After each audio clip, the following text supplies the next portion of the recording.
Hello everyone! And say hello to Raphael, who is cosplaying as Xavier on his event banner, on his myth banner. Look at him!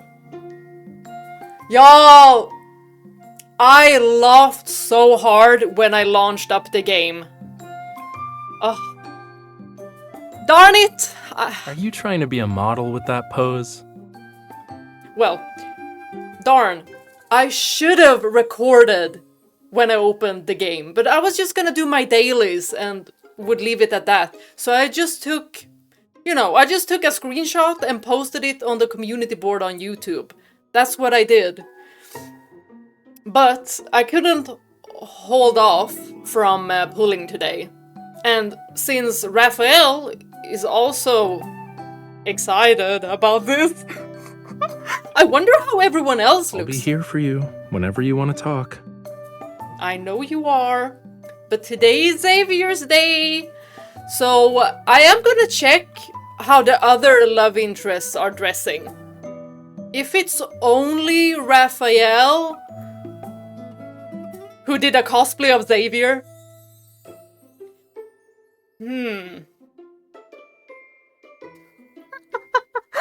It looks so funny! Oh my god! He even has the sleepy emoji. Oh my gosh. Wait. Don't move. I want to see if your eyes will reflect your reflection in my eyes. I always get caught off guard.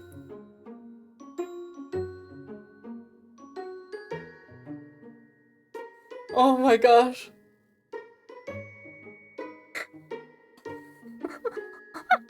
This just looks so funny, and that it is today that he decided to wear the glasses, the alien glasses with the Z's on the head today. Look at my face. I don't think you can stare at it for 30 seconds without laughing. You're right. You are right. Oh my gosh. Okay, we need to move on. We need to move on. Or else I'm just getting a little bit too mesmerized. Let's see. What is Caleb wearing? Oh, he's normal. Oh, wait. Hold on a second. Look at his hair. We got a new one. You liked holding my hand back then. Maybe we should change how we hold them now. Like this. Do you like or hate the change? Oh, my foot! Ow! I got too excited. Ow.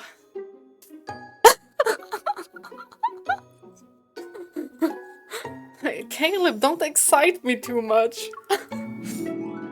Also very normal. I have so they all decide. A gift. Oh. Oh! It's just a little trick. I'll teach it to you next time. How's it used? Figure it out. I just now realized that I got these because I always have Raphael on the home screen. Please wear this. Why don't you never, wear this when I check in on you? But this one, oh my goodness. They all look fantastic in this one. But I want him to wear the Radiant Grace. Look at this. Oh, I love it. I love it. It's gorgeous. Zane? Hopefully not the glasses. Good. He's overworked, you guys. Are you bored? I have something that can help.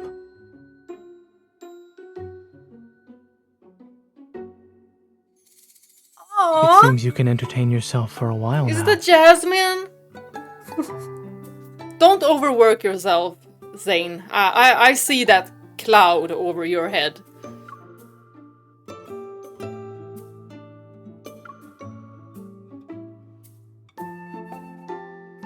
Y'all, he looks so damn fine. Yeah, you are wearing this. Oh my gosh!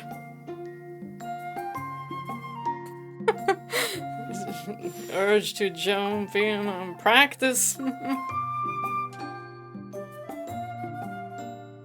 You're just wearing headphones. Okay, okay. Well, it's your day today, so you wear whatever you want. I like this outfit. Actually, all of the love interests look amazing in this one.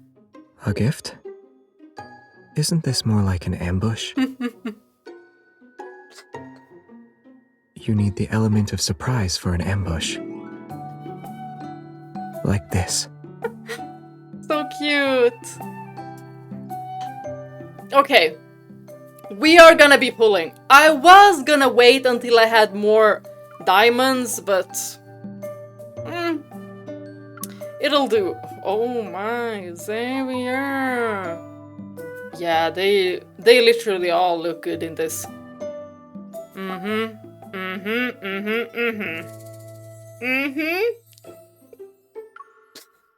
And this one too. I freaking love this outfit. Oh my gosh. That looked too good. But you can wear whatever you want. Raphael. It still catches me off guard.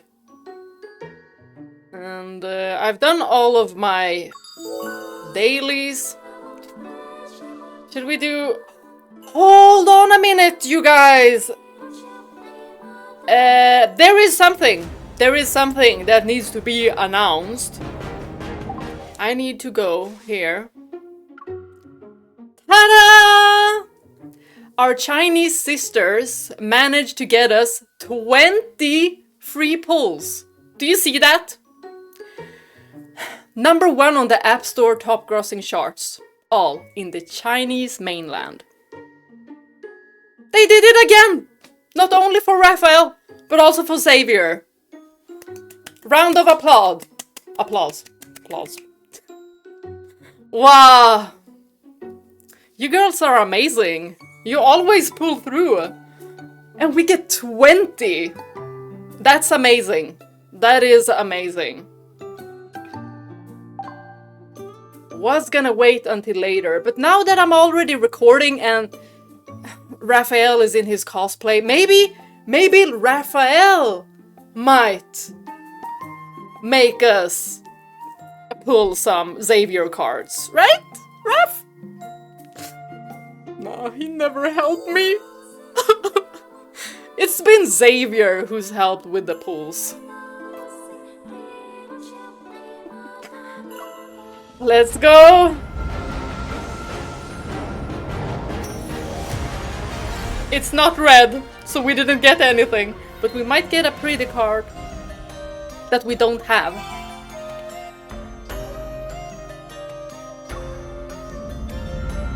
I don't have that many crystals, but we'll see what we do. Oh my gosh, I love this.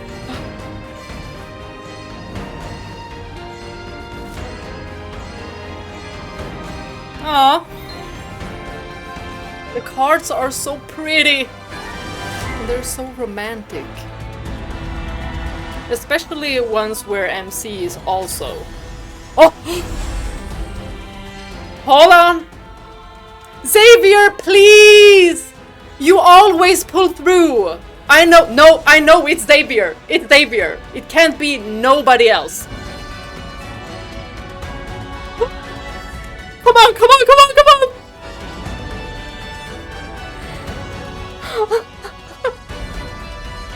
Yeah! Hey, we got it! We got it! We got it! Woo! I told you guys, it's always Xavier who pulls through. He has to pull through for his own cards. Maybe this time, maybe Raphael will appear and be like, here you go. Here you have 2 Xavier cards, because Xavier did that for Raphael. But I feel like Raphael isn't as nice toward Xavier as Xavier is toward Raphael. Maybe it's because Raphael is maybe worried that Xavier is climbing a little bit too fast on my ranking. I mean, at the start, he definitely... Well, he wasn't that close to the top 3. But as I've gotten to know him through the cards we've played so far, I'm like, okay, intrigued. And he's very similar to Raphael. My brother is calling, BRB. Okay, now I'm back. Back inside the app again. Of course my brother has to call me while I'm pulling on this banner. What if he disrupted my luck? Oh my gosh, that is so cute. Kiss, kiss. Let's go.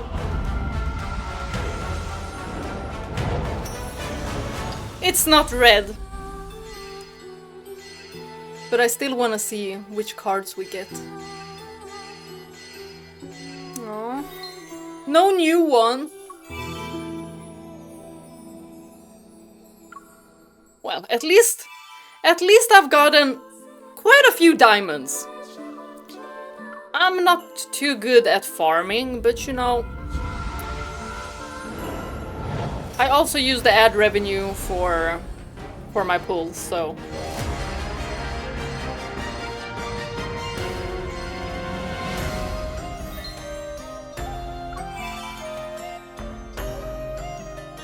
I didn't think I was gonna pull on Xavier's myth, to be honest.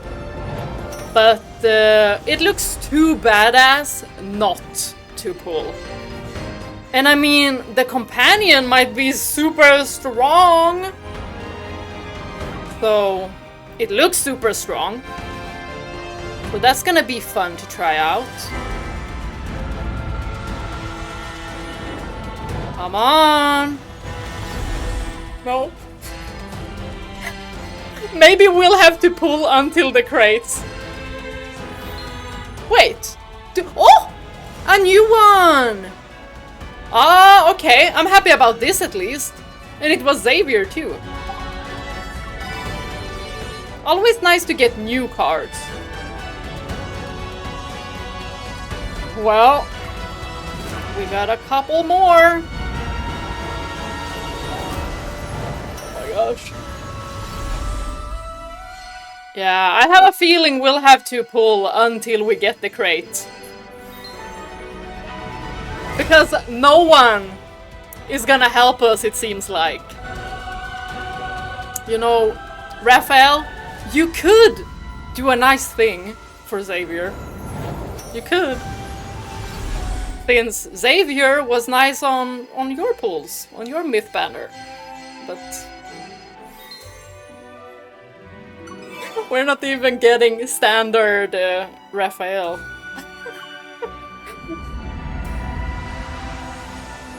Come on, Red! Who is it? Who can it be? Zane? That was kind of random, but oh, it's not even a new card! Okay, but you look so handsome. So, like, I can't be really sad. At least I've got plenty of diamonds, and we got 20 free pulls from our Chinese sisters. So I'm hoping that we get it before the crate, at least. Okay, that's what I'm hoping for. We only... Oh my god, look at the diamonds. Oh my gosh. Let's pick all of these.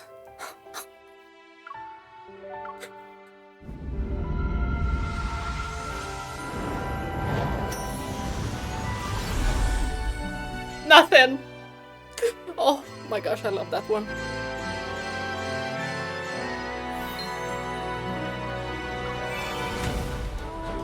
Right, I have to do everyone's secret times and their tender moments.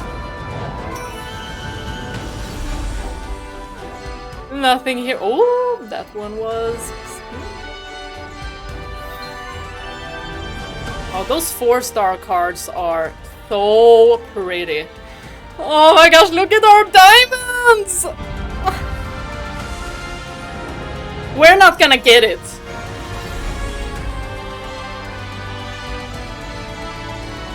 I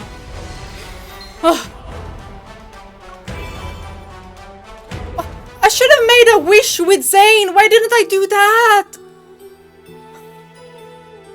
130 wishes made.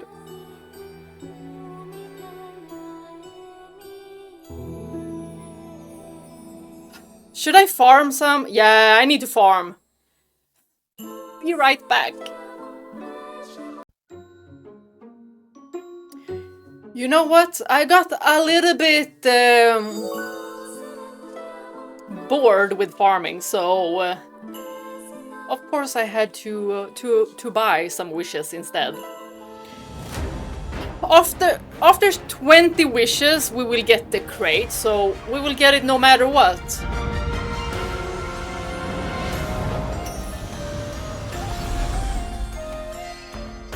Okay, nothing here.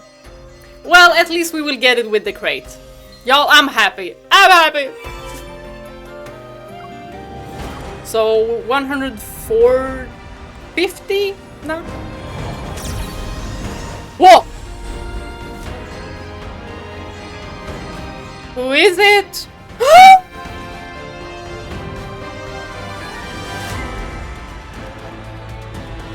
Oh my gosh! Yeah! The one we needed! But now we get the crate as well. Okay. That's good. That's really good. Although I'm not gonna R1 or R2 or R3. I just want the companion and the story. And for me, the most important is the story. But with Raphael's myth, I did pull until I had the pink set. Then I tried to R3, but like, I spent way too much. I'm not even gonna tell you guys. Yay! We have him! Look at him! Oh my gosh! Oh! He looks amazing. And the crate. Awesome! Now I need to farm for the next banner. I don't know what the next banner is gonna be. But someone said that it would be like probably a multi-banner. So I'm scared. And I have like zero diamonds. Oh my gosh, look at this! So pretty. And then we have the crate. But let's scrape our diamonds.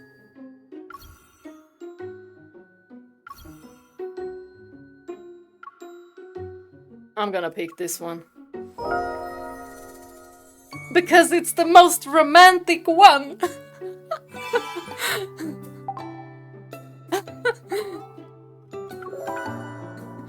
Raphael just sitting there cosplaying Xavier. It did quite a good job on Xavier's event banner day.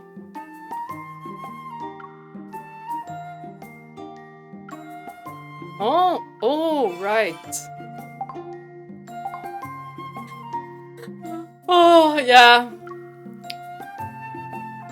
I am gonna have to level up some cards. Why isn't it up there with that one?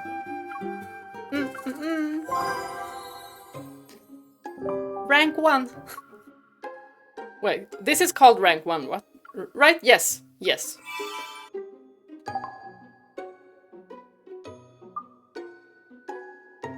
It's so pretty. So pretty. We might as well. We might as well. I'm gonna have to do some fighting. I need to try out this companion. Although, not right now. Because I barely have any time. That's why I wasn't gonna do my pulls today, but since Raphael was dressed up, I thought that, of course, we have to. We have to do it. I mean, he was prepared, and I thought maybe I'm lucky, maybe, you know, Raphael will help me, but he didn't. Hello everyone! Today we are gonna read Where Stars Scatter. And today is the 20th of August. So it took me some time. Right now the UN Midsummer banner is also running, so it took some time. But I've gone through a couple of multi-banners, especially now since my parents have been on vacation, so I've had the house by myself, almost. It's just been like my brothers coming by a little bit here and there, but usually I've been by myself, so I've had the time to watch those spicy banners by myself. Y'all, I'm so excited for this one. Hopefully, my cat doesn't disturb me all too much, but you know, since I'm alone, no one else can take care of him except for me. So if it tells me to quit, I'ma have to quit. But hopefully I can read it all in one day. That's what I like to do, even though it's like 5 hours. It's as if I've been in a long dream. My consciousness is an immobilized sea that's buried deep in dark soil. The space around me is compressed into an endless void. Without any reference points, it is impossible to sense the passage of time. It's like she's drifting. My memories are no different from a thick fog now, yet occasionally I hear voices in the distance.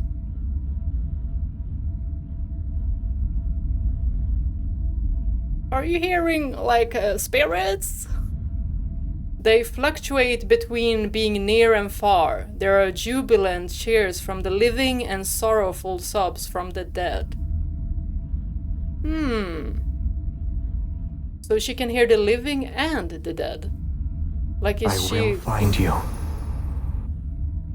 Xavier! Yes, please do. Where are we drifting? Who? This voice is akin to a hallucination born from endless waiting. However, it is the only ray of light penetrating this blackness. She doesn't seem to remember Xavier. Okay. I don't always hear it, but when I do, the faint light advances a little further into the void. In this endless waiting, I sense the heavy darkness. It slowly recedes.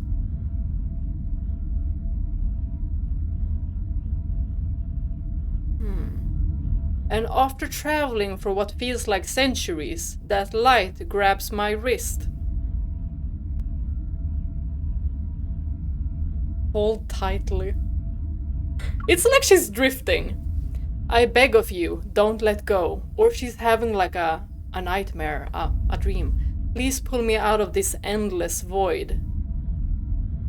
Please lead me out of centuries of darkness and solitude.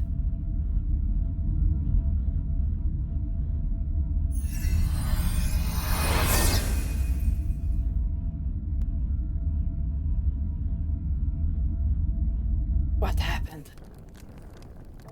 I think I hear a fire. The Chosen One has been summoned. She shall deliver us, Philos' survivors, from the endless darkness. Y'all about to sacrifice me, aren't you? Has been summoned. She shall deliver us, Philos' survivors, from the endless darkness. Did they ask us? Did we agree to this? My vision gradually comes into focus and a shattered dome ceiling materializes. Below the altar, countless pale faces emerge from the firelight. Their gazes, fixated on me, are empty despite burning with great intensity. We will return to Philos prior to the apocalypse. Okay, prior to the apocalypse, return to Philos. What are they talking about? Where am I? Bewildered, I lower my head and stare at my hands. My fingertips retain a faint warmth.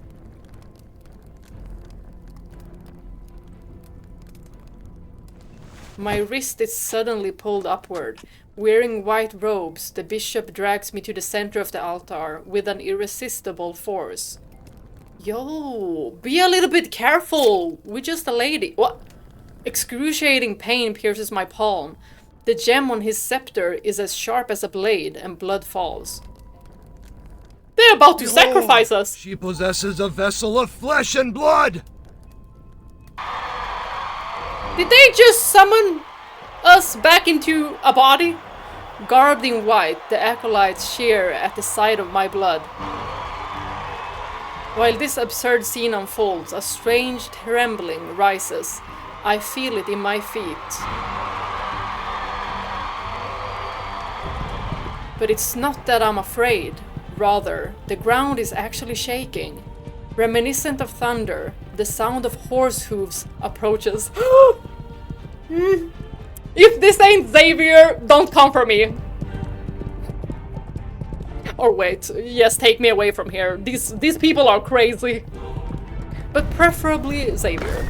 From my position on the altar, I can see a figure wearing black armor. The individual smashes the monastery's gates to pieces. It's him! The tyrant! The kneeling acolytes lift their heads one by one. They are shocked at the sight of the trembling stone doors. Then, the doors break. Amidst flying stone fragments, an arc of black and gold steel cuts the acolyte leader in half. Just like that? Stop the Mad King at once! Mad King? The acolyte's shouts and cries are silenced by the gleam of his blade as it swung. Unwilling to hesitate any longer, I quickly jump down from the altar, step over the white robe strewn across the floor, and slip into a shadowy hiding place. But no blood! So what are these? My lady, you... We did see, like, hands in the trailer. Be quiet. I'll count to 3 and let go. I suggest you answer my questions.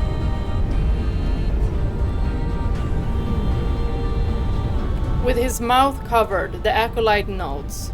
However, his expression shows excitement instead of fear.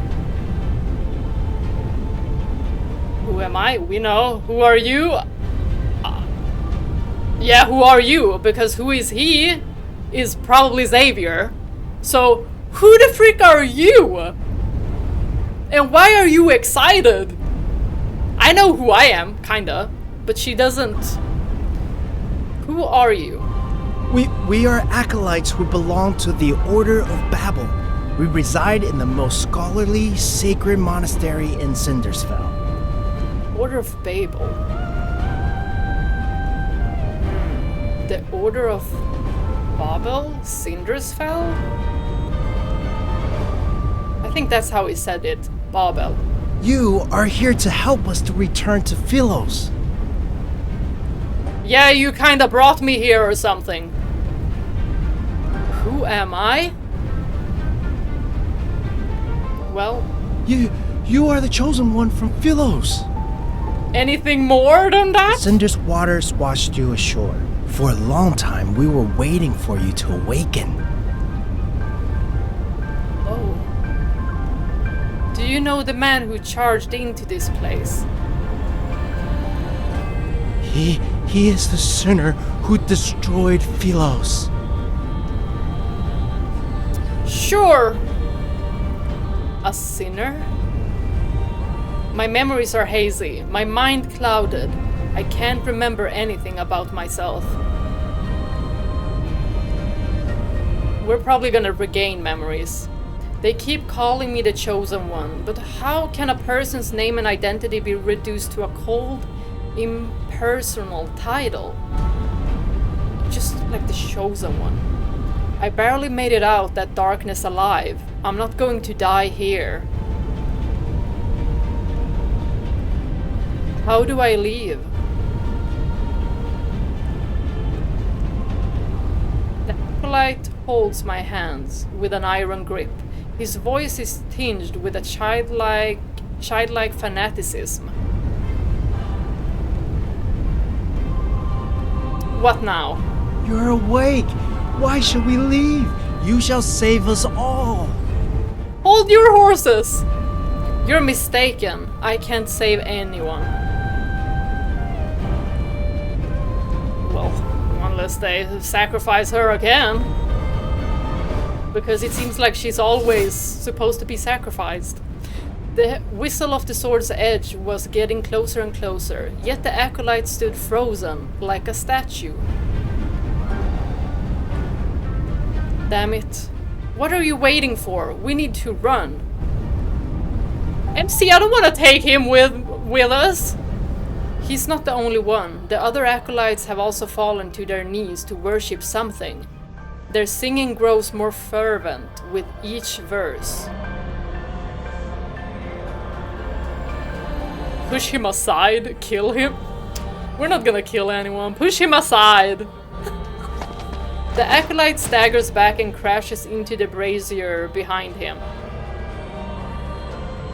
Did we? The flames leap and engulf his white robe. His body dissolves into swirling dust. So there's some kind of spirits. Like living dead or something. These people. All of them are... I whip my head around to look at their devout expressions. Under the light, none of them casts a shadow. Oh.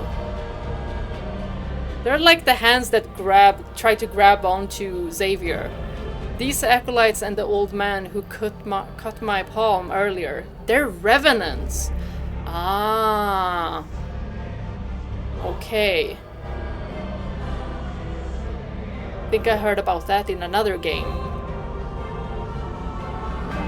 The Sindersfell they spoke of truly is a place inhabited only by the dead. And now there's us. Are we also? Xavier, relinquish that sword which is bathed in the blood of your brethren. If you do, I shall forgive your slaughter and absolve you of your sins. Sins? What crimes did I commit to become a sinner? Yo, did you hear his voice? Oh my god, Xavier! Is teaching the dead to cease their incessant chatter a crime? You! Y'all, I love his voice! I take a deep breath, force myself to calm down, and hide in the shadows. An assassin sought death at the castle. Was it your doing? They always waste their last breath singing the hymns you taught them. It is very annoying.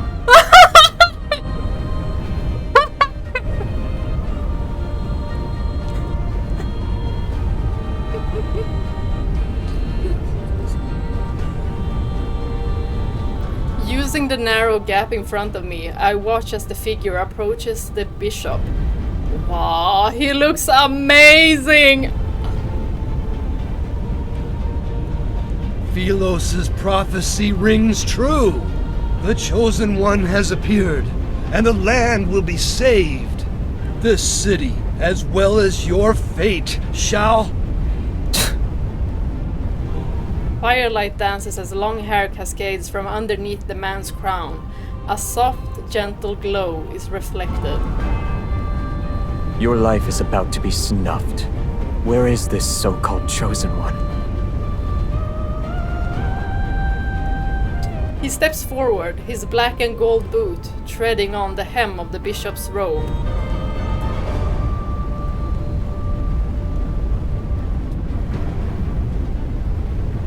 Yeah, he looks so good. Are they preoccupied with praying for your salvation? You, irredeemable traitor! You are the sinner who destroyed Philos! Hang on a little bit. Hang on. Clang. The bishop's scepter is sliced in half. He backs away until he collapses against a confessional. She shall be the harbinger of your demise. You are here to die. That is where I must correct you. I'm here to attend your funeral. You're wasting your energy. You cannot kill me, nor can you. He seems like some kind of a shepherd of souls, Xavier. Everything seemingly comes to a standstill. Then a corpse slowly settles onto the ground under that man's feet. It kicks up dust. Well, his evil is light. So it's like he's bringing the dead back to the light, like sending them away. The stifled groans fade while the night wind extinguishes the last flickering flame on the altar. Oh, look at that cape. Wow, look at the tassels. And his hair is so long! The man slowly lowers his blade. Surrounded by sparks and dancing cinders, he descends the long staircase. The music is amazing. I'm stunned, and my fingertips are numb. They can almost feel the reverberations from that sword's deadly swing. This place is kinda spooky. In the darkness, the sound of footsteps grows more distant. Is he gone? Still tense, I wait for what seems like an eternity before I use the wall to support myself. I cautiously step out from my hiding place. I need to leave. The entire hall is deathly silent. There is only rubble and a white robe on the floor. Stone pillars have collapsed, and flames creep along the spilled wax on the cracked floor. Ghostly lights frolic across the walls. I turn and thud! A sharp blade, having been thrown past me, is now embedded in the stone wall behind me. Who is it?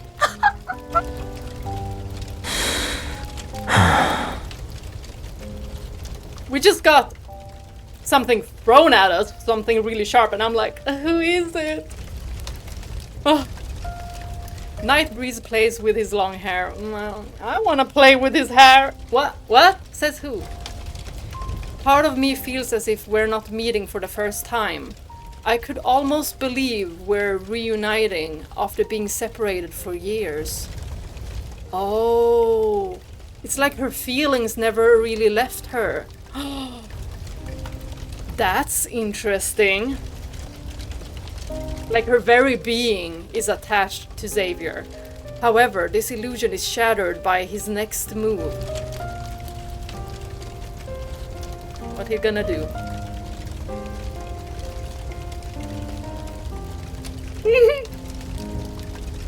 The man they called a Mad King leans down.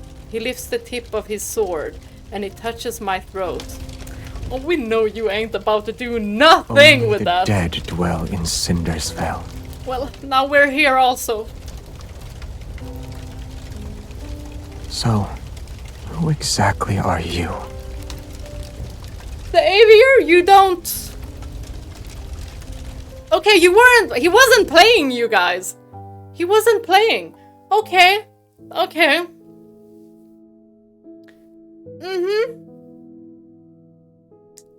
So not only do we not have our memories, or he could be playing. A tale circulates every corner of Sindersfell.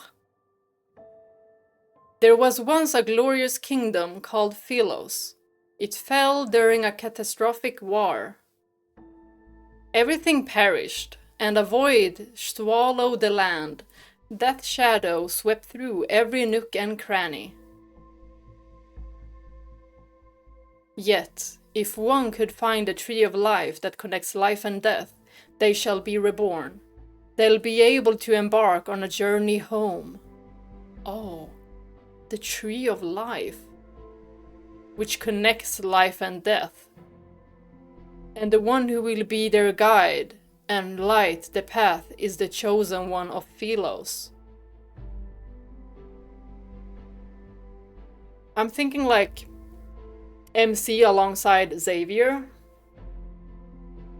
But in doing so, MC might...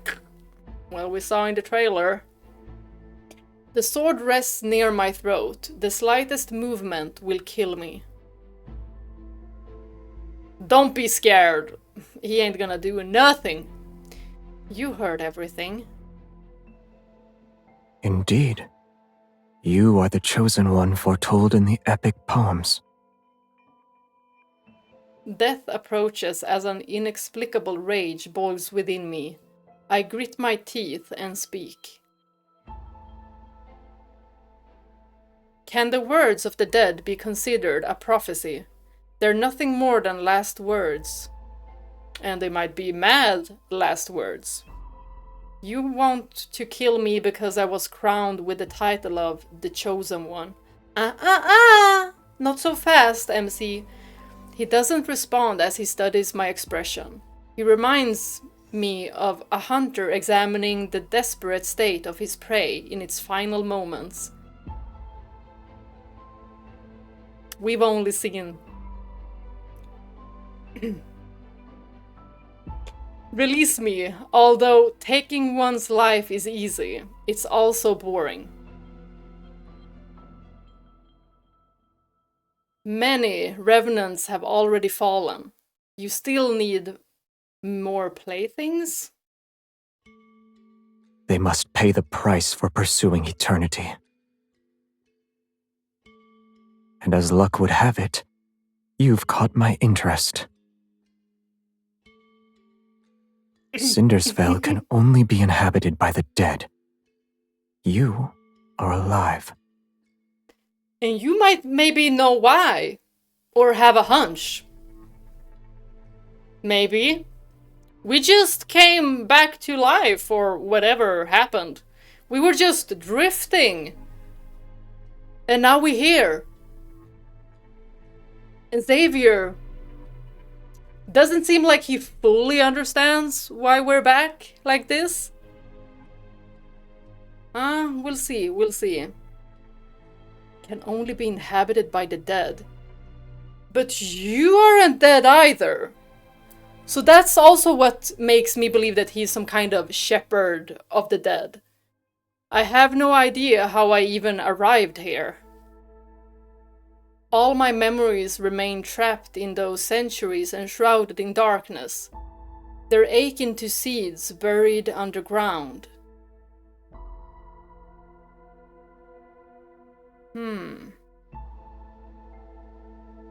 Y'all, I feel like this is gonna be a very interesting story. If you wish to slay me, then do it. I'll be able to join their ranks as a You won't become one, because he won't do anything. Gambling with your life isn't how you properly threaten someone. Let's not forget, a death wish is an easy request to fulfill. And that this blade can only cut down the dead. Only cut down the dead.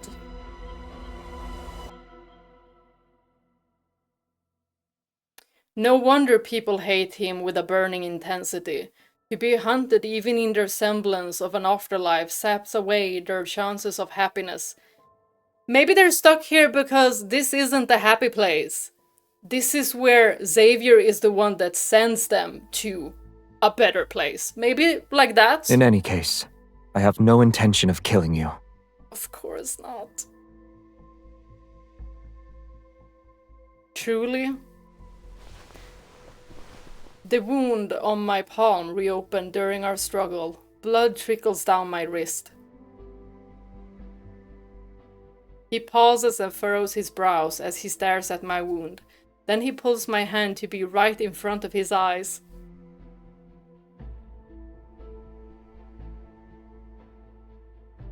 Is he like those fanatical acolytes? Has he not seen a person bleed in aeons? How much does he remember? Is he playing us? He tears a piece of cloth from the hem of my skirt. With his gaze lowered, he wraps the makeshift bandage around my palm. See, he's sweet. Of course he's not gonna hurt us in any way. What is he trying to do? Is this how you make people submit? You threaten them with the sword before offering bait? He's pulling like some kind of Stockholm syndrome thingy right now. Don't move. Or what? I only stopped the bleeding. Your wound hasn't healed. Answer me first. Ugh.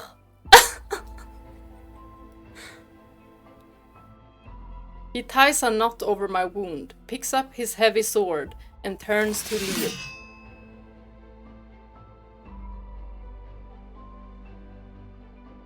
My mind tumbles further into chaos. I jump down from the stone coffin and grab the corner of his cloak. Yeah, that cloak looks so good.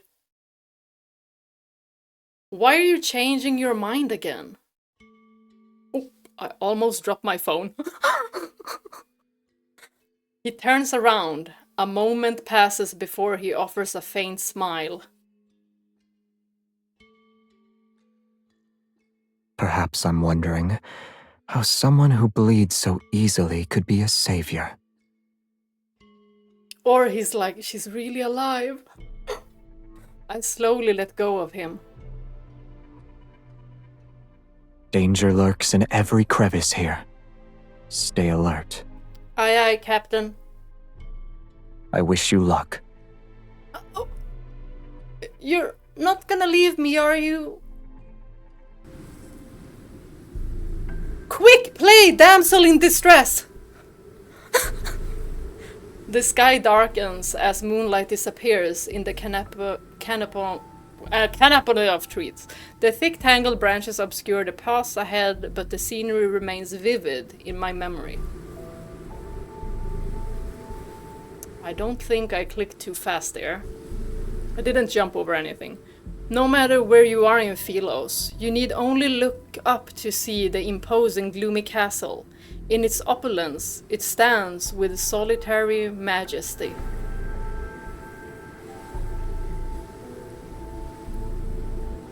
The moon is bright here. I was looking at a moon like this when I died. Creepy. How was I slain? I can't remember. It could have happened on the battlefield. Or those monsters that bite people. Wanderers? When he rode past us on that horse, he splashed mud all over. Wow.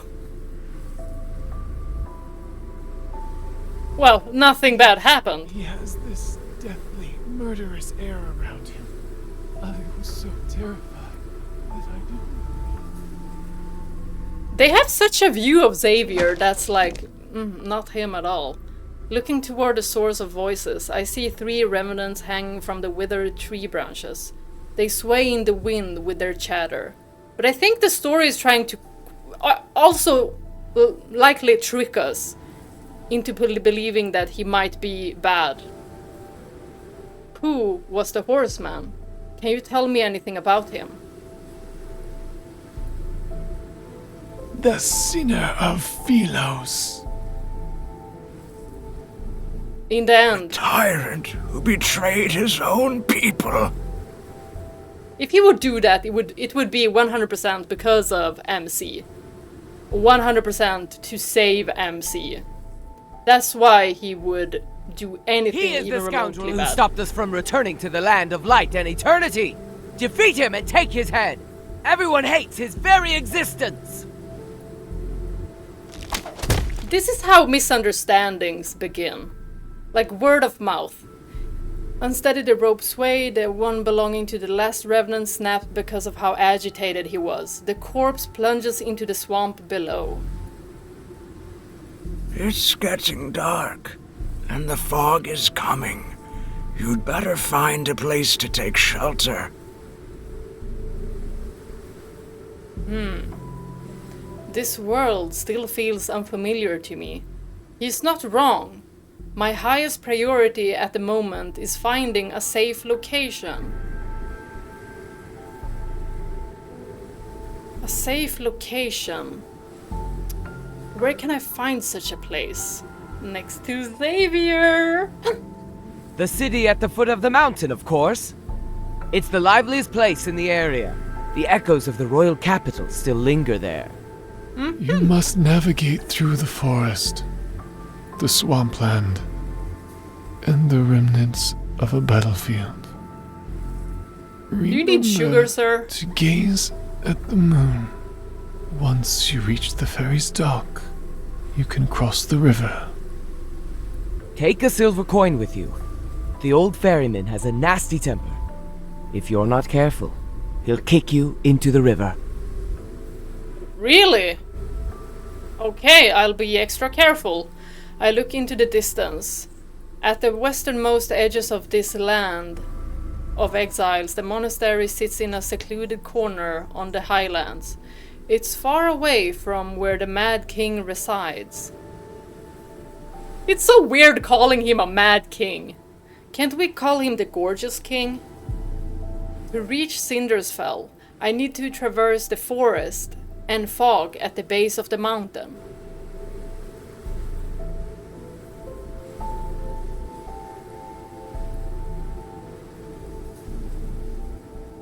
The 4th moonlit night. The fog thickens and envelops the forest as daylight dims. Everything around me becomes a hazy blur. A broken bridge and another end of the road. In the place of a crescent moon is one that wanes. Its reflection dances across the murky water's surface like countless spectral figures. Do you guys also visualize everything that you read? I do. Everything that falls into the water sinks without a trace, except for the moon's reflection. Well, at least the moon has a reflection. I mark a tree branch to trace my path, then I turn around and continue my trek. In a forest clearing, knights with pikes and silver armor sit around a fire. Knights. Are they also... They also should be dead, right? There are knights in a place like this, or is she seeing things? Like seeing things from before. They aren't moving, and their lifeless eyes gaze up at the moon in the sky. Lifeless eyes, okay.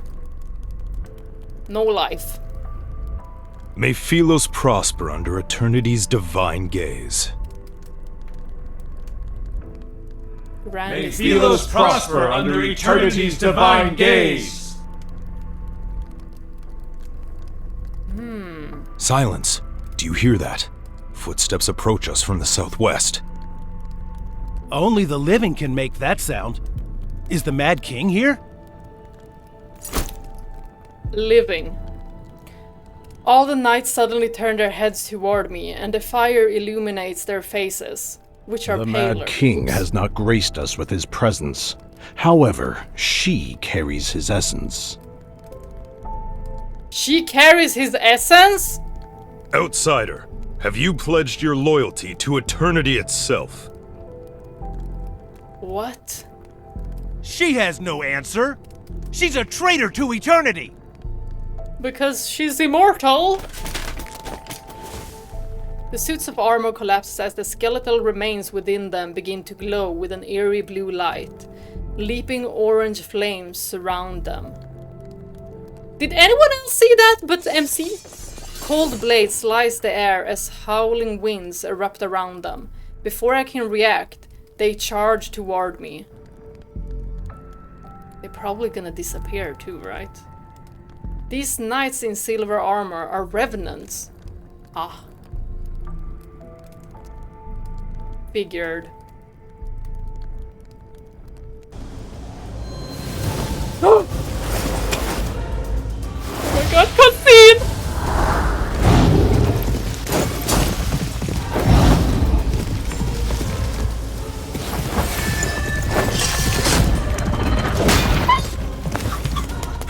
Get on. Oh my god! Oops! Gawking. Yeah, I was! How did you know?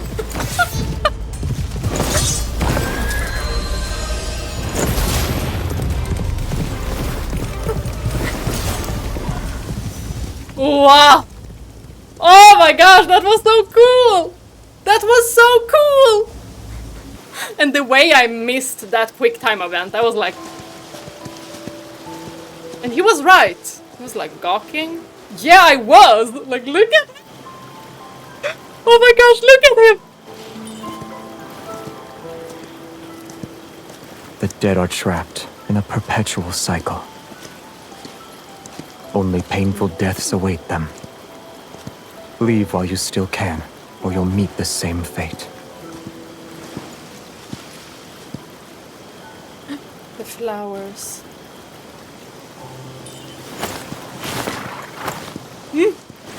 In a rush? Yeah, he looks so good!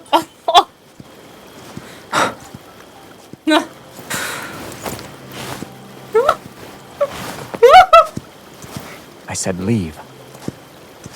Not die. Oh my god.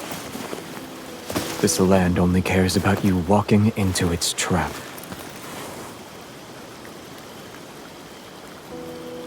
Feels like he's the king of this place. And people misunderstand him. Oh my gosh. This is such a lock screen moment. Oh!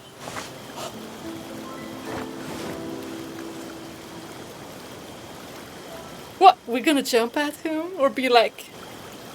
I wanna go down.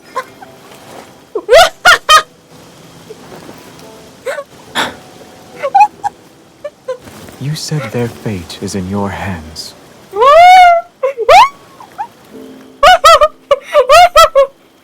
Oh my gosh. Oh. However, you're still in my hands. Is this form of etiquette sufficiently respectful toward the chosen one? Oh, we know how respectful you can be.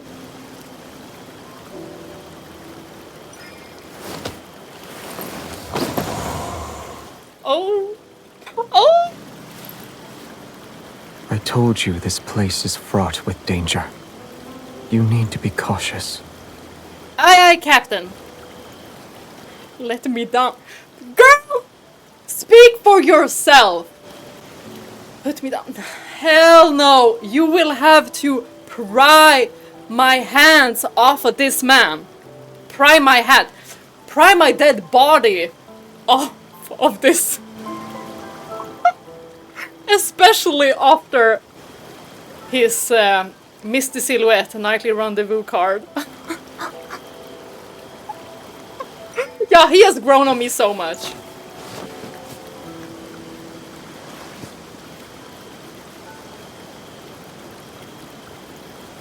Look at the wind in his hair. I've heard more last words. Such as? Excuses from the greedy. The pleas of those on death's doorstep. Confessions of hypocrites. He hears everyone. That would turn me mad. Woo! My hero! They are but vanquished foes. Xavier, I curse you. You shall never find deliverance. You will be devoured in the act of slaughter. Is that so? May your last words come to fruition. Oh my gosh, that is so cool. Oh. Y'all, these cutscenes. With wails and curses, the last of the revenants falls to his blade. The mist disperses, moonlight illuminates the armor and broken swords that lie scattered on the ground. They bear the ancient patterns of Philos.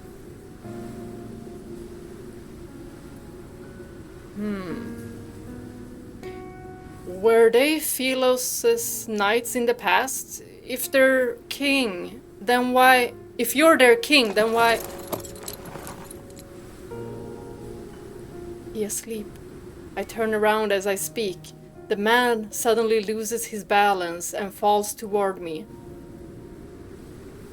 Is he asleep or is he getting drained by this place? Can we go away from here with him? The tip of a crimson sword is protruding from his left shoulder. Blood flows from his wound and a faint black mist swirls around it. Faint black mist. MC, do something. Is this from the revenants? You will be devoured in the act of slaughter. His hand, covered in an iron gauntlet, grabs my wrist. I'm trapped between him and a tree stump behind me. I can't move. I don't want to move.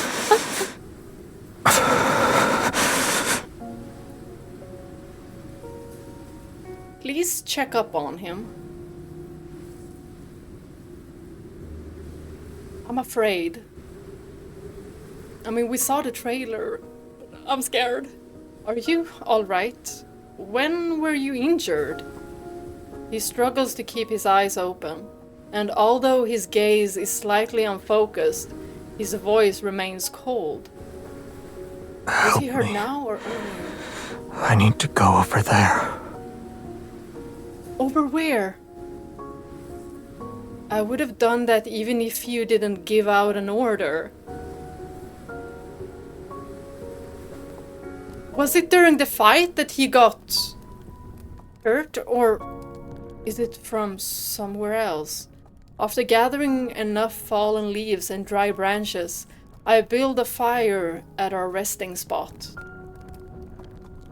Okay, so we are at a resting spot. Nowhere special. In the fire's glow, his face is deathly pale. It's almost drained of color. Guys, it's like he's dying. Would you like to warm up by the fire? No need. The other revenant said that he was living. Do you No. need water? Do you want to rest? Listen to the music. We just know it's gonna be funny. Are we annoying? Very well, if you want sleep, then I will. The night is cold and damp, so I'll be borrowing your cloak.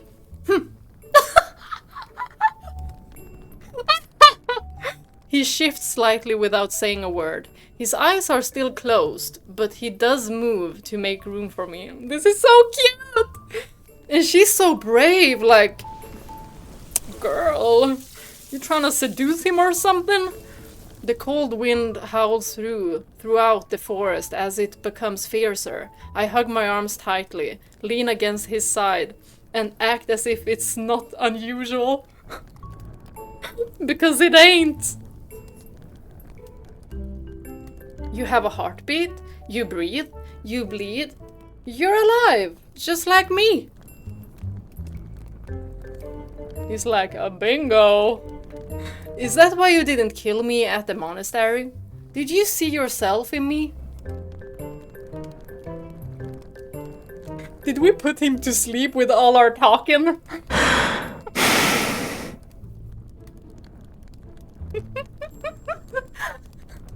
He didn't seem interested in answering my question. Ah, during that battle, his sword was the only weapon capable of slaying the revenants. So she wasn't able to do nothing?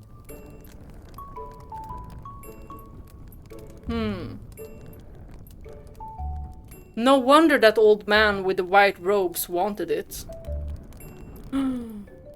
Don't let him get it! While connecting the pieces of information in my mind, my gaze shifts to the sword lying half a meter away. It's a great sword that devours light. Devours light? He is the light! Aside from the back of the blade being thick, the weapon itself is completely black. Mysterious runes are inscribed on the sword, and they surge with light whenever it's swung. Because... oh, it's because he's wielding it. Does your weapon have a name? No, it's just a sword. Yes, but... swordy... swordfish? Then your horse's name is Horse?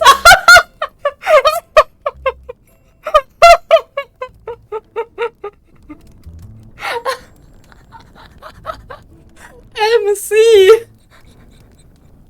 Good counter, though. I love Xavier's MC. She's so funny. He doesn't respond, and silence settles between us. What about your name? Should I just call you man?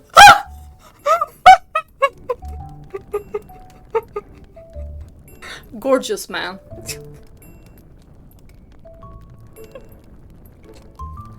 Or do you prefer beautiful? Or pretty? Or cute? I acted like I'd forgotten his name, just so I could bring it up. Wait, did he tell her his name? Wait. I was so enchanted by his looks, so I don't...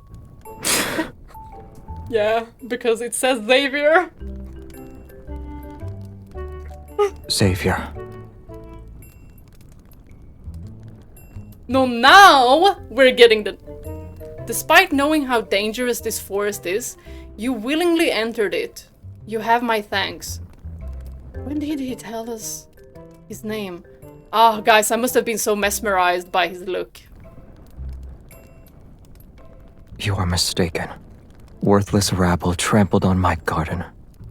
I cut them down, roots and all. I think it's deeper than that. His nonchalant tone suggests I'm the first person he spared. My unspoken words remain in my throat as my gaze shifts once more to the terrifying sword at his side. Can we wield it? I mean, she's pretty strong. You, but this blade cannot harm the living. Yes, because you are living. Then, when you used it against me at the monastery that day, it was just an act of intimidation? Yeah. As if he would hurt you ever, but you don't know that yet. Just bluntly, yes. Inexplicable anger rises within me, and I tug the thin blanket covering my body. It's his cloak, y'all. The fabric in my hand feels unexpectedly heavy, and only then do I realize it's actually his cloak. Did you realize that now? I realized like 30 seconds ago. Just as I'm about to let go, he slightly leans toward me. The edge of the fabric touches my fingers and carries an unexpected warmth.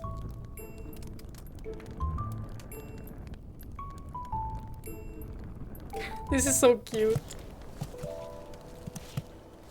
Wow, this is like a graveyard. A swamp graveyard. The thick fog has dissipated when I open my eyes. A crescent moon hangs in the firmament and casts its light upon the embers of our campfire. He helps me onto his spectral steed, and we traverse the forest before the next moonlit night arrives. Whenever we encounter those revenant knights, they are swiftly cut down by his massive black sword.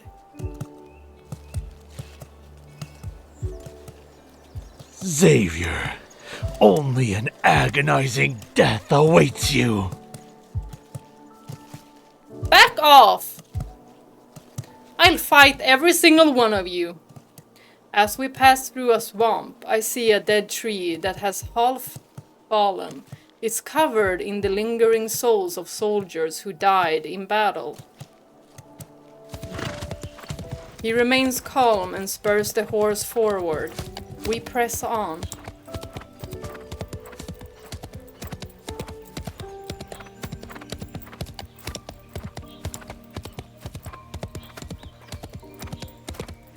It seems like these revenants aren't very fond of you. Well, we are fond of him, aren't we? Very. What crime did you commit to make them hate you so? They probably don't understand the whole story. The tale, I'd have to start with the era in which they were truly alive. Back in Philos. Well, are you gonna tell us? Whoop! With a slight tug of the reins, he prompts the horses to leap across a ravine. Okay, we didn't fall to death. I know they're afraid of your sword. But once the revenants are slain, where do they go? Very good question, Missy. Nowhere. Once the phase of the moon changes, they'll come back to life.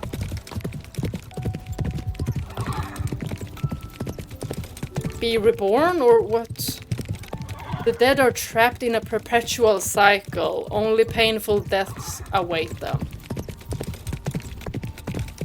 So they just cycle back to being revenants again?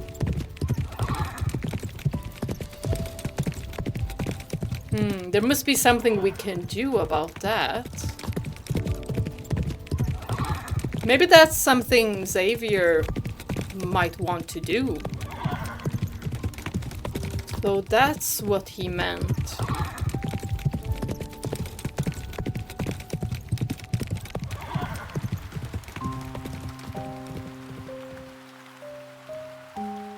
After an unknowable amount of time passes, rain falls from the sky.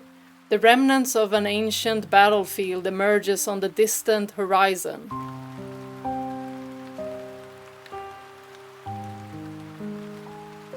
Collapsed stone tombs accompany overturned coffins. Rusty swords, broken spears, and worn helmets are scattered about.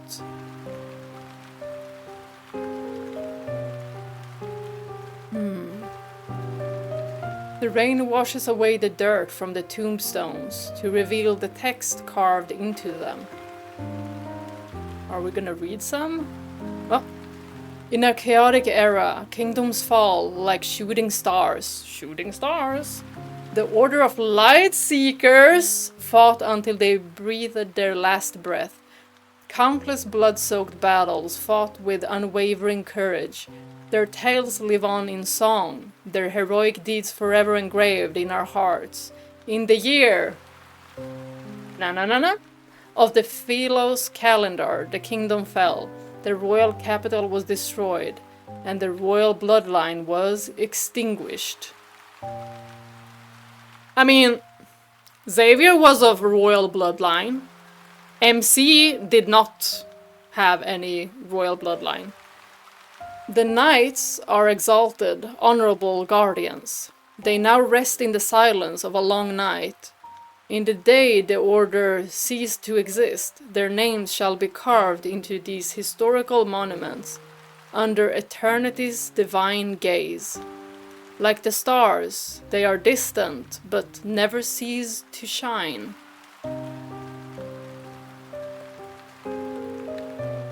What are you looking at? Reading.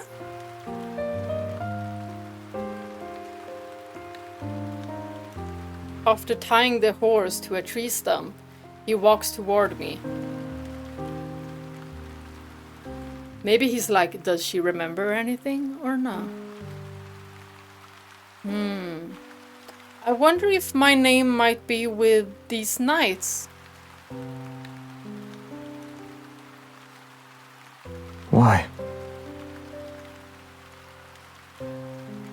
Philos didn't meet its demise until I was gone for many years. For those who once knew me, I must have died early. Huh. If I wasn't an exiled prisoner, then someone should have remembered me. It's possible they made a memorial. Is being remembered that important to you? He's like, but you don't remember me! But I remember you! Probably. I'm unsure of when he had lifted his cloak to shield me from the rain. Oh my god, such a gentleman. These knights fought for their country when they lived. After they died, their tombstones were used to pave roads.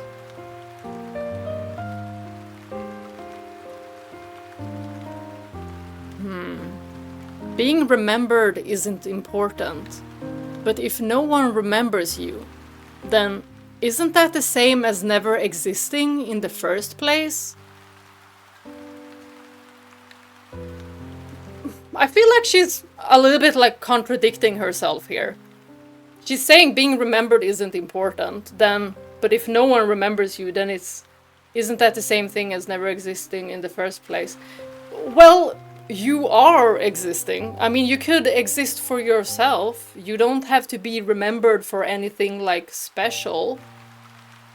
But, for example, to Xavier, of course, I think that Xavier might remember her, but he's playing a little bit on her memory and being like, how much does she remember? It took him a while before he finally spoke in a calm, indifferent tone. The rain is about to cease. We should leave. My legs are numb because I was crouching for a long time. Seeing me struggle to stand, he grabs my wrist and hoists me onto the horse. In the distance, the forest path gradually widens and becomes a road. An endless expanse of land stretches towards the horizon.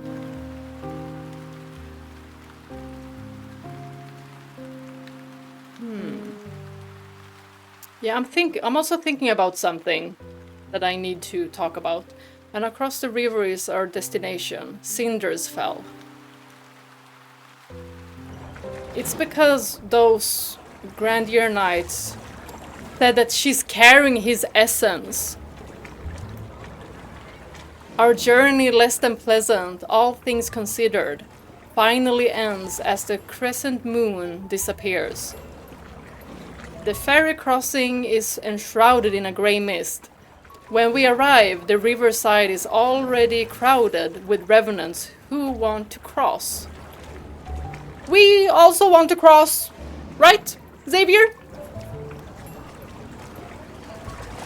The only thing we needed was a coin. The revenants from earlier said I must cross this river by boat to arrive at Sindersfell. Uh-huh.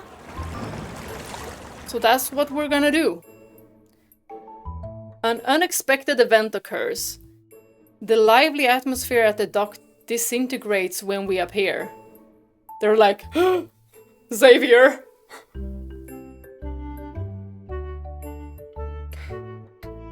At least we'll have him to ourselves, right?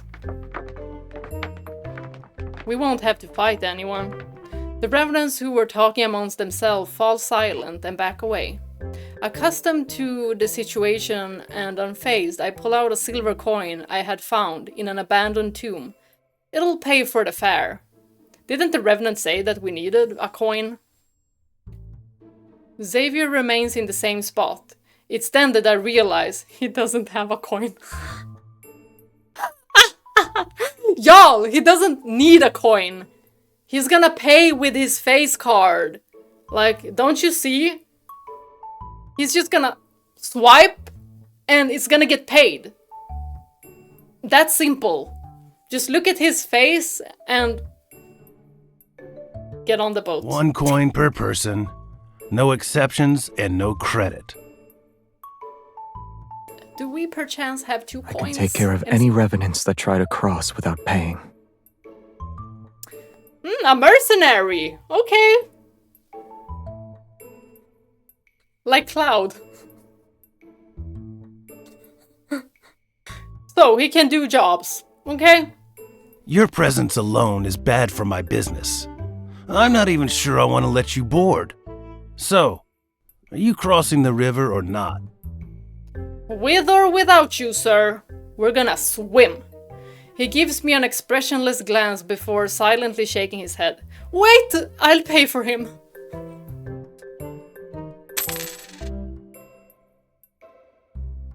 The ferryman's expression changes subtly as his gaze lingers on me. He presses his lips into a thin line before gesturing for me to board the ferry. He seems so fed up with us. The man behind me doesn't say anything as he heads for the stern. I don't even get a word of gratitude. He's gonna give the gratitude without the words.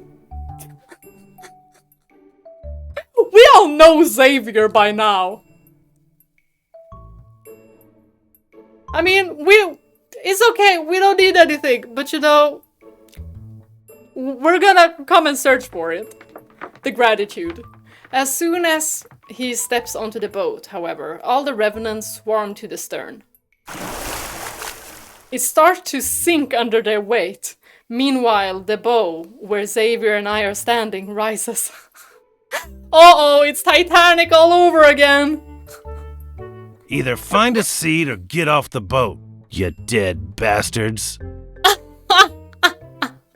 I like the ferryman.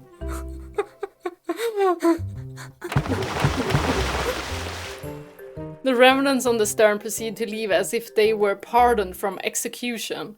Only the 2 of us remain. Well, we don't want to be executed. In the silence, the small ferry moves across the water and disappears into the rippling moonlight.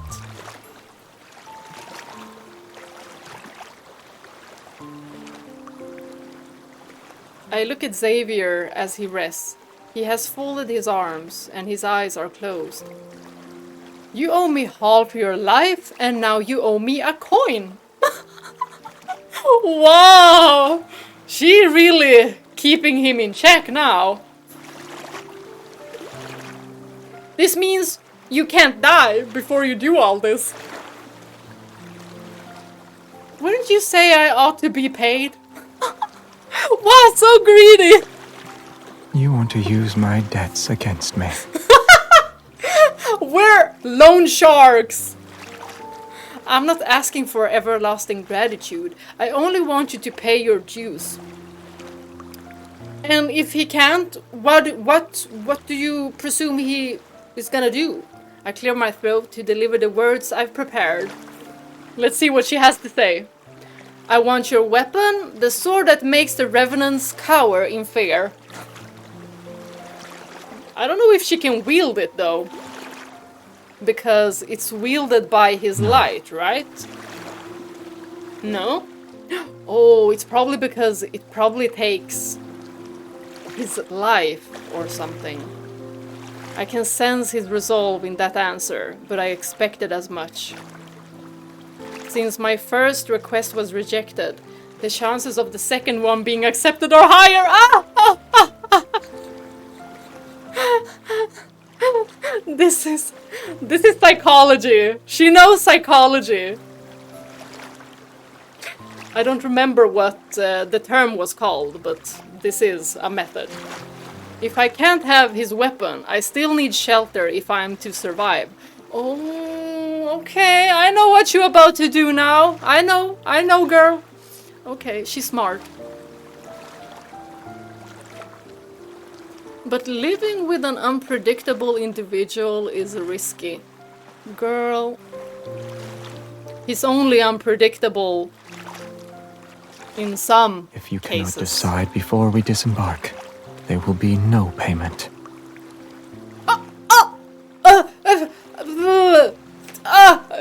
We need to decide quick!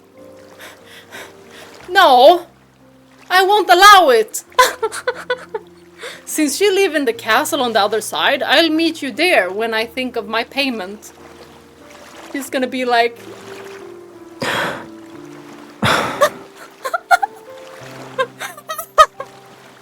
He already sighed. He was like, that's such a bad idea. He neither refuses nor accepts it. It's as if he can see my innermost thoughts. Good thing he can't see mine.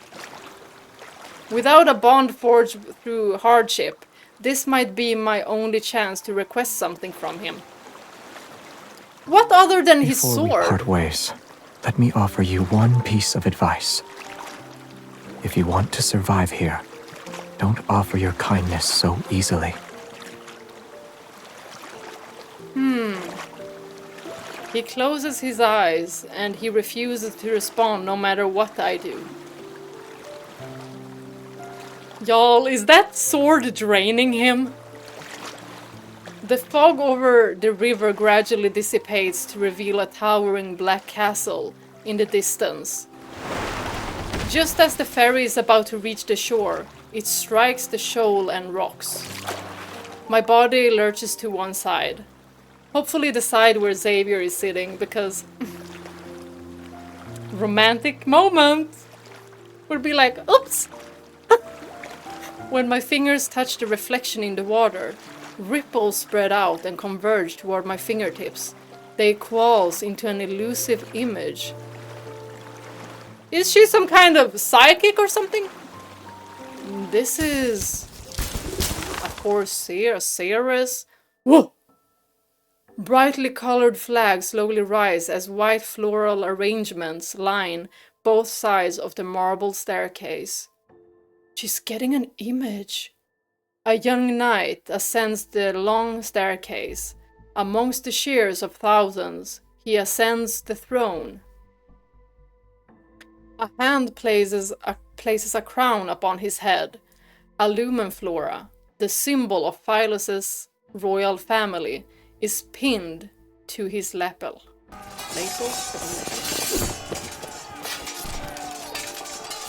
Battlefield. The illusion shifts to reveal an entirely different scene.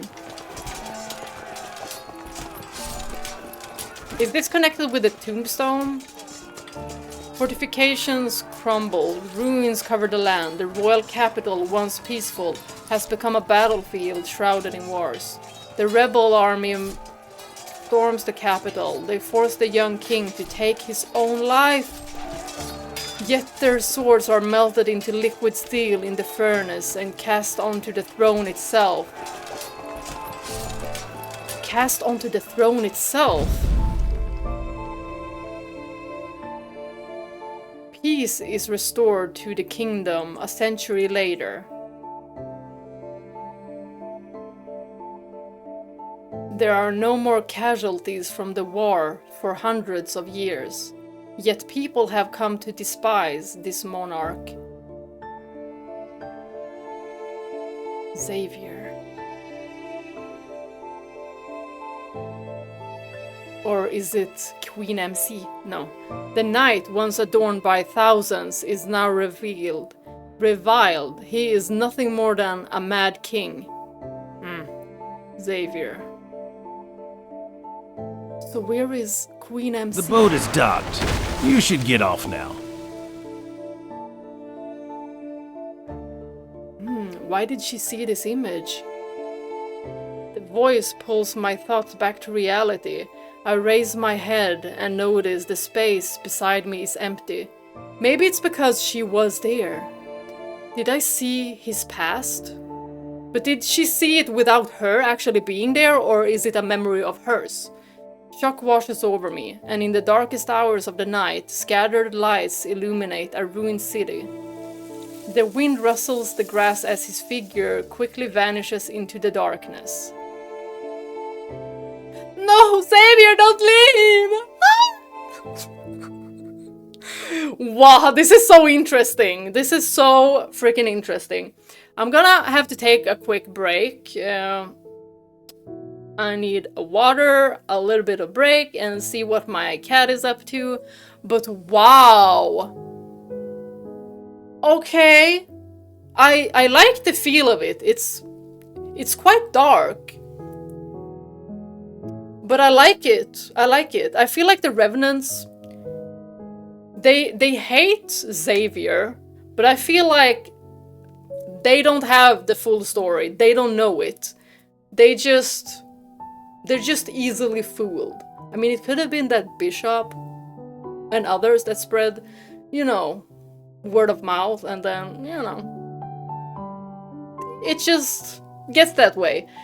And when the knights, the revenant knights, said that she's carrying Xavier's essence, I was like, is it because she was near him? Is that why? Or carrying his essence, like, is there like some kind of a barrier that he left with her? Or carries his essence, like, is there a baby involved? I have no clue. I have no clue. Like, in the trailer, I just... What did I say? When I saw that mini sword, I was like... A kid? Pregnant? I just threw it out there. I have no clue. I don't think it is. I don't really like pregnancy tropes like that. It's like, I don't really care for it. But whatever. I'm still gonna eat up this entire story. I'm already so invested in this. Okay, need a break. Chapter 3, let's go. This MC feels very much like our main timeline MC. I've been wandering the city for days. Although I failed to discover new information, I feel more free than ever before. But what surprised me was that every revenant here firmly believes they'll return to Phylus one day. And before I knew it, I started to believe it too. Within that rotten black castle is the Mad King, who sits on an abandoned throne. Countless kingdoms, innumerable cities, all their denizens wept under the hooves of the tyrant's iron cavalry. At the square in the busiest part of the city, many revenants have gathered. I pull my hood tighter and move closer.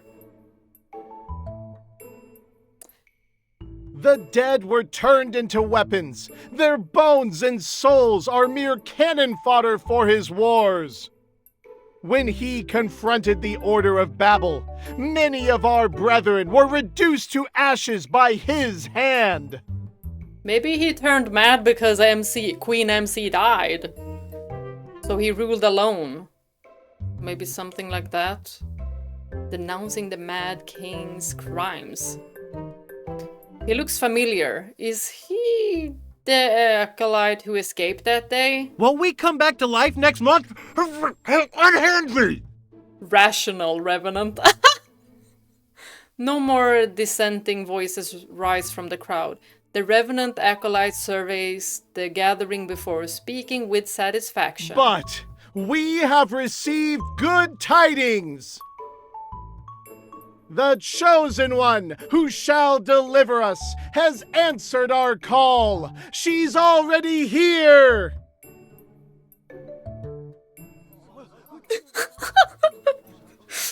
Anticipation ripples through the revenants, and some lower their heads to whisper a devout prayer. Most fix their intense gazes on the acolyte. They eagerly await his next words. Before the apocalypse descends, the sacred pilgrimage ceremony will proceed as planned. We shall reach the Tree of Life and return to our homeland. The Tree of Life again. What is this pilgrimage ceremony and Tree of Life they speak of?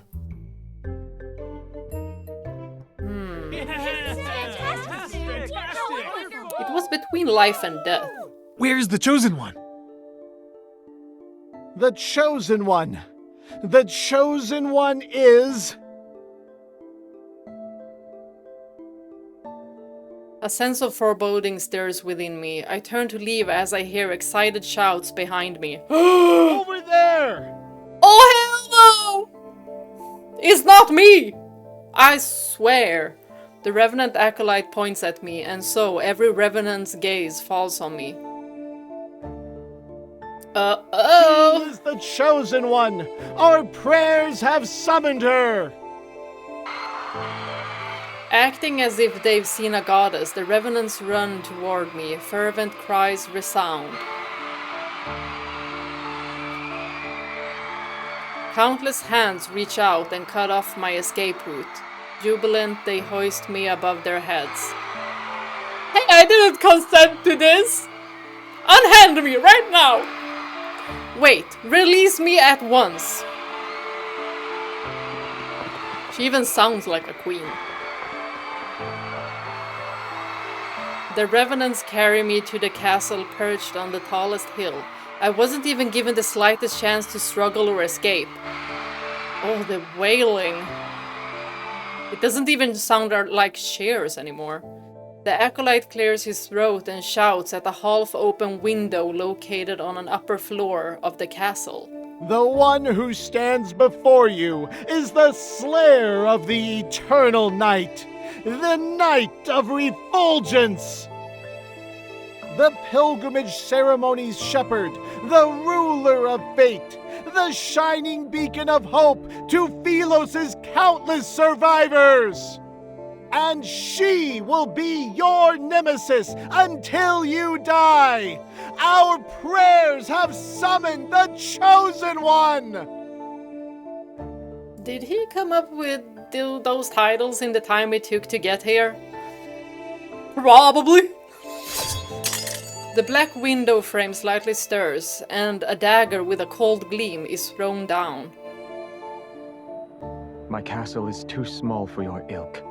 Only your Chosen One can come in to slay me.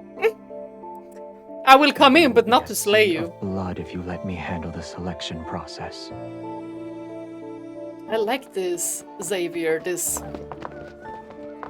very serious Xavier.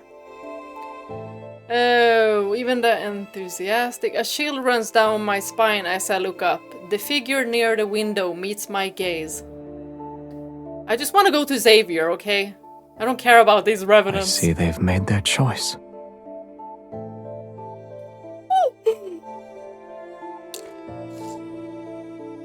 Resigned, I sigh inwardly and pick up the dagger. Open the door. There's already so many voice lines where I'm thinking, I need to save this. In the vast empty hall with a tilted floor, only the sound of footsteps echoes. The candle's flames sway from wrought iron chandeliers. Light and shadow interweave like spider webs across the cold stone walls. It's rather dark in here. It's been a long time that you've been here or seen Xavier. I stop at the foot of the throne and look up at him. You bear all their hopes and dreams, and their very faith rests upon your shoulders. How does it feel? To be honest, very burdensome. I just want to live in this castle with Xavier. It's not great, but I'm not here to duel you to the death. Not like we can win, right? I know what I want for that silver coin. What's she gonna say? I'm nervous. But Xavier's MC always has something to say. Like, either it's funny or it's bold. And I'm like, I step forward and meet his gaze. I try my best to appear confident. Your observations are correct. These revenants are in a cage made from their own obsessions. I can't save them, and I don't intend to try, since I have no interest in being the chosen one. Yeah, because being the chosen one probably has to do with sacrificing yourself. Returning to Phylos is my best choice. Once I'm there, I can recover my name, my memories, and myself. Xavier, I need you to help me return to Phylos. I have a feeling she died. Is Phylos important to you? No, you are. Of course, it's my homeland and the only place I can remember. But the Philosians weren't good to you. If the revenants strongly believe they can return, then perhaps a method exists. I'm no different from them if I can't remember anything. Let's assume this Phylos you desperately wish to return to no longer exists. What then? If we turn back time? Something like that, maybe? Is he reminding me, or is he trying to make me give up? You have my permission to stay here. Though, we need a relationship that binds us since we'll be together for a long time. Excuse me? Girlfriend? Wife? There's no other option, sir. Your queen. Your wife. As soon as he let his guard down, I quickly agreed and scrambled in my mind for a role that could connect me to the king. As a queen! Minister, attendant, knight, or... No! All of those are bad! MC! Those are bad! No, I don't like either one of those! In any case, I'll need time before I can give you a satisfactory answer. That figure, surrounded by countless blades on the throne, behind him, simply let out a faint laugh. Countless blades on the throne. Are the swords on your throne truly mementos from assassins? We saw this in the flashback. Do you want to leave one yourself? Battlefield. Hell no. Not for assassination. Our conversation hits a wall. I clench my fist before turning away with a smile. By the way, can I have a room that has access to fresh air? Ah! Fresh air? Do you need to breathe anything else? This is our fresh air. Breathe in, Xavier. Okay? He probably smells like way leaf lavender, right? After I entered the castle, the underground gambling den began taking bets on how the chosen one would die. Getting thrown into a forest with evil phantoms only to be devoured, sinking to the bottom of the cinders, or dying because of his massive blade. Glad I didn't read that incorrectly. These 3 deaths are ranked with different odds, but they're at the top of the list. No one believes the Mad King will let me live. Have they seen our MC? She's pretty. If the chosen one dies, then it means they weren't the real one. That's simple, huh? So they'll wait for another. However, if the chosen one survives and escapes from their enemy, that means... Our salvation is at hand.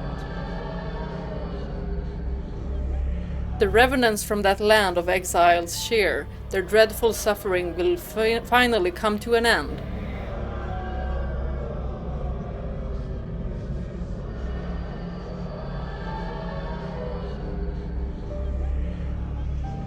This is very interesting. They sing their praises for days, and even though I chose the castle's highest room, their voices still penetrate the walls.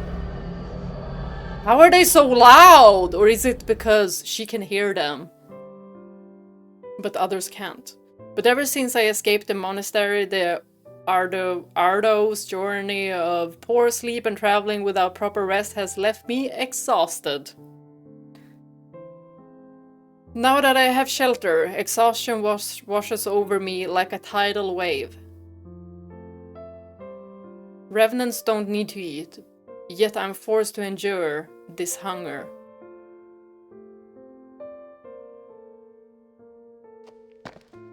That night, I carry a lit candle and slowly make my way down the winding stone staircase to reach the kitchen. He rarely eats. What a frightening person.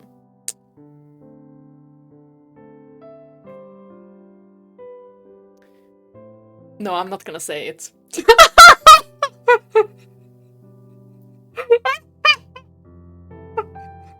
Maybe. No. I conduct a thorough search only to find roots and mushrooms. What are you doing? Rummaging. Trying to find food so we can both eat. Because I know you can't cook. And we usually snack together. Don't you need to sleep? I heard music, so I decided to investigate. Music? Music? Oh. The What rumbling? instrument is that? The sound is unique. It's the wailing of a hungry ghost! Y'all!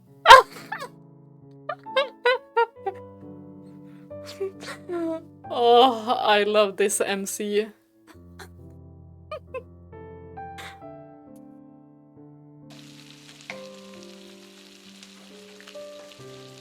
And Xavier's MC is... She gives him so much attention too, I love that. 15 minutes later, he brings over a bowl of mushroom soup. It's brightly colored. Are these mushrooms poisonous? Because brightly This is colored... all I have. It's alright. I'm not a picky eater. The taste is rather strange, but I've been starving for several days. It's nothing short of a rare delicacy. If you say so. From Chef Xavier. Once I swallow a spoonful, my stomach begins to churn violently and the entire world seems to spin. Bizarre, otherworldly visions appear before my eyes. Is she about to faint? Is her body like in shock that she got something to eat? Revenants dance in the air and Xavier's black cloak suddenly transforms into a giant floating blanket. Oh. Oh, she fell! She fainted. In this dream, I saw Phyllis again. We're back. Lightseeker myth. It was far away from me, yet it was still beautiful. Walls of brilliant snow white surrounded the city. Towers loomed in clusters, their vibrant flags fluttering. The streets gleamed with a soft radiance.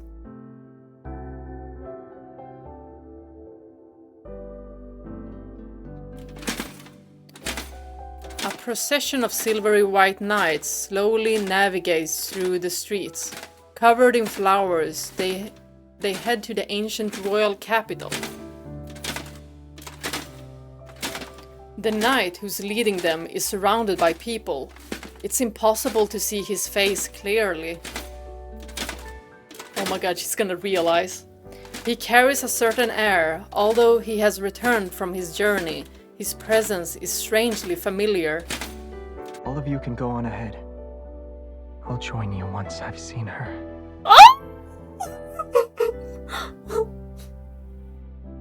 The sun, moon, and stars revolve as he turns around. My vision blurs and the white city walls transforms into a clock tower bathed in the sunset's glow. Is she gonna remember him now and be like, Xavier? He turns around, sees me, and smiles. Queen MC. Before I can recognize him, a flock of pigeons flies past us. Their flapping wings obscure his eyes. Wait. I thought you'd never see me again. Did he get censored by the birds?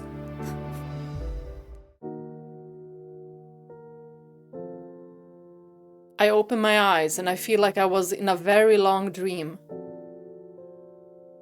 I see the hem of a black garment as it casts a graceful arc under the candlelight.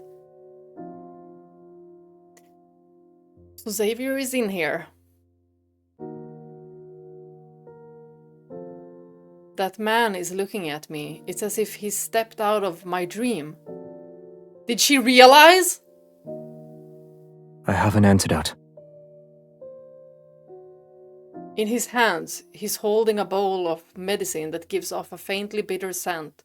Although I've returned to my senses, I'm at a loss of words. An antidote for what? I already What are we tasted it. afflicted with? I don't think you were gonna poison us. I swear. You wouldn't think that, MC. Would you? MC? Misinterpreting my thoughts, he speaks in a calm tone. I hesitate before reaching out to grab the hem of his clothes. I squeeze it a few times. No. No, I'm not a hallucination that appeared because you were poisoned. So, the mushrooms... What? He sits down at the edge of the bed, his elegant long fingers supporting the back of my neck as he brings the bowl of medicine to my lips. This is kind of romantic. His pose is unmistakably intimate, yet his expression remains unchanged. His eyelashes aren't even raised once. I hear a clamor. Did something happen? It's war. Oh. There is a war happening here? In a place like this? Yes. Some of the revenants harbor obsessions from their past, waging war relentlessly. They never really die, and they don't stop. They were once your subjects, Your Majesty. Why do you make it sound like it has nothing to do with you? Listen. The loudest voices belong to those trying to find a way to rescue you, the chosen one. If you die here, I'm afraid my moments of peace will significantly decrease for the next month. You are the loudest voice for me. The light flickers on his face as he picks up the bowl again. Open your mouth. What will you do if I don't? The slightly bitter liquid spreads across my tongue. He gives me a sidelong glance, but he doesn't look away until he's confirmed I finished every drop. You should have played like, no, I'm not gonna open. You have to feed me like a bird. Did I just say that? During the days I've been bedridden, outlandish rumors have spread throughout the city. The Mad King has become the Chosen One's servant. The Chosen One risked her life. The Chosen One has made a great sacrifice. They've misunderstood my actions from when I picked up a dagger and stormed into the castle. The revenants are so moved by this supposed heroism that they gather at the riverside below the castle every night to sing their praises. Okay. When he gets annoyed by their wailing cacophony, he occasionally heads out with his sword in hand. He returns quickly and their voices disappear. I'm unsure of what happened outside. However, the shouting isn't as frequent as it was before for the past few days. That means we can sleep better, right? Since then, finding a way to return to Phylos became my only goal. The Cinders is not a single river. It's connected to numerous tributaries of various sizes. They intertwine like a tree's root system and extend in all directions. Some of these tributaries flow into gloomy swamps or plunge into bottomless ravines. Others lead to lairs with revenant knights.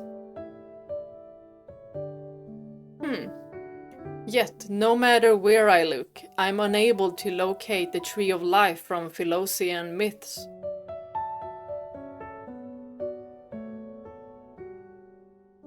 Xavier might know. Day after day, I mark new locations on my map only to cross out their names later. At least she's doing research.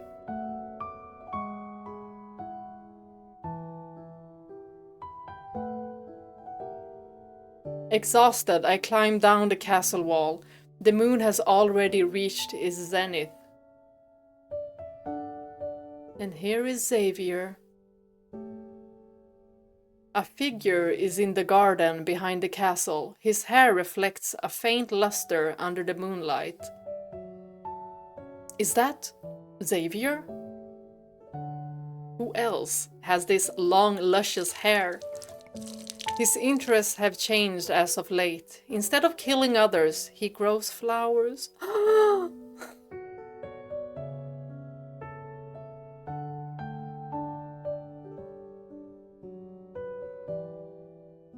Oh my gosh.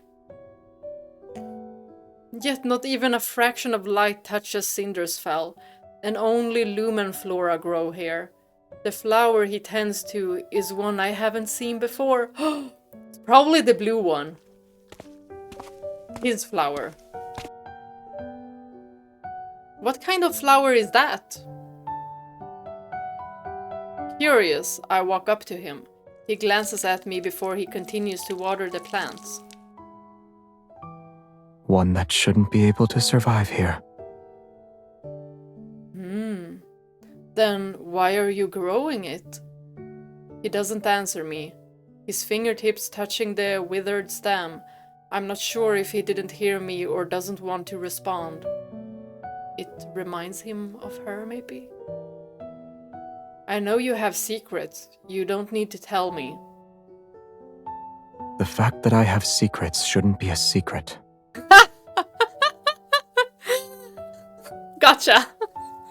But this secret is related to a certain person, yes? I crouch down beside him and push aside a cluster of leaves. The wilted leaves' veins have taken on a yellowish hue, and the light blue flower bud droops. It looks so fragile that it might snap at any moment.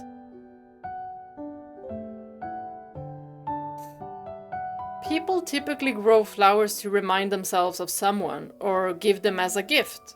I doubt there's anyone you'd want to give flowers to in this city, though. You, MC! There is one person.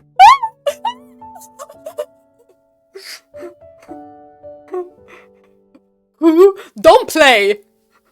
He sets the watering can aside, turns to face me, and looks into my eyes. It's like she wants him to say, you. She's like, oh, We'll talk about it when the flower blooms. And it's probably gonna be too late.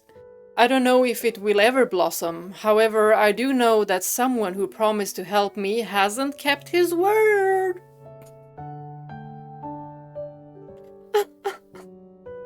He nods thoughtfully. You created a map of the entire city. Then you walked along the tributaries large and small. You've done good deeds all the while. Tales related to your acts of kindness have spread throughout the land. Oh, really? I was collecting information. Wait, how do you know about all of this? You rarely leave the castle. He hears them. Would you say these methods of yours are effective? Walking around? I'm quiet, then I shake my head. None of them are the correct method to return to Philos. What a pity. But you know! He's always like this. He dismisses my words with a few of his own.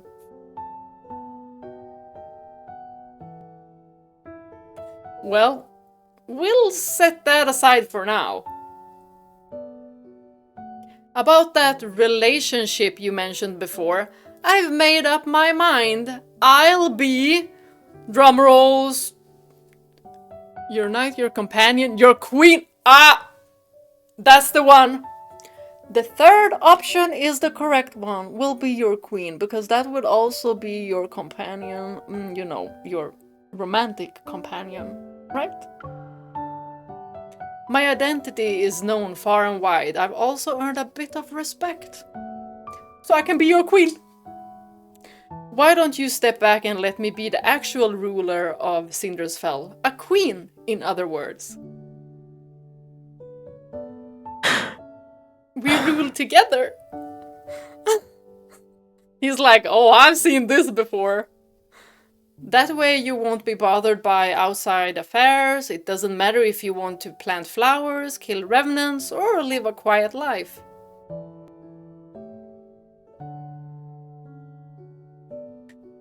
To put it simply, I want to be someone who's important to you. She just put it out there like that. I love her. Perhaps worried about losing a stable source of food, I made a vow with the utmost sincerity. I don't know what his thoughts are, however. What do you mean by important?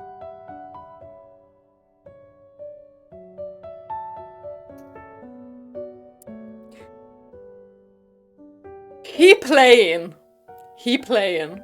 You just want to hear it from her mouth. He's like, I need you to tell me how freaking important I am to you. And how important? Relationship-wise? And she's gonna be like, I love you! No, she's not gonna be like that, but... How important, very important. You are the star in the sky, the moon in the sky. You are our sun. You are everything. Let's say you're the only one that matters in my life. Don't play. So you want to protect me? Yeah, this is so cute. As if he couldn't hear me clearly, he crosses his arms and takes another step toward me. He's pretending he made a humble inquiry. Ah! I love Xavier. I doubt you need my protection when you wield a sword like that. But when those revenants attack again, I'll be by your side. He always plays like an innocent bunny. He knows what he's doing and what he's saying. He actually laughed. I can hardly believe my eyes. Or ears, right? I can help you figure out a method. On the other hand, you need to find a way to make a flower bloom. Are you sure it can still be saved?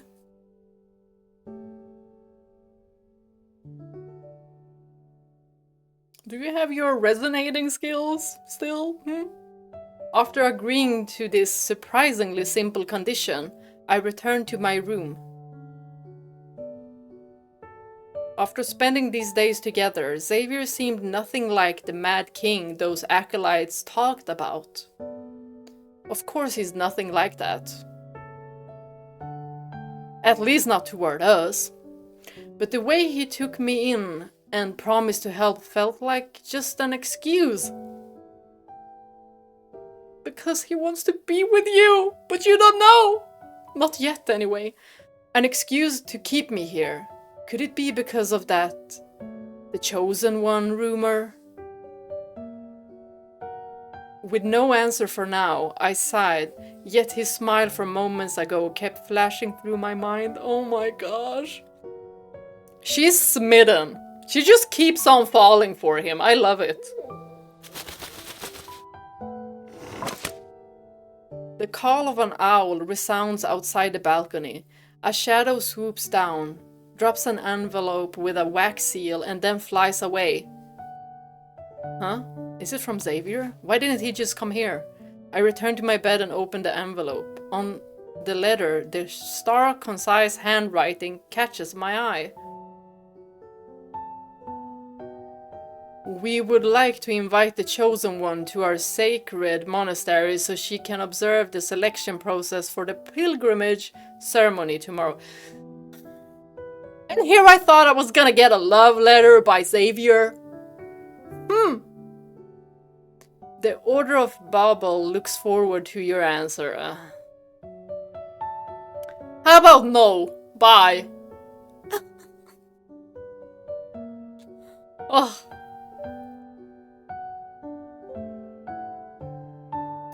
Well, that was that chapter. We can head into the fourth one.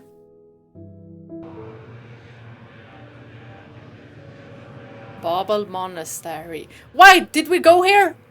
Each month, the monastery selects individuals to sail along the endless cinders. That is known as the pilgrimage ceremony. I don't like being here. The revenants believe that by traveling along the cinders, one can find the tree of life that connects Sindersfell to Philos. To Philos. Once more, I find myself at the monastery. Everything has been transformed. It just looks lighter to me. The dilapidated altar and crumbling walls have been restored by the revenants. They're functional now. Okay. The acolytes' soft chanting echoes throughout the building. They carry an ineffable reverence.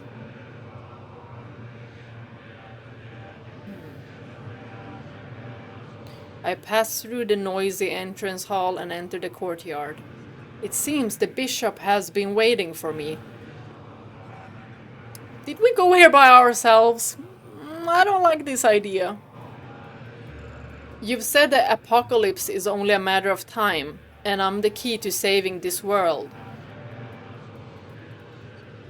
Do y'all really want to save this world? Even though I know these revenants cannot truly perish, I still feel a strange sense of unease upon seeing the bishop again. If there's going to be a world-ending flood, you should be building dams. And if war is about to break out, you should be mobilizing armies.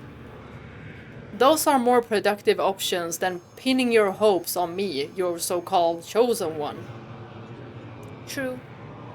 Sensing the doubt in my words, he responds with a slight smile. You think I've spouted lies to control the revenants, is that right? Yeah, actually. That's what I think. Why do they believe in me? You know what? I know why they believe in me, because we're smart! Why do they believe in you, though? You seem evil to me. I don't see your eyebrows.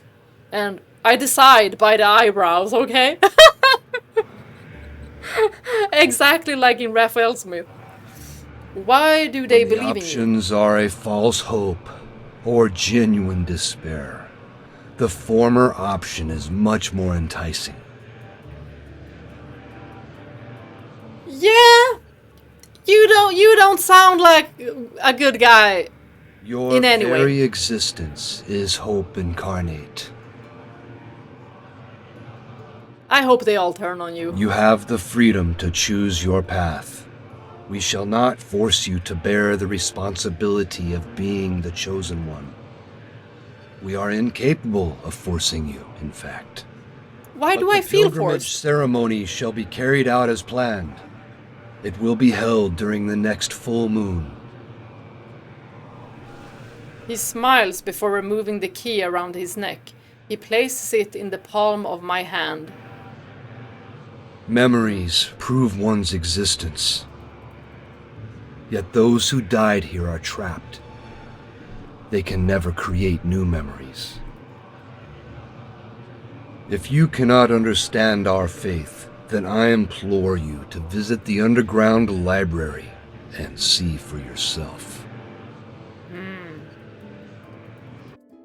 We'll have to be careful. For several days, I immersed myself in the sea of books. Although I found no records related to the pilgrimage ceremony, I learned what happened to Phylos during my absence. Okay. Interesting. So, what happened? During my absence, I mean, she doesn't really know who she was. In the beginning, the energy needed to extend the planet's lifespan was almost depleted. Beasts called Wanderers grew increasingly violent and occupied most of the planet. Even an immortal planet sustained with energy would fail to escape the fate of decline. After 200 years of silence, a young woman with not a drop of royal blood ascended the throne. Queen MC? Under her rule, Phylos reclaimed its former glory for a time. This period would later be called the Morn Era. However, historical records about her are scarce. They've only managed to preserve the magnificent spectacle of her coronation. Why no records? Her life and fate were seemingly erased by an invisible hand. There is nothing but a blank void. Something bad happened! The situation in Phylos grew increasingly dire as time passed. The royal family and citizens were split into several factions. Their constant disputes rendered the monarchy on the brink of collapse. Natural disasters raged while the fires of war burned without end. The flames of chaos swept across the land and destroyed the last vestiges of the old world order.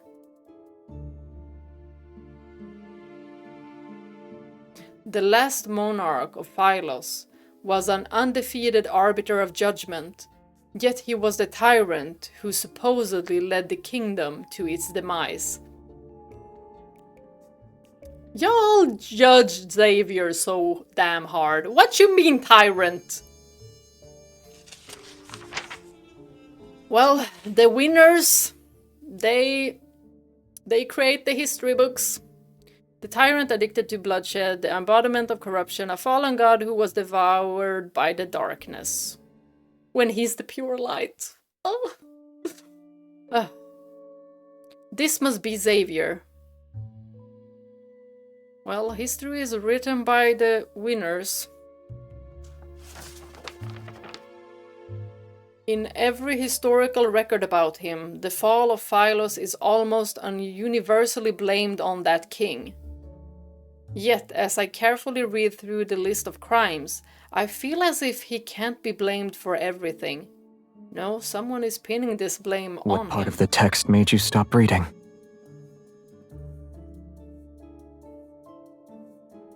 There's so many lies in here, Xavier! What the frick? And the portrait that we found don't justify how great you look in real life. Startled, I look up to find the tyrant himself. He's leaning down from the balcony above, and his gaze is fixated on me. Why are you here? My only important person disappeared. Was I not supposed to look for you? Oh, yes, you were! I noticed the young acolyte who served as an attendant has dozed off in a corner. Book in hand, I walk over to him. All these meticulously detailed accusations and atrocities. They read more like fantasy than history. He neither confirms nor denies it. He jumps down from the balcony and picks up a book. I can only imagine what expressions the acolytes would have if they saw him walking around as though he owned the monastery. According to this book, the first 200 years of your reign were referred to as the Golden Epoch. It must have been wonderful. Why did... Some matters should remain shrouded in the unknown. If you don't want to tell me, then that's that. I'll assume all these myths about you are true since you won't say anything. Oh, she's fishing. She's fishing.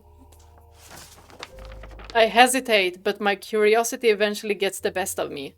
Tightly holding the book, I move closer to him. So, what happened to the royal capital of Phylos?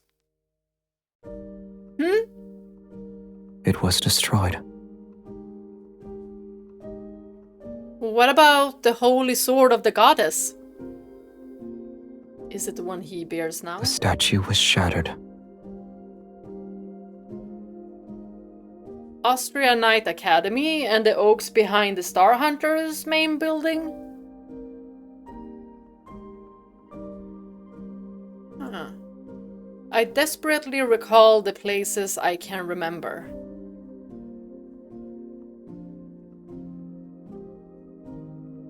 Burnt to cinders, along with all the birds in the forest.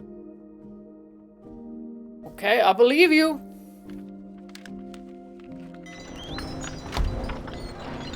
He looked down. The wind blows past us again. The windows rattle as the chandelier above us sways. Who is it? What is it? The curled, yellowed pages flutter rapidly as the story rewinds to the first year of the Morn era, when the Queen reigned. A single event was commemorated, the coronation of Phylos' only queen. Let's change the subject then. Have you met this queen? Out of all the monarchs who ruled Phylos, why is her story glossed over? Even her portrait is unrecognizable now. I touch the blurry portrait on the page. The ink has been smudged. He looks up and his gaze lingers on that page.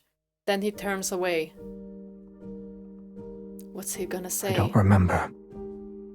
I will say that your impression of Phylos is too idealistic. I don't remember. Yes, you do. But those revenants said They have no memories. And those without memories can only believe the stories told by others. Lend them your ear for too long, and you'll become just like them. I hear ya. I know.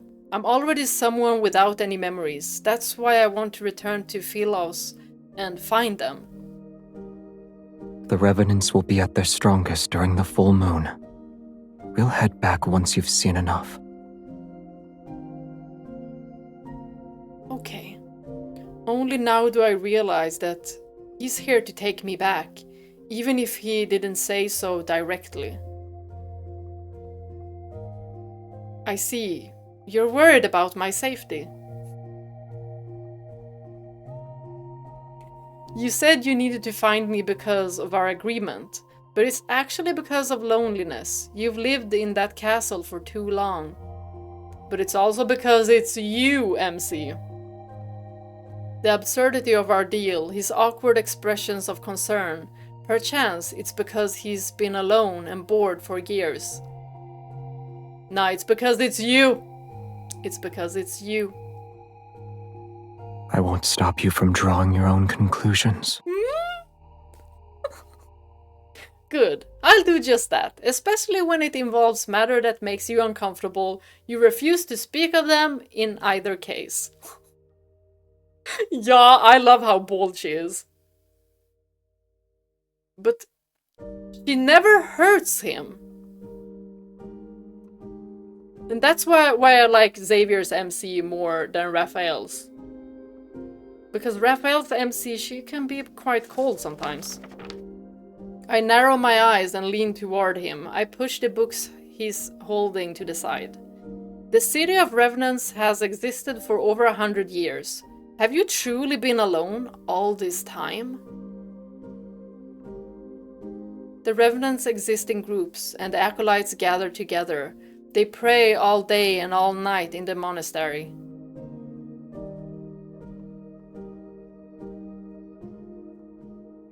I can hardly imagine what it must be like to live alone for hundreds of years, never aging, never dying.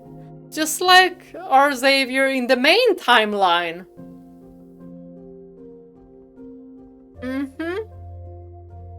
But it must have been lonely.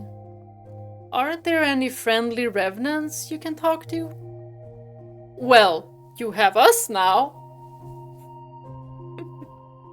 You want me to become close friends with them?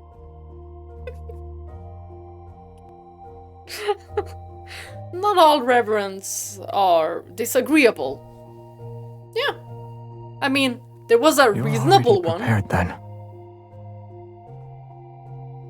Prepared? To leave.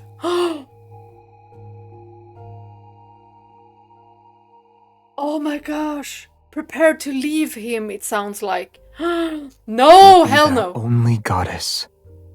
And once you're no longer needed, you'll be a sinner they hate. Sounds like this is something that happened to Xavier. When he was needed, and then when he wasn't, he was hated. A complex, indescribable emotion wells up inside me. I retort before I can stop myself. That's probably what happened to Queen MC. You always say they deserve to be trapped in their futile obsession for eternity. Probably because what they did to Queen MC.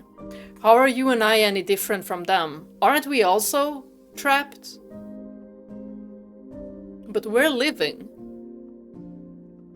I'm obsessed with returning. What about you?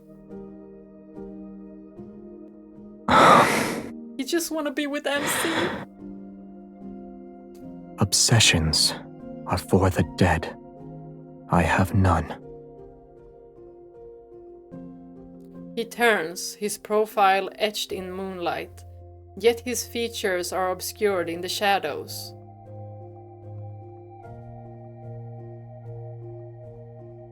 I can't help but feel like nothing matters to him. Whether time passes or stops, whether the flower he tends to blooms or not.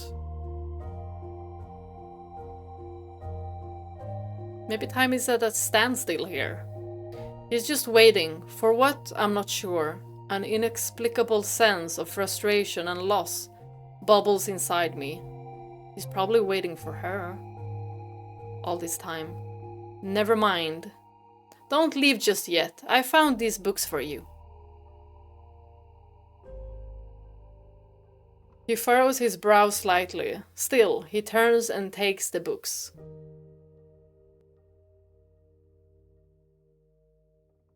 Philosian Guide, Caring for Flowers, and How to Identify Edible Mushrooms. So it was poisonous. I'm not sure if flowers can bloom without light. But he can use light. But watering them 3 times a day will definitely kill them. I wouldn't know. I don't have green fingers either. Oh! Oh, perfect timing! My cat just came in. Oh, perfect timing! The only time it's been a perfect timing. In a Xavier card. Let's go, chapter 5.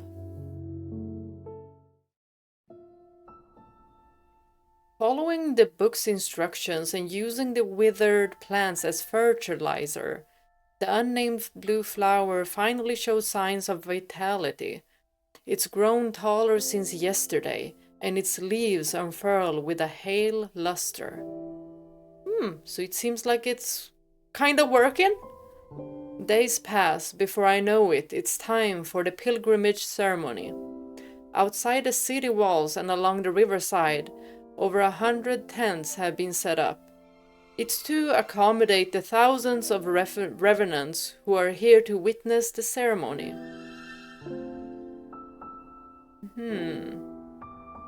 After praying at the monastery, the pilgrims and acolytes descend along the ridge. They carry blessed lumen flora. The procession covers a long distance. Singing hymns to praise Philos, they walk with carefree steps and carry lamps throughout the night. Sometimes I read Philos differently, so y'all just have to accept that. The lights in their hands form another river. They flow through the dark forest and across the swamp.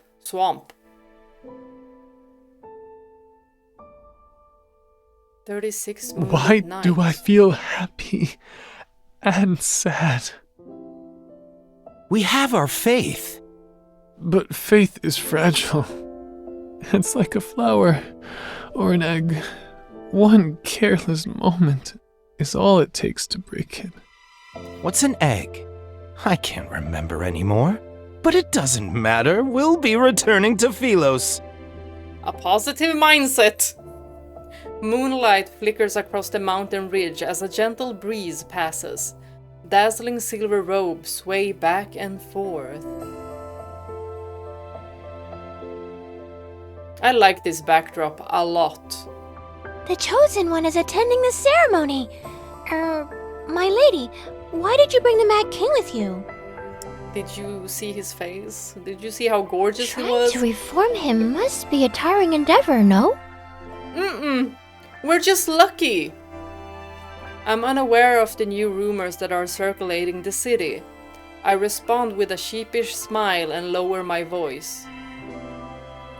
Rest assured, he has renounced his old ways thanks to my guidance and spiritual cleansing. We did so much! The young revenant's expression becomes one of astonishment and admiration. Now they're gonna think we can do witchcraft! Maybe we'll get burned at the stake. I gently tug Xavier's sleeve. He glances at me and chooses not to expose my lie. That's wonderful. May Philos prosper under eternity's divine gaze. Why do the revenants always say weird things? Ready to depart, I pull on Xavier's sleeve, yet he opens his mouth. What if your eternity's foundation involves sacrificing others? Ooh. Because he knows this very well. He knows about this very, very well. And we must also remember that this is...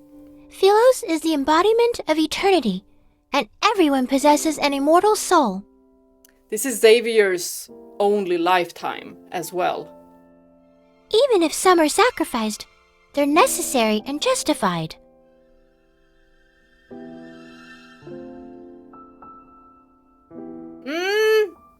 Why are they justified? But also, this sounds like a kid, so I'm just gonna Let it slide. They're necessary and justified. How can we fight against the emptiness of time without immortality? How can we explore the universe?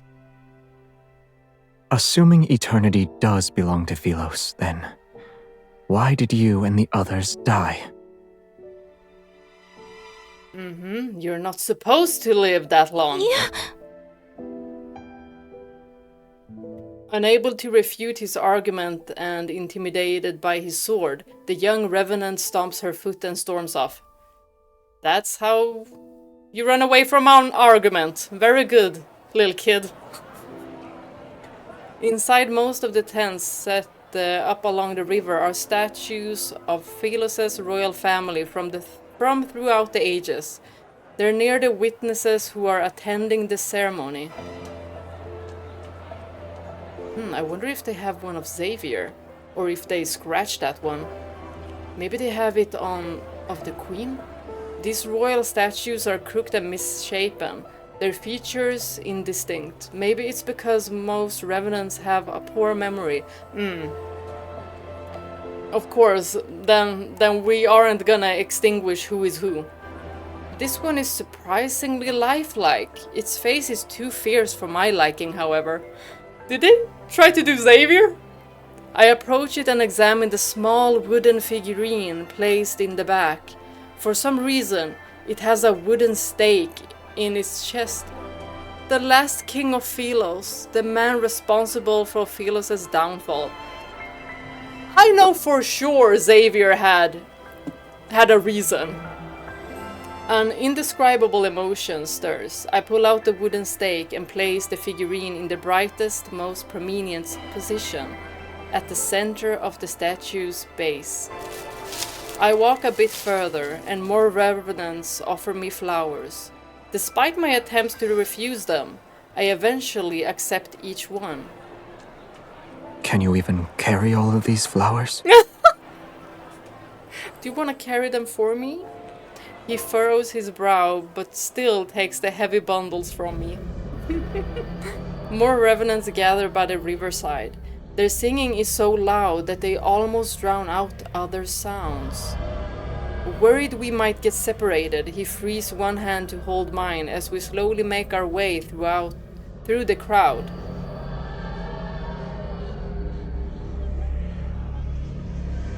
The last king of Philos and the man responsible for Philos' downfall. That beloved king who was eventually despised by all. That's you, yes?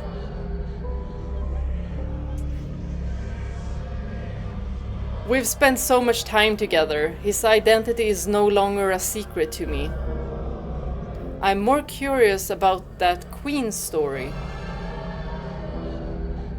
I want to know what she did. There must be a reason for why everyone is reluctant to speak about her fate. What do you think happened to her? Me personally, I think she died. He looks at me. Stories about salvation and sacrifice follow the same pattern. And that's probably why he turned into a tyrant.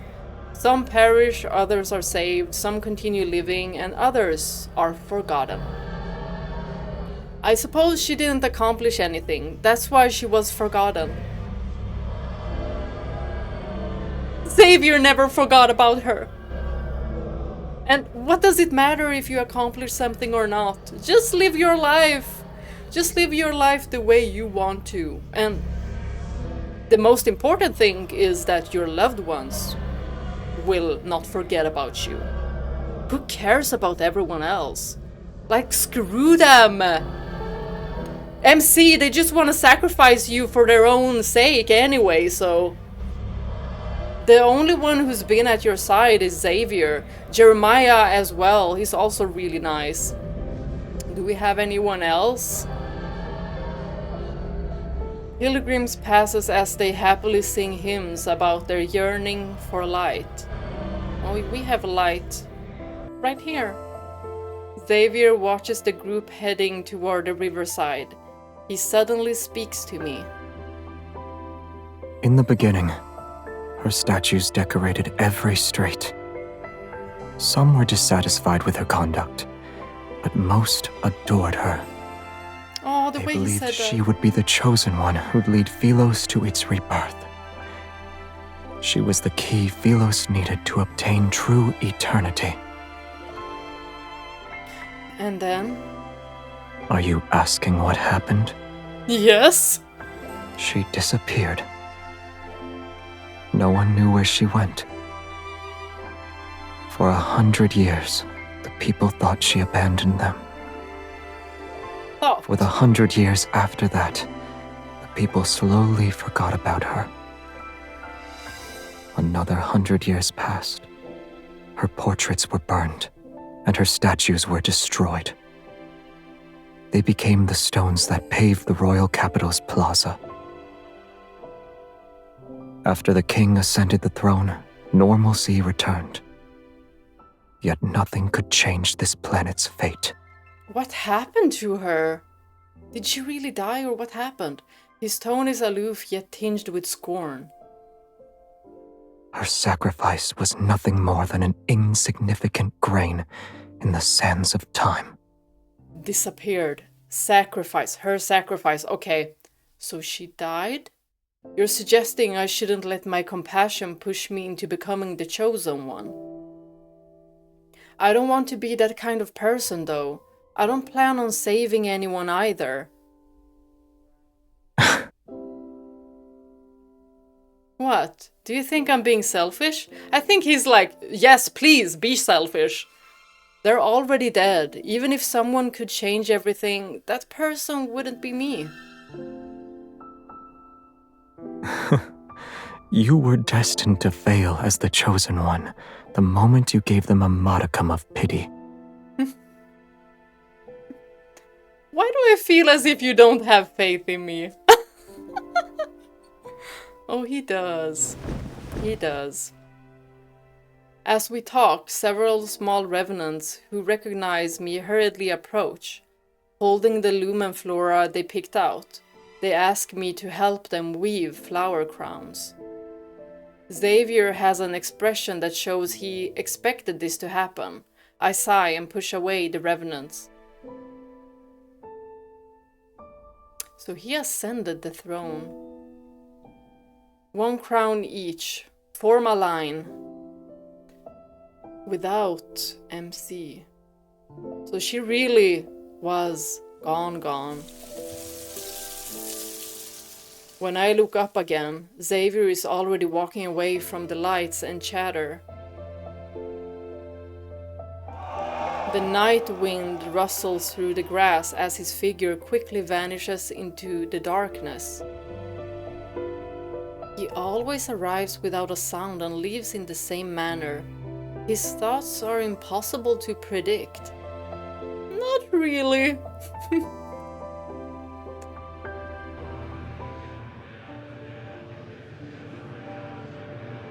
The ferryman and young king stand by the riverside.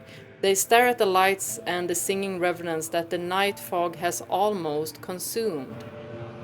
You keep her close. Are you afraid she'll recognize you? Or are you afraid she won't? She won't remember. But we do! We kinda do. It won't be long until the apocalypse arrives. After this pilgrimage ceremony, the river might grow again. And it might reach the Tree of Life. Do you want to be a witness to that? Should they find a method to return, they'll see Philos is no longer the place they imagine it to be.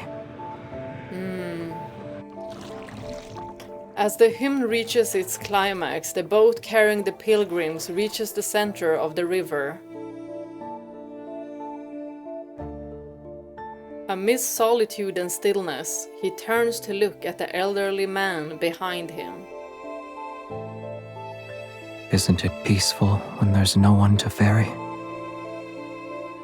For us who desperately clung to life until the very end, being trapped here is a punishment. Yet sinners should atone for those who died unjustly. Am I mistaken? And her? What will you do when she can't continue?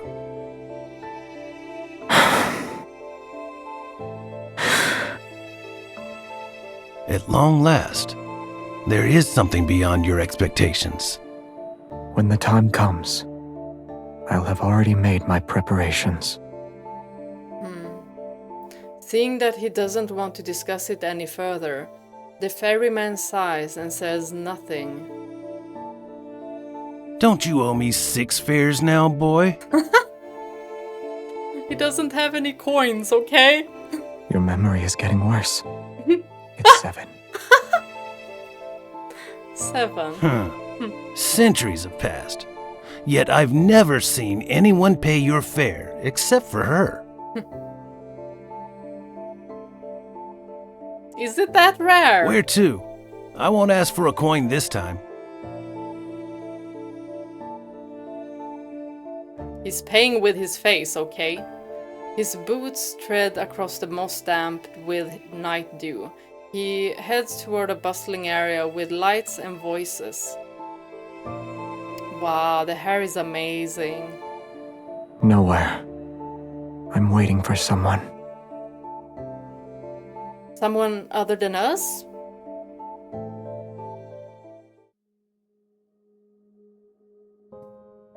The revenants say this grand ceremony is based on a ritual conducted in the past. It was how the royal family bid farewell to knights before they were sent to battle. I wonder if anyone gave Xavier flowers when he departed as a knight. Aww. I rub my sore wrist as I finish weaving the last flower crown. It's for him. He was scary. When he passed by my tent and saw me making wooden carvings, he threatened me into making one for him. Stop lying! My ears perk up when he's mentioned. I walk toward the tent surrounded by the revenants. What did he ask you to carve? A small wooden figurine of the chosen one. It's you, my lady. Is it cute? Huh? Did he pay for it? He doesn't have any coin. So, but he paid with his face card, you know. He was like, only swipe. gave me a gemstone from one of his buttons. Ah. Was he trying to flaunt his wealth? Unbelievable.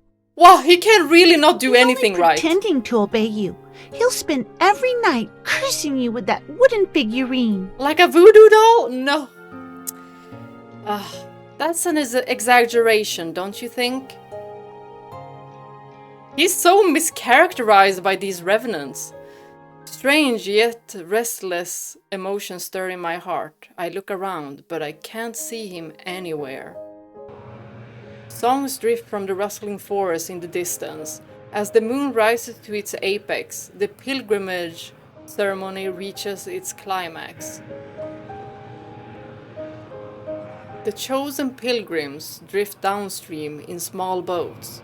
They sail amidst the revenants' cheers and songs. The revenants remove the floral wreaths from their wrists and toss them skyward. There is a shower of light that rains down.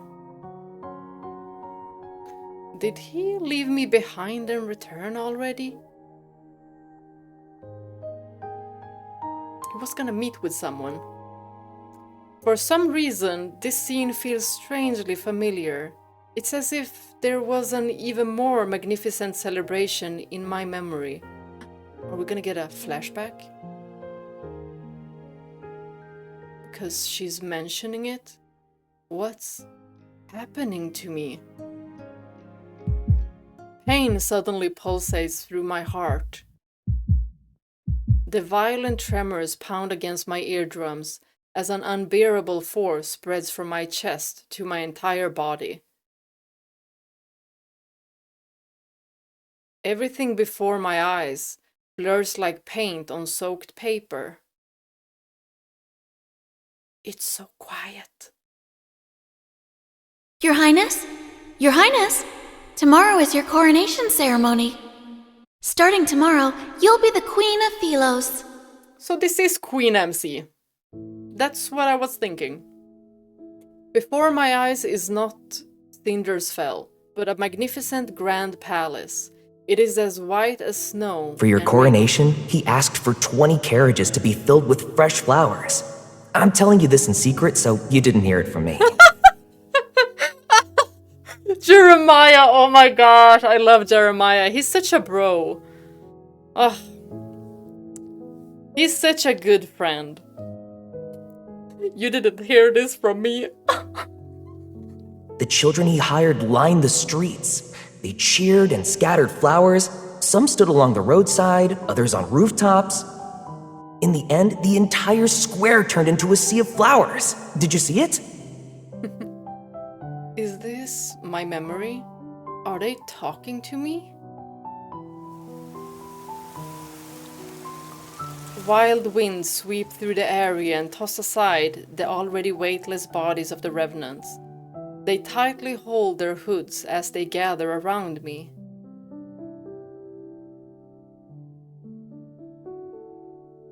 It's the chosen one! My lady! What now? Excited, expectant gazes approach me. I try to step back, but these individuals move closer.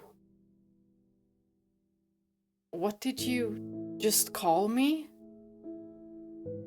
The chosen one! You shall save us, my lady! Voices assault me from all directions as countless hands grab at my dress, their expressions revealing an urgent seal. Do you remember what Philos was like? You met the pilgrims in Philos. Did they find happiness? I heard that... What are they talking about? Is she like losing memory as time goes? What's Philos? Pilgrims? Who am I? Why can't I remember anything?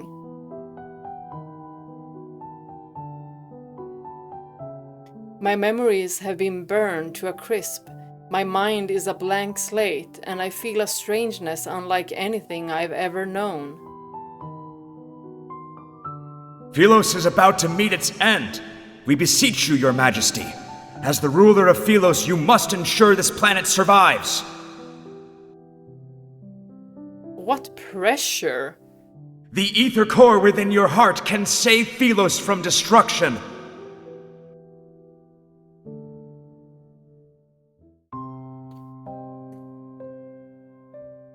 The Chosen One has exerted herself during the pilgrimage ceremony. Leave her be. He's scary. The crowd parts. When I raise my head, I see an elderly man in white robe standing before me. I don't understand why he's smiling. Wary, I step back. Good, MC. Good. Take her away. After he turns and walks elsewhere, a young acolyte immediately runs toward me. My lady, please return to the monastery with me. Wait! Please don't wander off! I'll do as I please!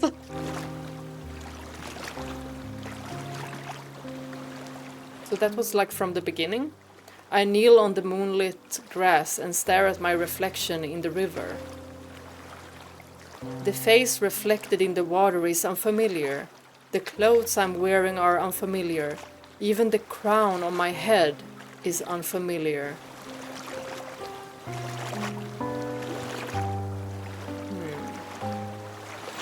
Did she just happen to get the exact same appearance? Within the rippling, blurry reflection, numerous shadows stare back at me. Come, become one of us. Are they trying to drag her down or something? Oh my gosh. Shadowy hands reach up from the water. They pull and tug at my clothes. Become nourishment, just like us. We already been sacrificed once, so no. Or twice. My thoughts too feel as though they're being pulled by countless decaying hands. I'm slowly sinking into a whirlpool. Why are you here by yourself? Ah, Xavier, you saved us. From whatever that was. What? A white figure appears in the depths of the forest. She's seeing things because he's blurry, right? In spite of the darkness, he's cloaked in a soft light. Light Seeker Xavier. As soon as he raises his head, I freeze. Several seconds pass before I feel the faint flutter in my throat. Why are you just staring at me? Does she not realize? Xavier! She does! She does. Oh my god, she's so smart. My memories begin to stir once the first syllable of his name leaves my lips. They slowly flood my mind. Is she gonna tell King Xavier or nah? This long-lost familiarity seems to transcend time and space. It compels me to run to him and hold him close. But an icy hand from the riverbed tightens its grip. I'm dragged into a bottomless darkness. They're trying to drown her? Uh-oh. Okay. Good thing Xavier is here. The group of pilgrims disperse. Only the lumen flora lies scattered on the ground. Your Excellency, will we be able to return? I was just about to get drowned. Worry not. The day when we are welcomed into the light shall arrive. Maybe we're not so close to them. A raging gale churns the river's waters as dark clouds slowly obscure the moonlight along the horizon. In the fog, a boat carrying revenants is swept into a whirlpool. The vessel and its passengers are swallowed. They will never resurface. Well, we could have been swallowed as well.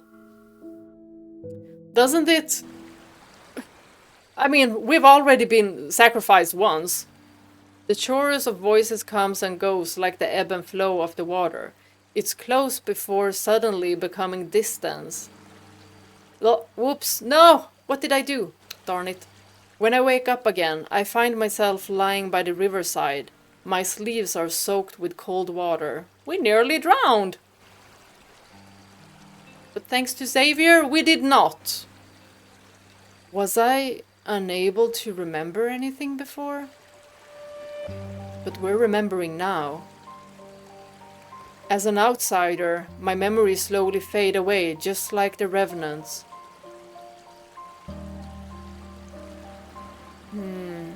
Wait, Xavier! She didn't forget about him! I freeze before I sit up and look around frantically. Was he not here? Xavier? No one answers. I stand and start my search. I soon spot a familiar figure in a nearby field of flowers. Has to be him.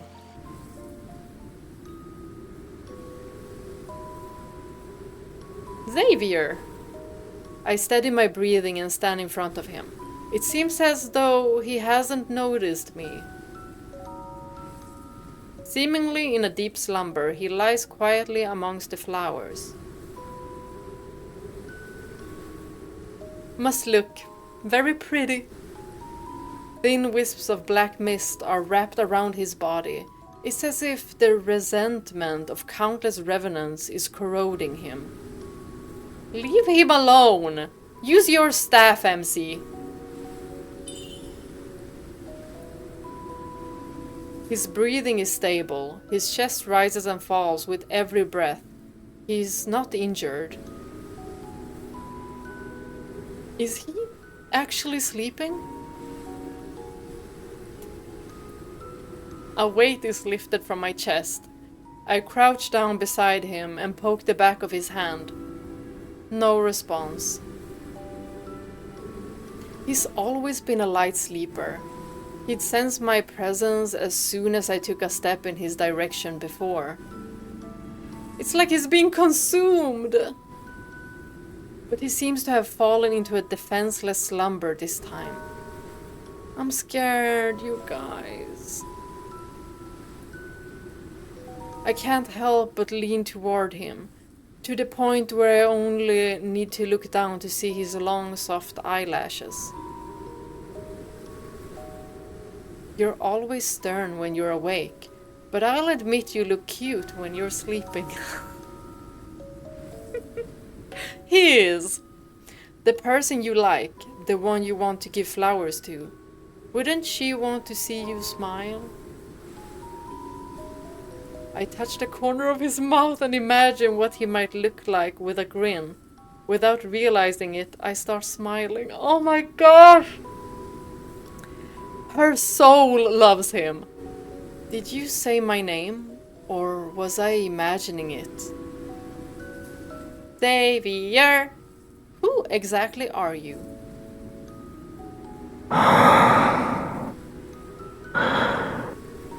Oh, he definitely remembers her. He's just playing. Deciding to set aside these unanswerable questions, I lie down beside him and touch his hair. The strands are entwined around my fingers, and I begin tying knots, one by one, for him. Are you tying knots in his hair? Next time you give me a cold look, I'll just think of how you're letting me mess with you right now. Maybe she's putting flowers in his hair. As if hearing my words, his brow furrows slightly. Keep sleeping if you're tired. We'll be the watch out.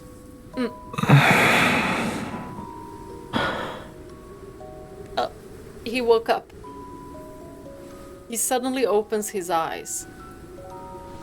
I loosen my grip and the half-braided strands of hair escape from my hand.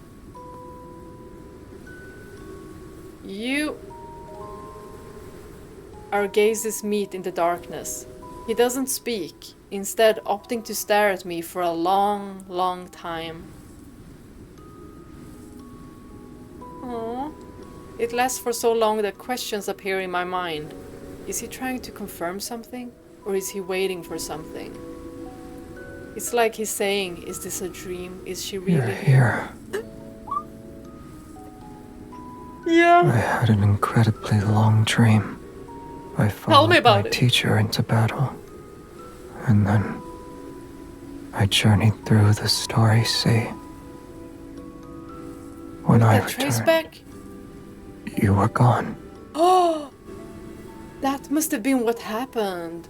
He came back for Queen MC, but something had already happened. She must have been sacrificed. And that's probably where the Mad King comes from, because he might have spiraled knowing what they did to her. Don't know. His voice is soft and hoarse. It still carries traces of that dreamlike days. So much happened during those 300 years in your absence. I don't even know where to begin. Oh my gosh. It sounds so painful. I doubt you want to hear those boring details. I want to hear everything! Do you remember our little planet? I told you about it before. Urulu! The wavy leaf sea lavenders grow better there. I brought back some seeds and hoped I could grow them for you. Aww. So the name of that flower is wayleaf sea lavender. My hand trembles and I feel a sharp pain. The bruise on his chest has pricked my fingertip. Is it that sharp? Pricked by a flower? Back then, it was just like this. I thought my intentions were clear. Why didn't you understand them?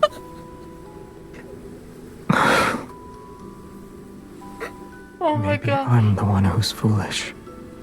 You thought you meant someone else. More direct from the beginning. Both of you!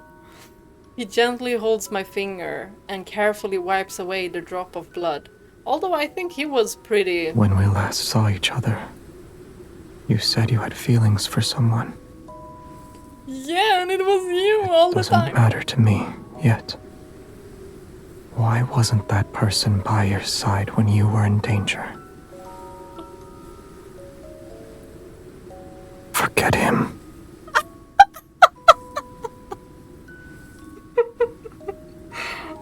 He's always beefing with himself.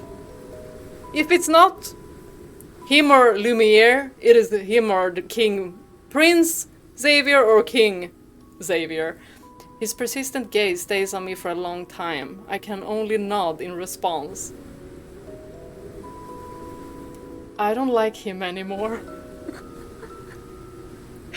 Y'all are the same person. But I like you. Is that alright?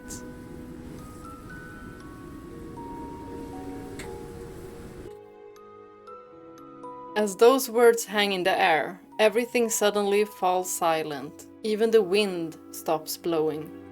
The night is still and the flower field is silent.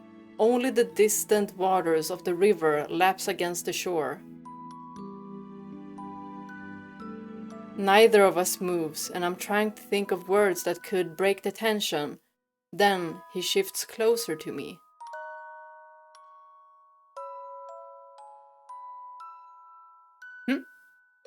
His cool fingertips press against my jawline, and our breaths intertwine. I attempt to create some distance between us. Girl, stay the frick still! Stay What's still! wrong? Am I not allowed to kiss you here? Anywhere is fine.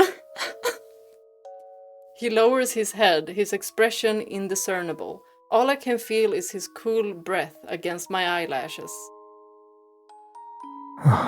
Of course. Why would you want to see me like this?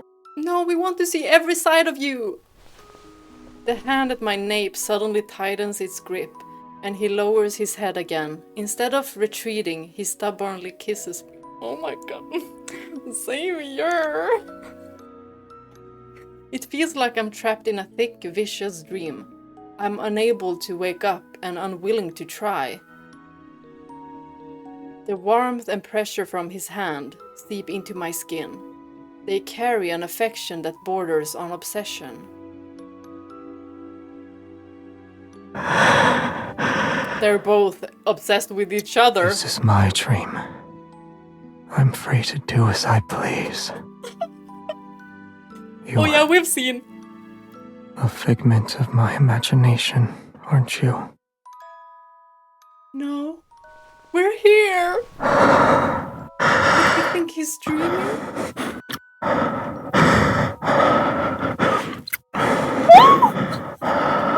Is MC gonna be you? As our lips touch, I catch a glimpse of the lumen flora gently swaying. The wind has begun to stir again. What if she gets jealous of herself? Just like Xavier gets jealous of himself. She'll be like, wait a minute. Was it? Wait. If I was the queen, how different am I now than when I was then? Maybe he doesn't like me now. The ceremony ended and those pilgrims were never seen again. The elders in the monastery declared the ritual a success. It was an auspicious sign since the Chosen One appeared.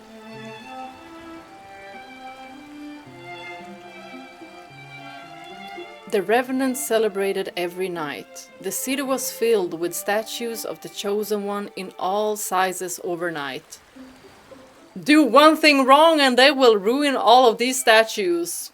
And you will get the same treatment as King Xavier.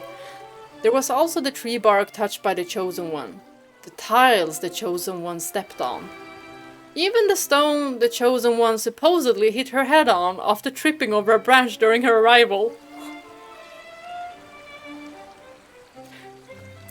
They were all treated as a sacred gift. The revenants competed with one another to preserve these treasures. Your baubles are nothing. My hand was touched by the Chosen One herself. Are you really gonna say that? I mean, your hand? What if they take your hand? Like, aren't you afraid? Revenants surrounding and let out gasps of envious admiration. Yeah. You have been blessed. Excellent. We'll chop off your hand and mount it on the city wall, so every passerby can shake it. Don't flaunt your arm next time, okay? I told you. didn't I? I told you. You want to cut off the hand that the Chosen One touched? Don't be afraid. Should have listened. We're incapable of feeling pain. Or is your heart not sincere enough? Oh! I shall accept any sacrifice if it means I can be a pilgrim. Go ahead, I won't stop you. I'm not gonna be here. After I attended the pilgrimage ceremony, I realized that as an outsider, my memories will slowly fade too. If I can't return to Philos, I'll eventually be just like those revenants. And that we do not want. Yet, where did those pilgrims go? Acolytes from the Order of Babel always avoid the question. Maybe they can't tell the truth. Does the end of the river truly lead to the tree of life that's mentioned in the prophecy? What if it's a lie? Who should we believe? Well, if Xavier says... Your solution is to follow in their footsteps. You'll see where the supposed sacred path of pilgrimage takes you. I rather trust you, though. They say the river doesn't end. If that's the case, then what happened to those pilgrims? They didn't die, but they didn't live either. No one has seen them since. So they just disappeared, like Queen MC. The river silently flows as our ferry glides across the mirror-like black water. A thin mist surrounds us. Come to think of it, if we're measuring how close someone is to the Chosen One, you should have been chosen for the ceremony. Yeah. Because we're like this, together. We're stuck, like glue. I'm honored. You ate meals cooked by the Chosen One, held the Chosen One's hands, and even embraced the Chosen One. Didn't we do like more? But okay, MC, if you want to cut that out. And... Oh. You cut her off. She cut herself off. These eyes, this nose. I think picking nose might be a more fun option than eyes. This nose has been touched by the Chosen One. She's probably like...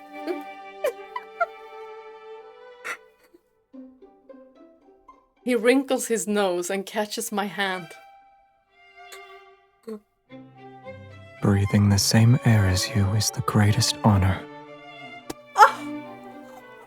What did you say? Oh my gosh.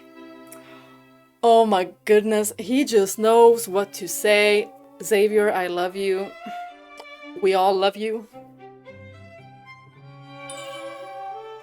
These lips have also kissed.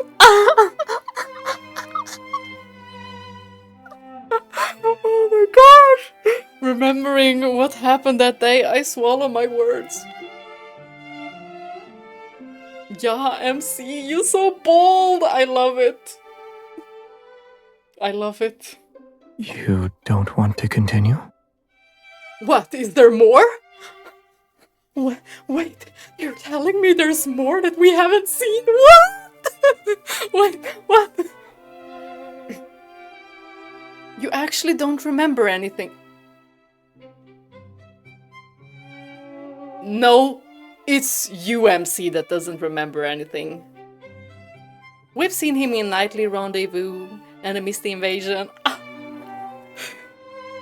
Of course. He responds with an expressionless look, then he turns away and his voice is unexpectedly tinged with a hint of resentment. Oh! You're the one who doesn't remember anything. You know what? You're right! You're right, but we're getting our memories back, but we're just not telling you. Not wanting to argue, I focus on what's more pressing at the moment. I need to figure out what happened to those revenants. If anything that crosses the waters of the cinders sinks, perhaps the path they sought is there. Maybe? How did you get this boat? I said I was your queen. Or rather, how did you convince someone who doesn't accept credit to lend you this boat? I winked.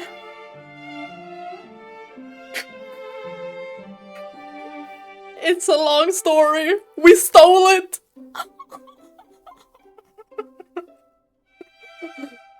After boarding the ferry numerous times, I gradually became acquainted with the ferryman of the Cinders. Occasionally, when he wanted to rest uninterrupted, I would volunteer to take over. Aha! That's how. We didn't steal it. He didn't agree to it at first and always refused with a cold expression. But as time passed, he eventually let me handle it. When I encountered revenants who wanted to cross the river despite lacking coins, I didn't turn them away. I asked them to tell stories as a form of payment. That is very smart! I would also do that. Although I probably would get fired for that. When he discovered this, he always turned a blind eye.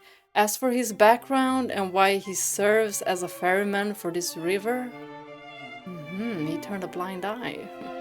I've asked him out of curiosity before, but he always refuses to talk about it. Probably because he knows who MC is. He knows Queen MC. Since he knows Xavier. You know each other? You can say we're old acquaintances.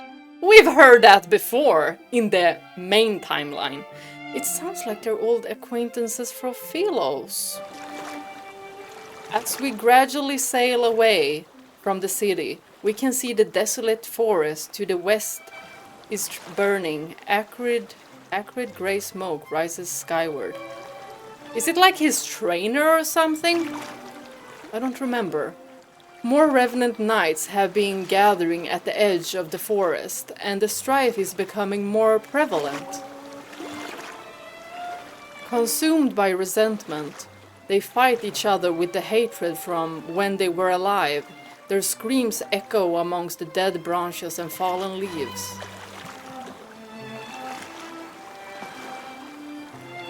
As the bishop foretold, signs of the apocalypse are once again emerging from the ruined city walls. I was unaware you were skilled at ferrying. I'm skilled at many things. Oh. After the bow hits a submerged shoal and spins around several times, he can't bear to watch anymore. He takes the oar from my hands. We were good with Raphael doing this with the oar. It was Raphael who wasn't the best. He was rowing us around. I lose track of time. Black clouds gradually cover the full moon, and the scenery around us grows increasingly dark and desolate. Something's not right. The boat creaks and the river's current becomes turbulent. Startled, ravens fly in all directions. A chill creeps up from the water's surface and latches onto my skin.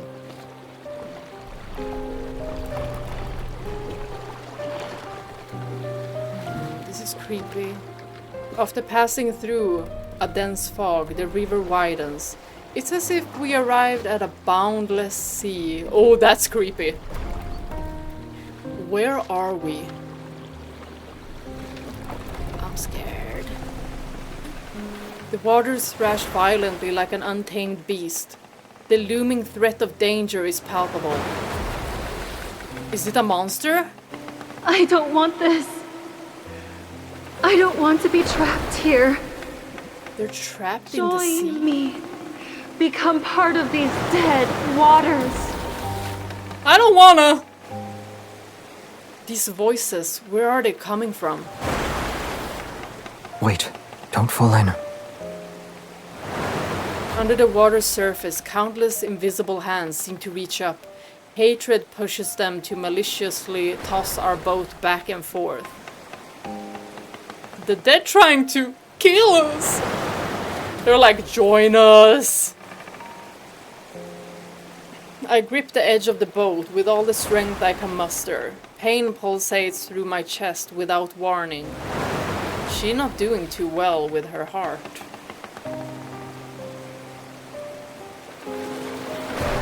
My vision blurs. It's as though invisible hands are squeezing my heart. Yeah, she's not doing good. This is like the third anecdote.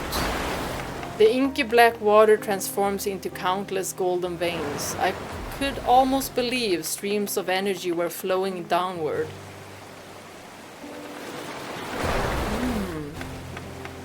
I feel awful. It's like my strength is being drained away. And what's draining it? Watch out! This place?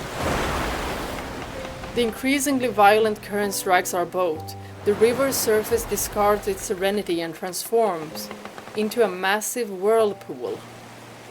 At that moment, I'm like a seed. I'm plunged into a darkness unknown to all. Uh-oh, did we fall in?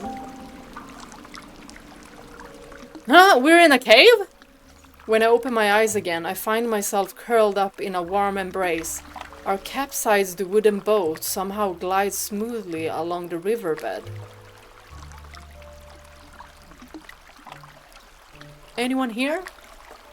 Mist reminiscent of a veil accompanies us. I can hear the rapids and foam washing over sharp reefs, but I can't see the dangerous shallows.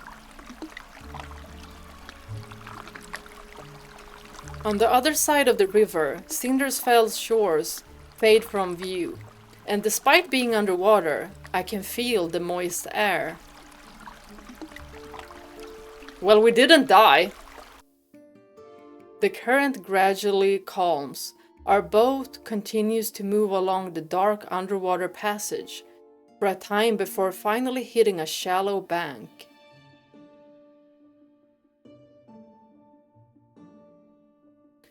It's like we are being shown this place. What is this? Does Xavier know anything about it? Xavier steps onto the shore first, then he turns and helps me stand. Oh, what a gentleman.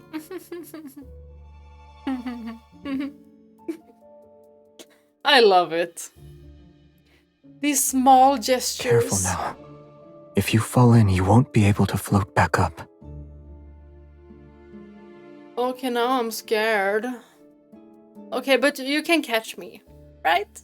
You're fast. Despite the fact the water here barely reaches my ankles. Cursed water? What's this? We're gonna get dragged. The cave before us seems endless. Strange tiny particles of light float in the air.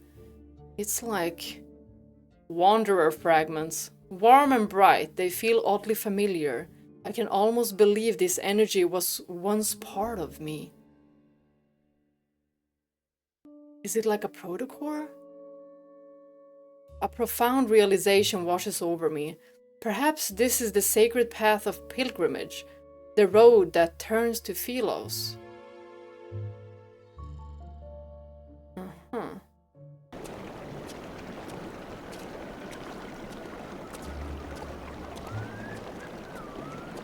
The archives at the Order of Babel's monastery had records of a certain Philosian legend.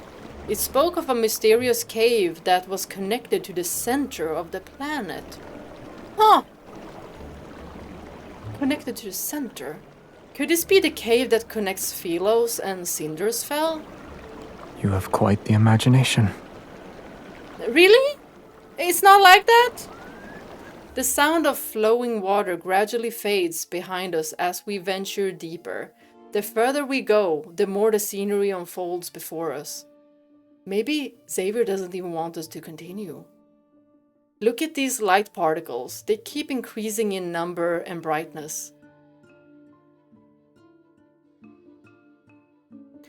Perchance the pilgrims who disappeared found themselves in this place.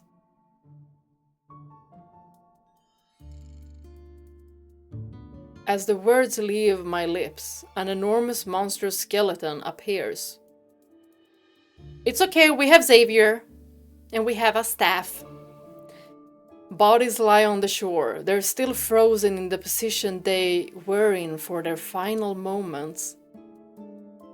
Is this like a graveyard? These monsters. They're wanderers. That's why we saw the light fragments, the blue ones. These creatures once roamed Philos before it was destroyed. The gleam of a blade flashes and the bone-white remains dissolve into energy particles before dissipating. They were devoured by those monsters before they could escape. Oh. You know something, yet you're unwilling to share it. To protect her, most probably, he remains silent before turning away. His cloak billows out behind him. If we could actually return to Philos, what will you do? Well, one thing Aside is, from I wouldn't finding be without your you. name. I would find you? I haven't thought about it yet. Stop! Is there anything you'd like me to do for you? Should I meet with someone on your behalf?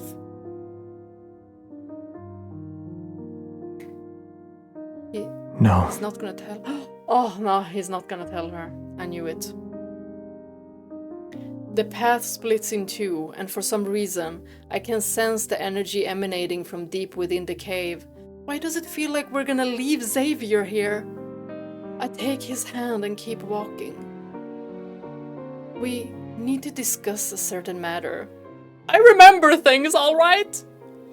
When I return to Philos and rebuild it, I promise to fairly evaluate your merits and shortcomings. He's speaking as if he's coming with us. I'll start with revising the historical texts. The historians abandoned their duties and wrote pure fantasies. That we know. And then?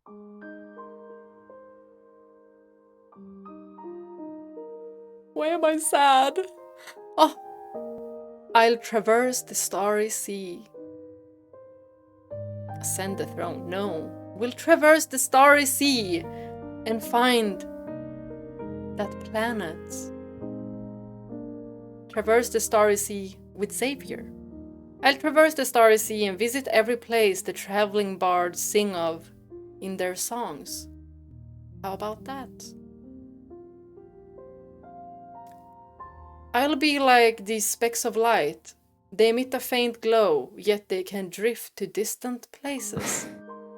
That sounds wonderful. If the worst happens, as in I can't find anyone who remembers me and I'm unable to stay in Philos, staying with you would be nice. Oh my gosh. I keep those words to myself as I look at him. Oh my gosh. It's all right. No, it's not. The starry cosmos has many places you could visit. Take, for example, a beautiful little planet. We know about that planet. I hear strange clicking beneath our feet. We look down at the same time. There's a deathly pale wrist encased in crystals.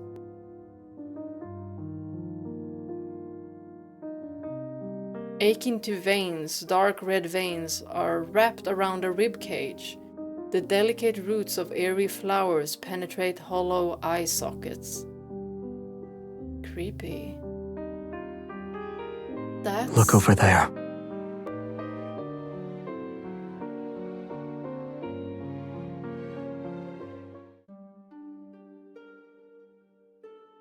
In the distance, a twisted tree looms.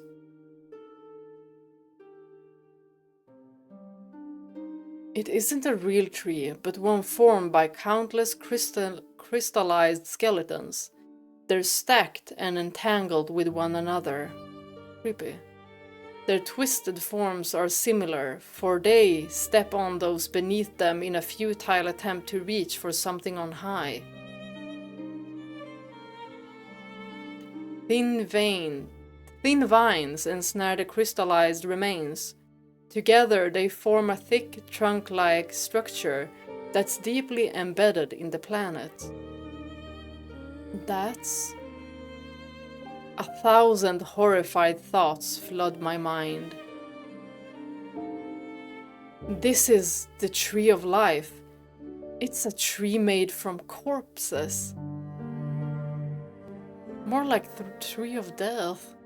I've never seen these people before, yet I recognize their clothing as garments that belong to Philos. Each and every one of their expressions are filled with despair and terror. They're like souls in the depths of hell who are seeking salvation.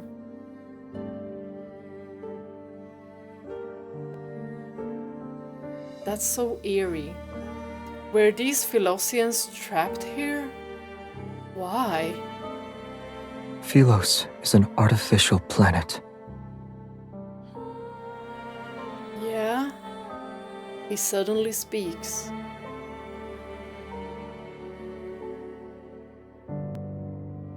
Their pretense of eternity depends on an energy source called a protocore. Protocore?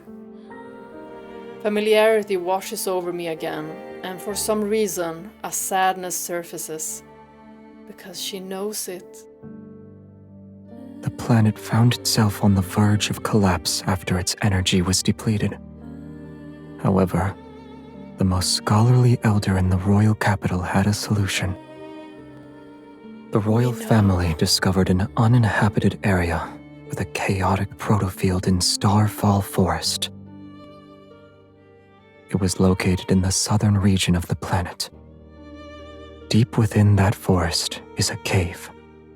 It leads directly to the heart of the planet. So long as humans were thrown into that cave, the planet's energy would never be depleted. Like the people who thought this system was justified, the planet possessed an insatiable greed.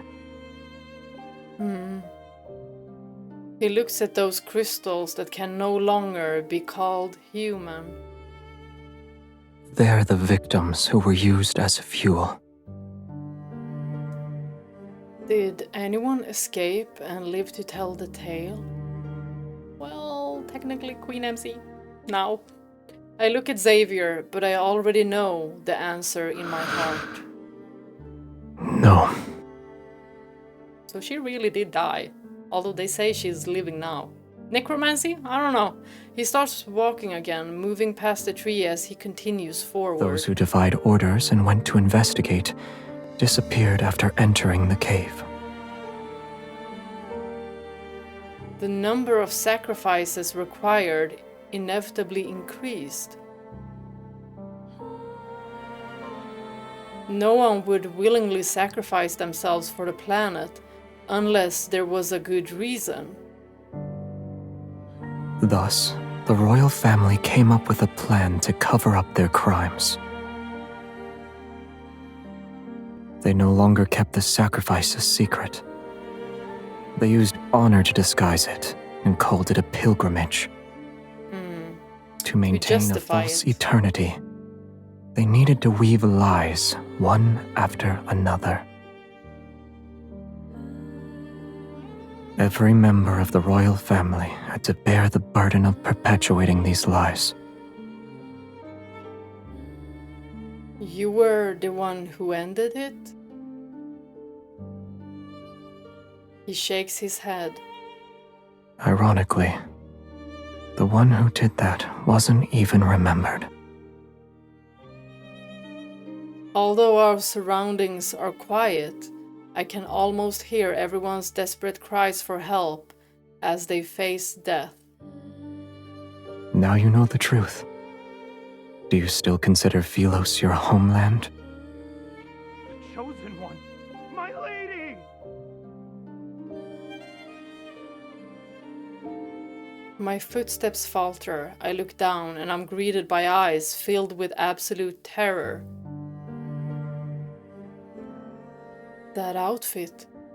He's a pilgrim from that day. Tiny crystals seemingly alive spread from the youth's palm.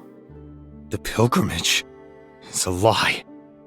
It will never lead us to Philos, or a source of nourishment for the cinders. The waters, they grow without end. Only then will it reveal the true path. You are the last one it needs, my lady. You can lead us back to Philos, yes, my lady? What a burden. Such a burden for her. He kneels before us and presses his forehead to the ground. Why won't you save us? You traitor! Watch out. But this cycle will never end. Xavier wraps his arm around my waist and pulls me back. His sword draws a black and golden arc. It rushes forth and slices the figure's waist. The pilgrim who transformed into a wanderer falls to his knees. He prostrates toward the tree as if he's worshipping it. The crisis had passed and the lie behind the pilgrimage was exposed. Yet I know that we can never return to Philos.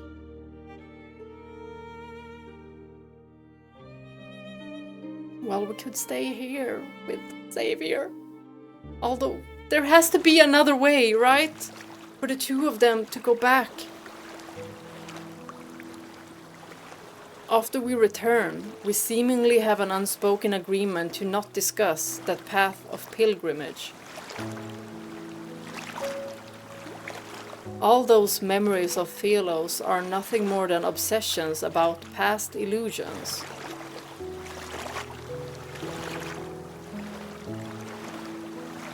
Was I one of those sacrifices?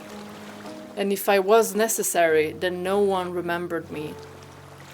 She doesn't remember this. Yet after learning all this, I surprisingly find myself at ease. She must have been sacrificed, even as the queen. Have you thought about your plans for the future? Assuming you can't return to Philos.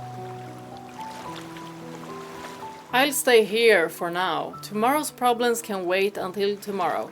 At least, I'm free at the moment. But when is this apocalypse? The small boat sways gently on the river's surface. For some reason, tonight's moonlight seems especially bright.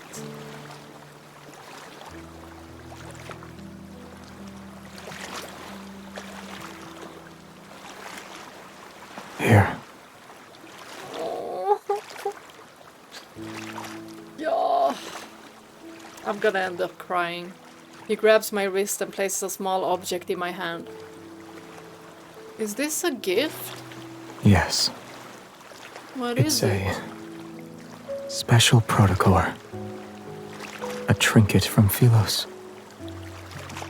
It may be a fragment, but you'll find a use for it.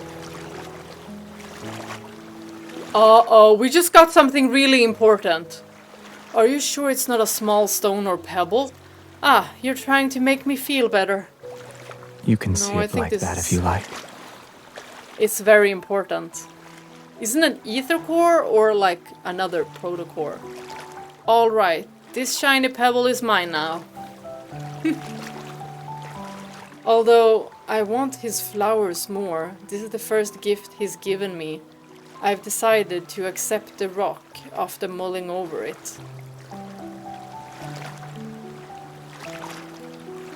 Calling it a rock. I lie down on the bottom of the boat and recall a similar tranquility had accompanied us for our first boat ride.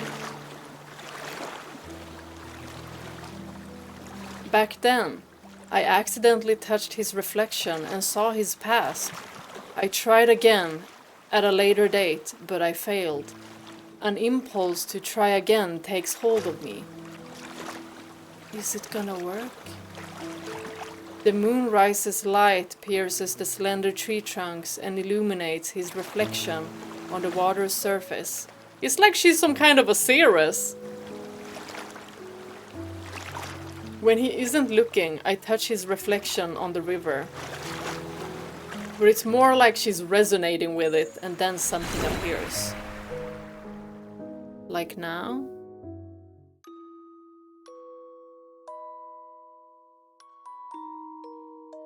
This time I saw him standing with his back to me, surrounded by an endless sea of flowers. Urulu? Is he on Urulu?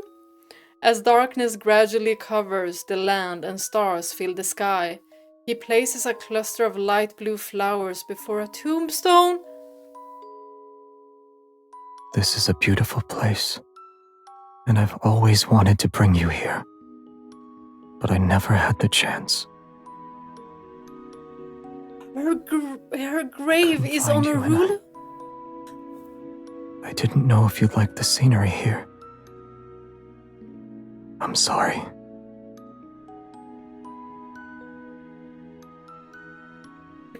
His voice softens as his fingers slowly trace over the engraved text on the tombstone. The first queen of Philos, her name shines quietly like the stars. Everlasting, it shall never fade. He came back for her, you guys. Of course he did. The name I've long forgotten comes flooding back. The forgotten queen was me this entire time.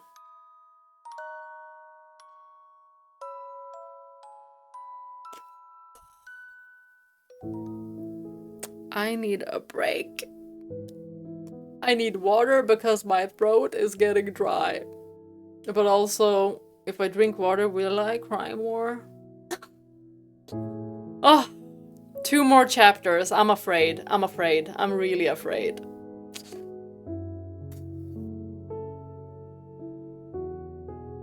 Are we ready? I'm scared. I've prepared tissues. I've seemingly grasped a crucial thread as forgotten memories begin to surface. Xavier is the king who succeeded me after I disappeared. Yeah, that's what I thought. The truth is right before my eyes. This place isn't so different from Philos. Or rather, places where humans exist are very similar to one another. But I've been in the heart of the planet for years. Then what did Xavier experience? Why is he even here? It's like she's been trapped there in the heart of the planet. Only to come back as the living. Little by little, I pieced together the truth from the forgotten tombstones scattered across Sindersfell. The story continues. While I was gone, my knight traversed the starry sea. Yeah, with the spaceship. My knight put on that dust-covered crown. My knight became their king. It's the most magnificent coronation ceremony in the history of Philos.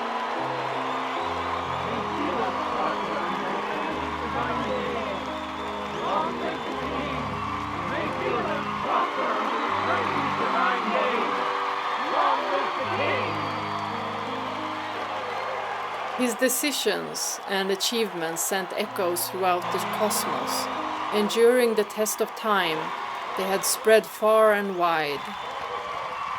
The people gathered in the square, bathed in the sun's brilliant radiance. They danced to the rhythm of drums and wind instruments until midnight. Only when the radiant moon hung high, its light making the city walls the color of bones, did he finally leave the courtyard.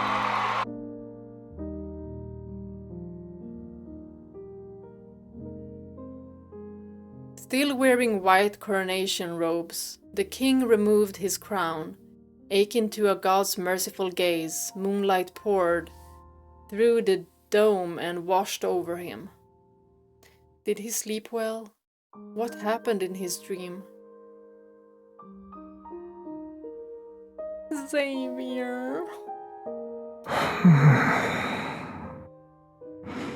I miss you so much.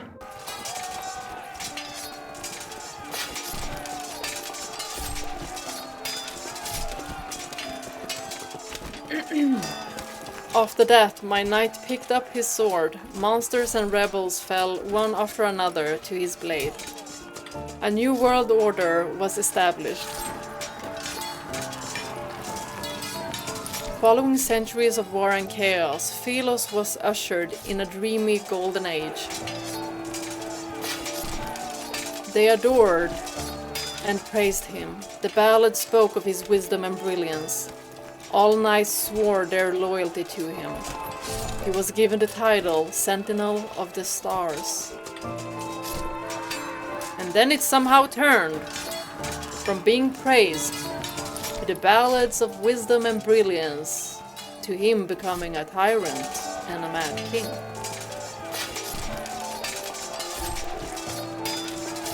Yet in the end, they stormed his castle and held swords to his throat. An ambush. Backstab. Knowledge was lost. The world order crumbled. And war raged endlessly. He sat on his throne as a prisoner. Alone he bore the weight of his crown. This was the downfall of Philos and the story of his life.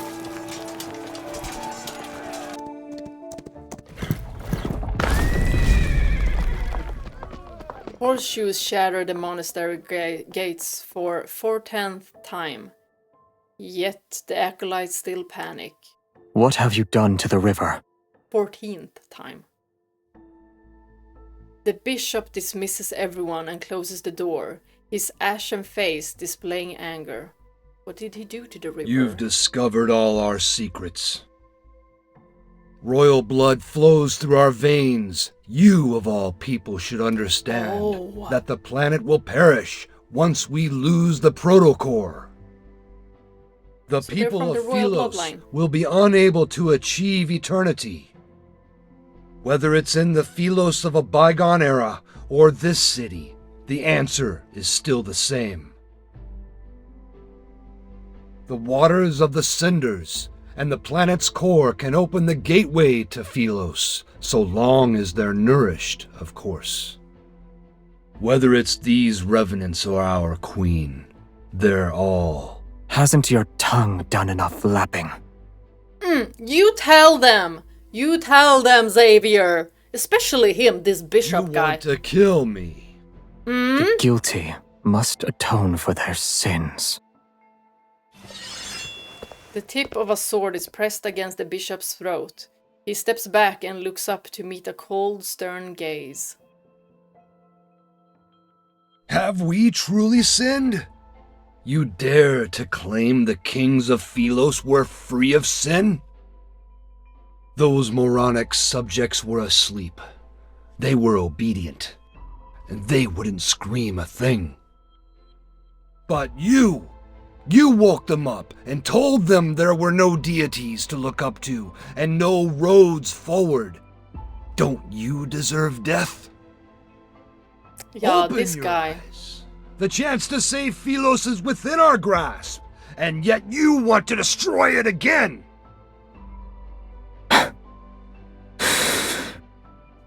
Don't listen to Planet him. can die. Let it all return to naught. Yeah, I think that's what we're gonna Can do. only survive through sacrifice should have never existed in the first place. You tell them! Exactly. Artificial planet that needs to eat people to survive. Like, no. If it needs sacrifices to survive, then let it die. Let it die. You can't bear to see her die again. That queen you failed to protect. No, Xavier, it's not your fault. Queen MC probably knew. Her heart nourishes those poor revenants in the river, and it's our most precious sacrifice to the heart of the planet. If we throw her into the cinders before the last full moon, we can return to Philos once more. So many have already been sacrificed. She's been sacrificed once before. What's wrong with sacrificing her again? Oh, just because she's been sacrificed once before. Oh my god, does that make it right? No, it does not. Oh my god. You were the crown prince of Philos. I'll let you be the king. As if. Your tired rhetoric never changes. Hmm. This time, we'll find out if it's your call or mine. The planet needs nourishment if it is to survive. Both you and her are suitable for that role. If you want her to live, you know the price you must pay.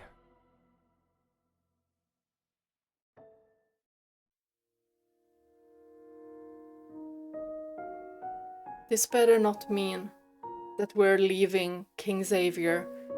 Moonlight bathes in the forest in a silver-grey hue. Some windows in the distant city remain brightly lit. This is the first time he stopped to listen to the revenant songs ever since this false world came into existence. If there is a God out there, please hear my wish. May my death not be meaningless. Should our prayers be answered, we willingly surrender our freedom to a false faith.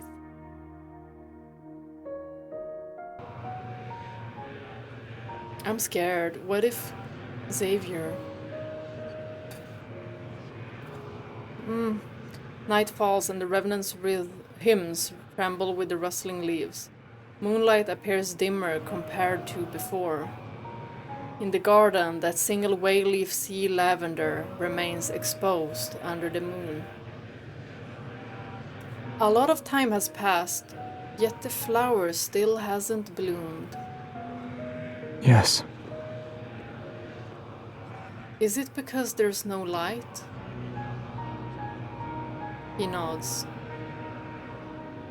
It needs to be somewhere with light. Urulu? Is your horse truly nameless? Is he gonna take his time and be like, I'ma name him Fluffy?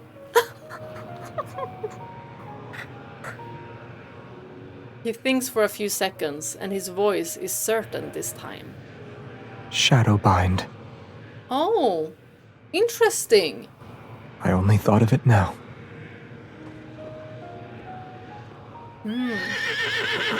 With a new name, Shadowbind tosses his head and neighs loudly. Can somebody tell me what the name is in Chinese? I try to stroke his mane. He nuzzles. After our first horseback ride, he disappeared because he was tired. Do you want him to take you on another ride along the riverside? Yeah. I accept his offer, and so we leave the castle. With Moonlight as our guide, Shadowbind brings us down the mountain. I have a feeling we're gonna take that flower with us and be like on Urulu, but without Xavier. The castle and mountains disappear behind us. Wind races through our hair and dry branches sweep past our ears. We ride past burial grounds and abandoned cities. Fireflies sparkle between blades of grass, and the frost-white mountain pass wind beneath us under the moon. Shackles, boundaries, cities, and fate itself are left behind in this rush of wind. We race into the night as it deepens and charge toward the boundless horizon.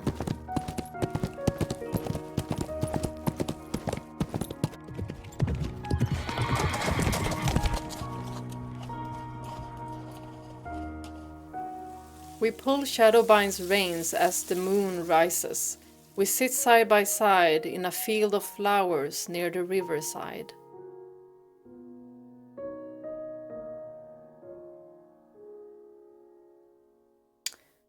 Oh, I'm so scared. I tear blades of grass into pieces and drop them into the water, one by one. Some sink and the others are blown away by the wind. When he notices I've entangled the ends of his hair around a flower stem, he doesn't get angry. He slowly untangles it instead. He never gets angry at her. Why would he? A moment later, he plucks a blade of grass and tickles my cheek with it, as if to punish me. That's adorable. They're so cute. Time passes. He takes my wrist and puts a small bracelet woven with lumen flora on it. It's tight. Are you afraid I'll get lost? Yes.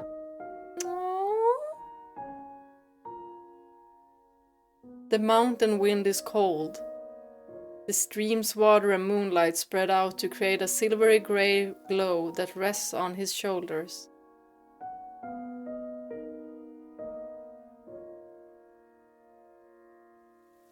This is so heavy. My eyes are half closed when I rest my head on his lap. It's so comfortable that I almost fall asleep. Who were you planning to give that flower to? You. Oh my gosh.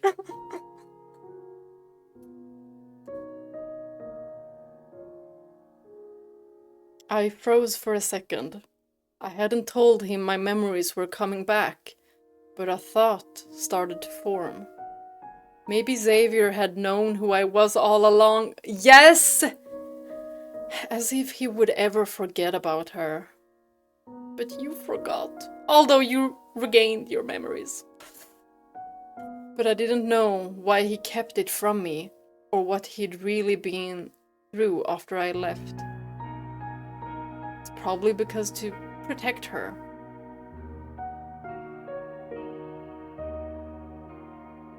Yeah, everything he does is to protect her.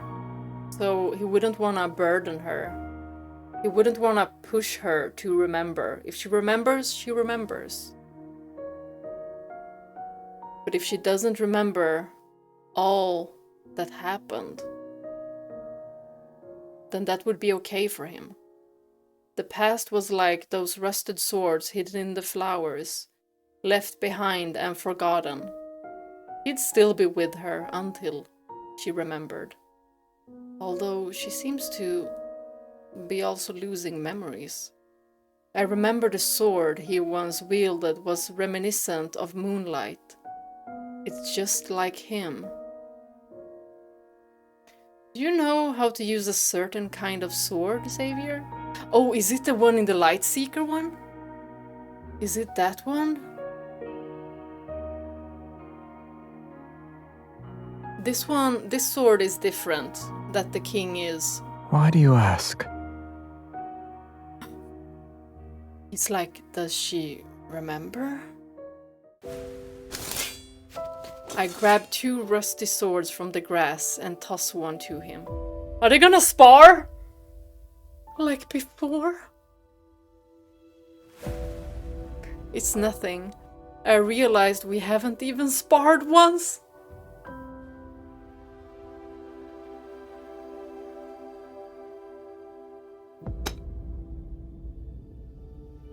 Using identical swords makes our duel fair. Yeah, you can't have that big-ass sword. All right. Oh my gosh, I love his chuckling. First move. Second Your move. strikes are too slow. Well, yet I still managed to block your attack. 10th move, 20th move. These techniques are all too familiar. He extends his fingers, slides his hand down along my blade, and strikes my wrist. Is it KO? Are we out? A tingling numbness shoots through my wrists, and I almost drop my sword. Almost! But we didn't. You... Stay focused when you spar. Excuse me, you're telling me to stay focused? When your face looks like that?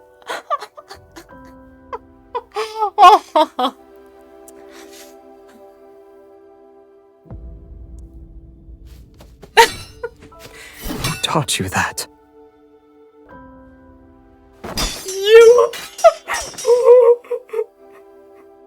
He's distracted. Does he realize? His sword spins through the air after being knocked away. I press the advantage and rush forward. I ram my shoulder into him. Will he realize that she remembers? That's one way to tell him that she remembers. Grass scatters and fireflies swirl into chaotic spirals of light as he stumbles. Unexpectedly, he falls onto a flower bed.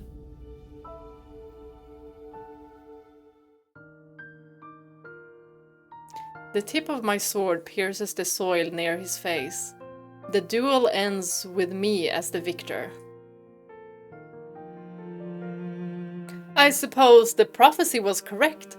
Xavier, I truly am destined to defeat you. A deal is a deal. This city is now under my control. But we need a king. Instead of struggling, he calmly tilts his head to the side and places his palm over my sword. I remember you saying you'd stand by my side. Yeah. If that's the case, then our swords should be pointing in the same direction. Agreed. Same direction, yes. 100%. Well... You still haven't told me who taught you that move. Is she gonna say? Dissatisfied with my evasive answer, he brings that up again. He's not letting it slide! Yes, I love him. I don't know. If you've never seen it before, then I can only guess it's unrelated to you. Whoa! He's gonna get jelly. Look at him! He's like, then who is it? He raises his hand and his fingertips almost touch the blade. He turns his wrist. Before I can react, he flips our positions. Holding my wrist, he pins me down. Xavier, our duel already ended. You didn't say we should stop, so it wasn't over yet. Fair, fair. He plays dirty. Instead of backing away, he leans in. His nose almost brushes against my face. I taught you that move. Yes! He knows, he knows. You said our swords should be pointing in the same direction. I also said that soft-hearted individuals cannot become a ruler. I should have gone all out. Gone all Can I out. claim my prize now? What is it that you want? I push him away almost.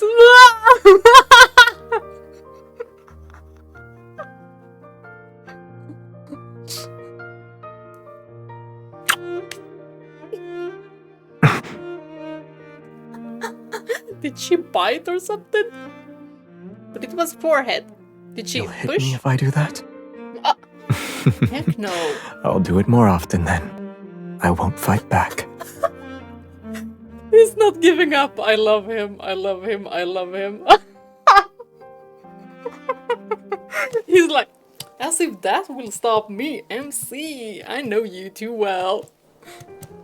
On the way back, he carried me on his back in silence, his figure seeming to hold up the entire night around us. Aww, carried on his back. He's willing to tell me stories about his past this time.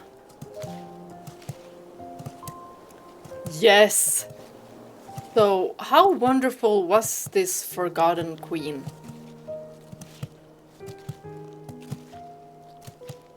Very. Mm-hmm. Maybe you're the only one who thinks so. Many of Philos's myths and stories exist because of her. She issued an order that forbade anyone from entering that man-eating forest. She offended the entire Council of Elders. Yeah, that's not good for her. Sacrificing yourself is a simple matter. Bearing condemnation while walking into darkness is not. Perhaps the Mad King who's condemned by all is the person who can save Philos. Remembering the rumors I'd heard from those little revenants, I gently tapped him on the shoulder. A book said he refused every marriage proposal sent his way. Is that true? Of course. Like... He would never forget about MC. What do you think?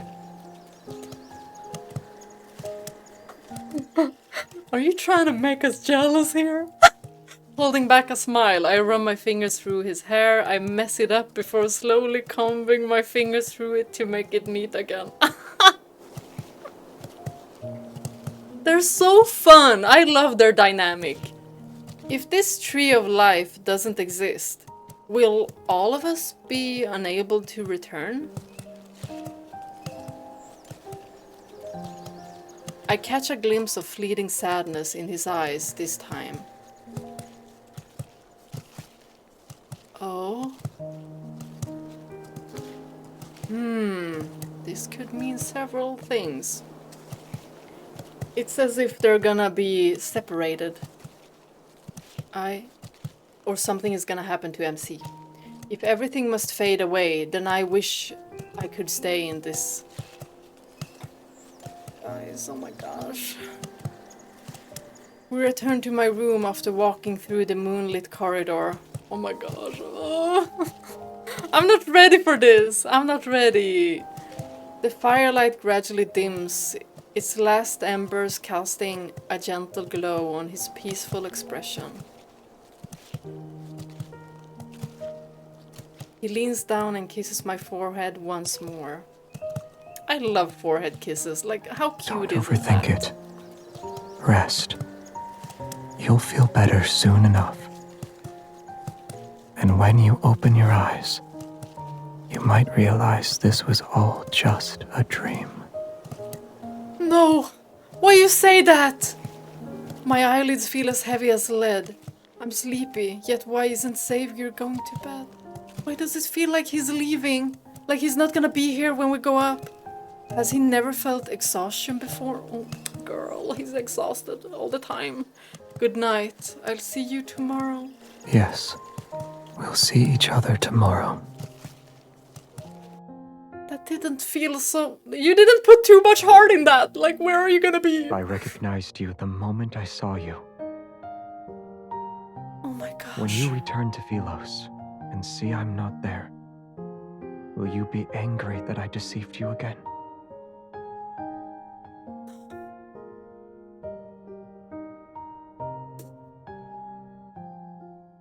So, we're gonna be returning to Philos, but King Xavier is gonna be here?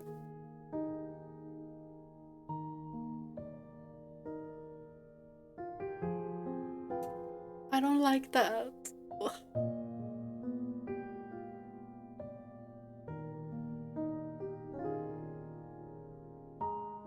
That's what I'm getting from this. There's a spaceship docked at the northern edge of Starfall Forest. It should still be working. Oh my gosh. We're getting sent back to another timeline, aren't we? Back to we'll see which one. If that's... this is what it feels like. The spaceship is docked at the northern edge of Starfall Forest.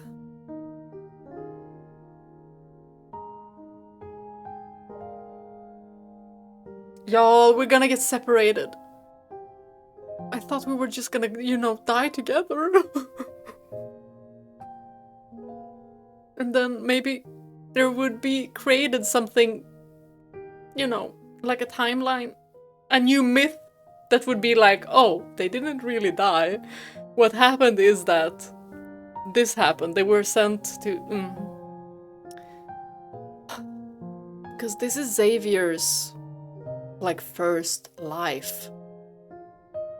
He's not been reincarnated like the already been others. inputted into the navigation system. You can leave if you want.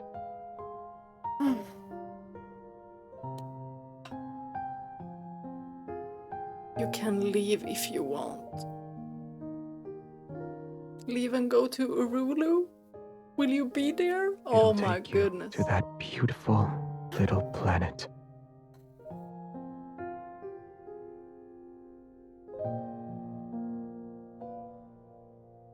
Y'all, I don't care. We're not gonna go there without Xavier. I don't like where this is going. No, no. When I wake up again, I feel a boat swaying beneath me. I'm alone. Oh, hell no! An elderly ferryman sits at the stern. Why are we here? There's a dull ache in my heart, and my memory is a blur. I don't know who I am or where I came from. No, no, no! No! She's forgetting. I look around, the river, cave, rocky shores. Everything is unfamiliar to me. No! Where am I? Who are you? I look at the ferryman. I feel like I know him, but I can't remember who he is. What about Once Xavier? you cross the boundary between life and death, the rest of the journey is yours to walk alone. We can't leave Xavier. For some reason, I'm clutching an oddly shaped fragment. All right. The protocore. Whichever protocore this is. It emits a faint glow and responds to the energy flowing from my heart. Is it an ether core?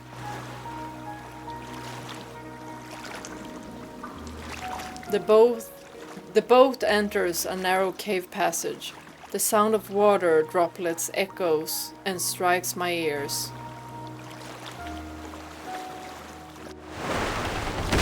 Before long, the boat gently runs aground. It rests at the shore before a hazy halo of light. Everything is immersed in this soft, gentle radiance. Motionless, I stand where I am. I cannot suppress the feeling that behind the light lies an invisible force. It's drawing me in. The faint sound of the wind approaches from a distance, as if it's coming from the entrance to another world. Respond. From another world. Are we like between worlds?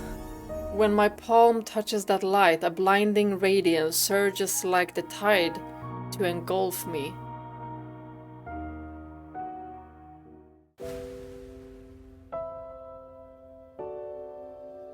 When I open my eyes again, I find myself in an unknown place. This is a different tree. Not this corpse tree. There is no sky above and no earth under me. The world floats in a sea of consciousness. The air is moist and seemingly flowing with life.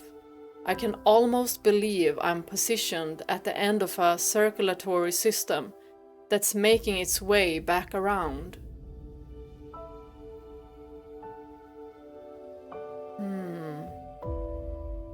What is that?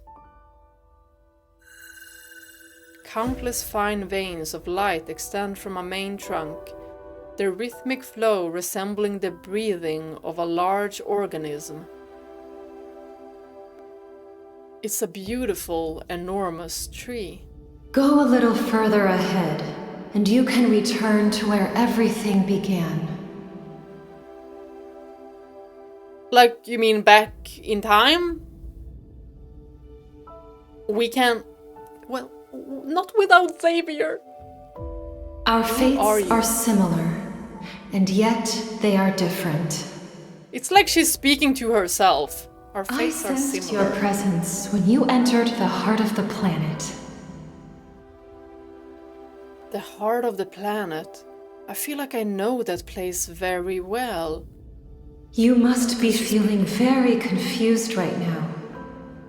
Wherever there is light, the shadow must follow, and together they'll coexist. Likewise, Sindersfell is the shadow of Philos.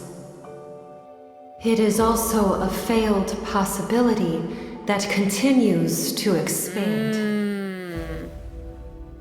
And it'll continue being failed. So Sindersfell is heading towards its destruction too?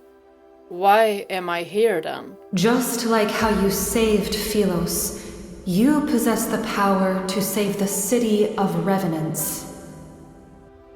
I'm sorry, but do I even want to? I just want Xavier and go away from here.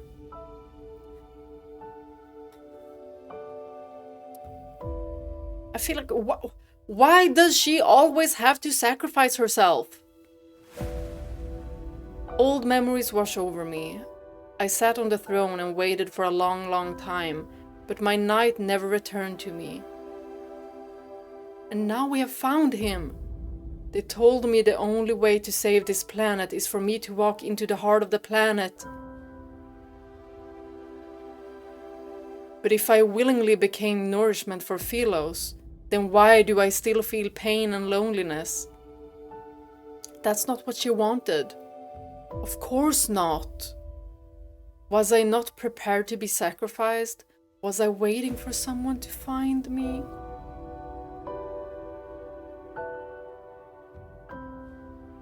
But this time I refuse to repeat the same mistake. Yes! Oh my gosh. I love this MC. I love you. I love you, love you, love you, love you. I refuse to be Philos' salvation, and I refuse to be everyone's hope. Yes! Girl, you go. Live your darn life by yourself with Xavier by your side. Screw everyone else.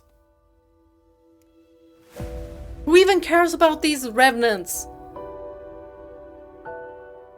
The Chosen One is nothing more than a tool for selfish people who want to keep their immortality.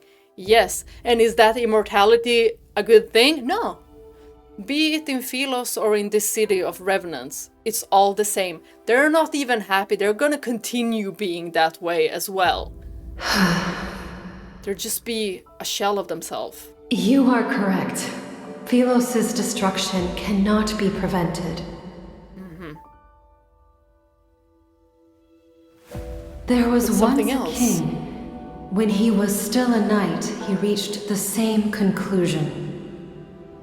To truly save those trapped in eternity, one must return to the correct divergence point and create new possibilities. Ooh, new timelines? The current Sindersfell is but a false branch. It's a tributary destined to run dry. It was always supposed to fail. Are you talking about going back in time? When is the correct divergence point? She lets out a soft sigh. Y'all, this tree knows a lot! The two of you chose different methods to save the planet. Neither was right nor wrong. But salvation should never be achieved through sacrifice. You tell them, girlie. The path of backtracking is dangerous. Success is far from guaranteed. Who are you? I remember him bidding me farewell in the empty palace. His lonely figure walked away from the royal court. From that moment, the two of us and the planet we inhabited created different tributaries of fate. The ether core within you shares the same origin as this planet. Its power is from the depths of the cosmos. The protocore will mend the fractures in this world and allow that eternal city to become a reality. Before its power is depleted, it can grant you one last choice. You can return to the divergence point he created, or remain in this false Philos. We have to return, that's what I'm thinking, but can we bring King Xavier with us? Or is he also gonna be coming with us because we're going back to a divergence point that he created, so he will be Prince Xavier, or main story Xavier, or Anecdote 3 Xavier. Everything is in your hands this time. However, I must warn you, if you choose to return to the past, this world will immediately collapse. Oh my gosh, I just want to know if Xavier is coming with us.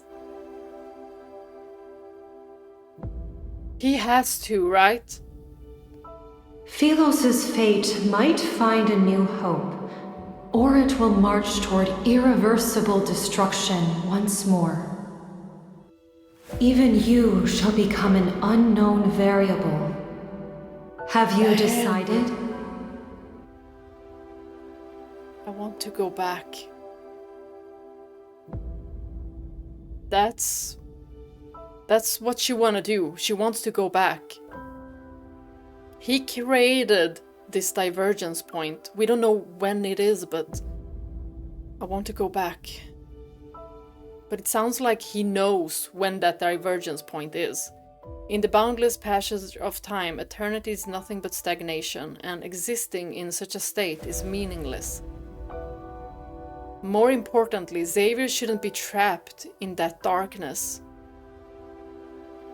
No, he's been in it in 300 years. Probably more.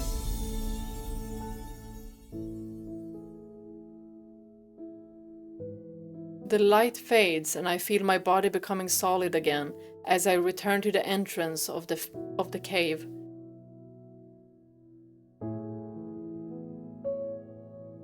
I come to my senses and look at my hands. They're gradually becoming transparent. Does that mean this world is collapsing? Oh my gosh, we need to find Xavier!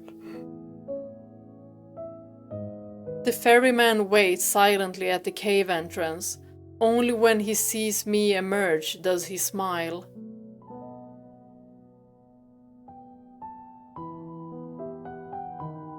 Go. You've made your decision, and I'm certain it's the best one.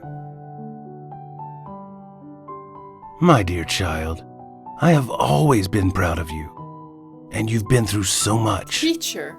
As your teacher, I owe you an apology. Sorry, dude, I don't really remember you. I stare at the old man's familiar face, yet I can't remember who he is. Ditto. He says nothing else. He hugs me before giving me his oar. Wait! He doesn't stop, nor does he look back as he walks into the river.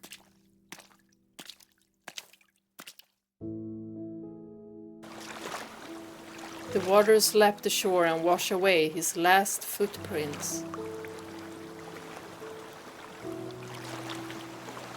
Y'all, this is so interesting! We're gonna be time traveling? The small boat rocks back and forth as it sails along the inky black river. But I'm nervous. Acting as my guide, the glowing orb of light that was hanging from the bow vanishes once the boat docks.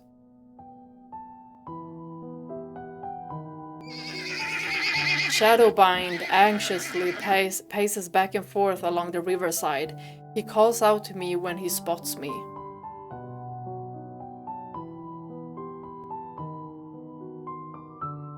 Are you going to take me to him? Y'all, I know I'm gonna cry. We're heading to Sindersfell. I think I need like a 5-minute break at least. In these final moments, I must be by his side. It must be that way, that both of us are going back. No matter what happens, we'll stand together. Like, what if... No. Can't be. No. Okay, we're ready. Kinda not. I don't know. Oh my gosh, you guys. I'm so nervous. Wind sweeps across the wasteland. The sky is drenched in a blood-red light. This is the battlefield we've seen in the trailer. In the distance, battle standards lie in the mud. Revenant knights stagger between mountains of corpses.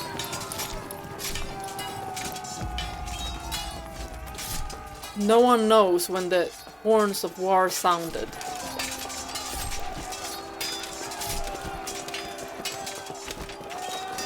On this night, soaked in a naturally bright moonlight, the revenants are reminded of the great battle that destroyed Philos. The king who destroyed Philos is the sinner who destroyed eternity.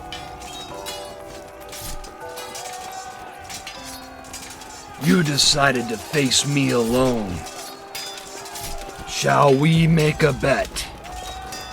Let's see if these people you're trying to save, in spite of your tainted reputation, believe in you or me. Yeah, because you've gaslit them all. Oh my gosh. O survivors of Philos, your former king has rendered your sacrifices meaningless! Survivors, y'all are revenants. This timeline is doomed anyway. Hordes of revenants walk. They drag their stumbling feet as they approach the city walls step by step. Broken arrows and spears lie scattered on the ground. Meanwhile, he's encircled by thousands of revenants. Y'all better not touch him. Countless spears are thrust toward him. Countless blades slash him.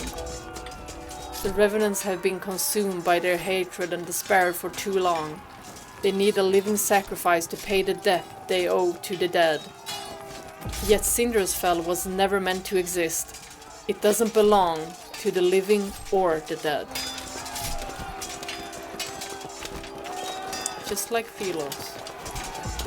The light blade that once protected the kingdom has transformed into the dark blade that slays the dead.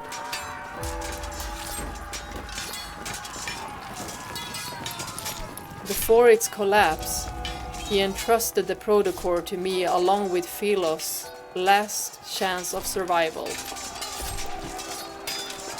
From that moment, I was the only person who could access the divergence point and return to Philos. With this Protocore, seems like. Yet, he would remain trapped within this madness in eternity's embrace until the apocalypse arrives. Wait, until the apocalypse arrives. So is he coming with us? The massive sword roars as it slashes and cuts. It impales one revenant soldier after another as they lunge toward him. Y'all, I'm so scared. However, the revenants slowly realize the blade that once struck fear into them can no longer reduce them to ashes. Silence lasts for a moment. Then they erupt into a frenzy.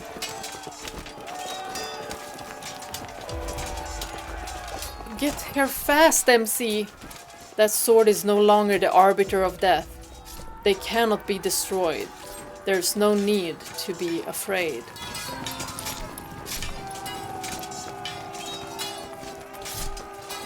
They celebrate, they howl, they surge like a weave toward the lone figure who still stands with a sword. Oh my gosh, please make it, make it, make it. Xavier. Oh my gosh.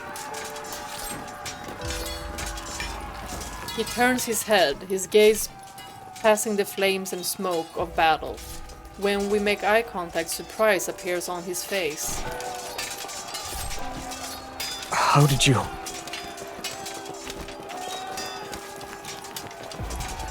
Why did you think I'd go somewhere without you? Oh my gosh, I knew it. We're not going without you, okay? I spur Shadowbind through the revenant horde. Without any hesitation, I charge toward him. As our paths intersect, I lean down and grasp his wrist. I pull him up behind me in one swift motion. Dang, she's strong! No wonder she can carry Raphael. I'm the one holding his hand this time. As our powers resonate, light swiftly coalesces and forms into a blade. Streams of light wind along the back of the blade. Power surges and boils between our palms.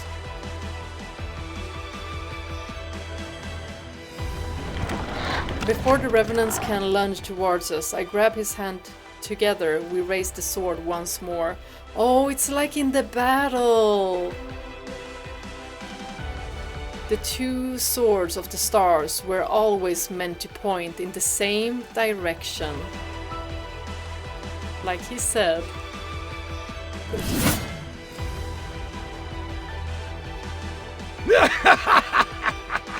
Now you two remember, you can die together.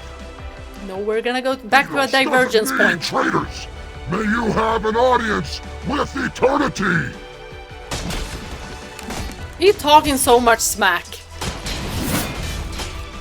The great sword delivers a mighty slash. The wind howls and the very fabric of reality shifts.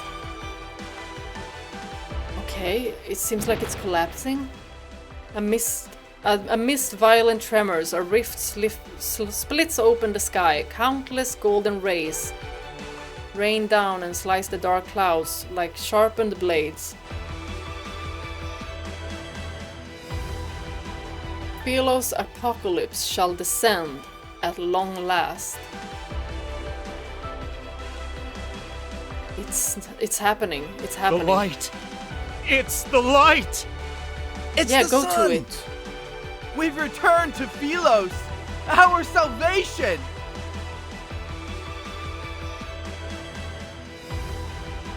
They're happier now.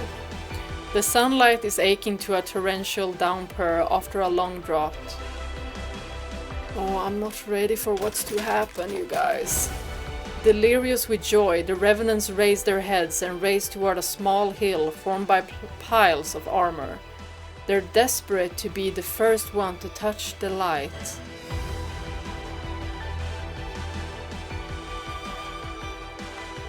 Yes, it is so dazzling and brilliant that it's impossible to look at. The revenants are forced to close their eyes.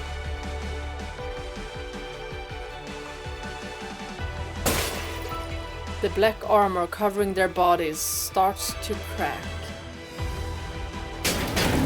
It happens once, but then there's another crack, and a third crack appears. Crystals rapidly spread across the skins that's touched by light. They reach their shoulders, chests, and arms. It burns! Monster! I've become a monster! No! This is a wanderer! Is this the price they have to pay? Their faith that's forged from lies, a pilgrimage built upon flesh and blood. All of it leads to an even more absurd death.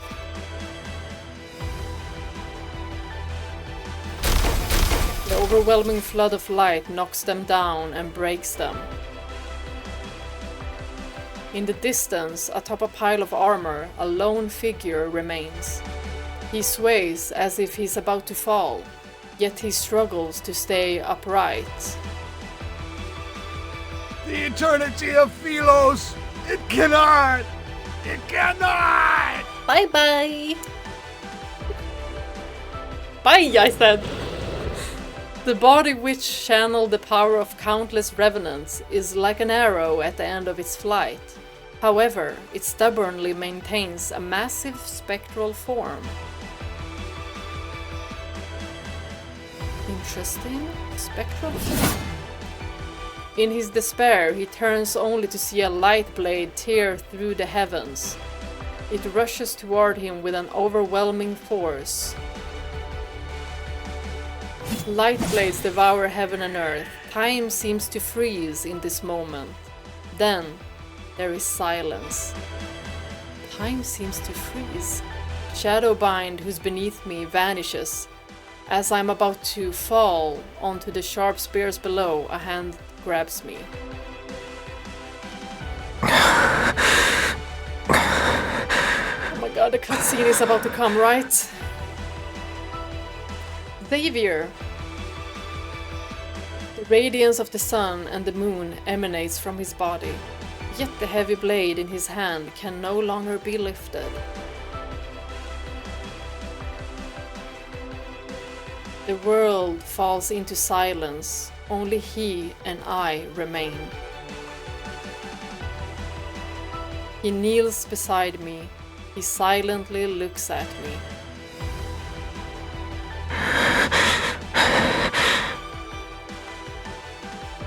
He opens his mouth as if he's trying to speak, but he can't utter a single word. I realize it's the first time he said my name since I arrived in this world. It's been a long time.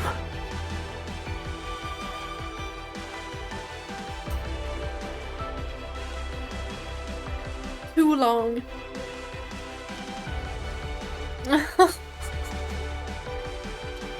Oh my gosh. Her sight is blurry, mine is blurry as well. Oh my god, where's the paper? I just know I will need it. Oh, I don't understand how he can laugh while saying those words. The most important person in my life left me for a faraway place. I thought he would never return, but he did. He did. The days we spent apart grew longer than the days we stood side by side, although they had to wait until now to see each other. Was this your choice?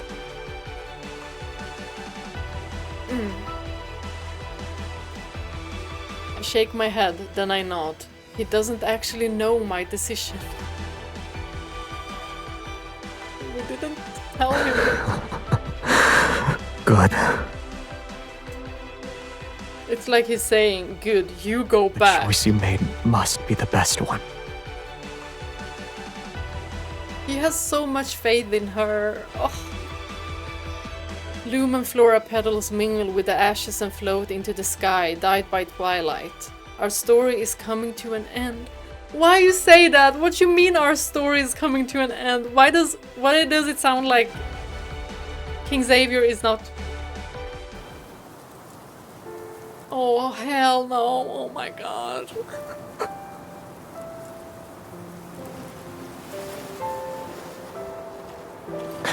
You said my shoulder was cold and a hard pillow, and yet you slept for so long. Do you like this one? It's like this is like another timeline or something. The way it turned from dark to bright.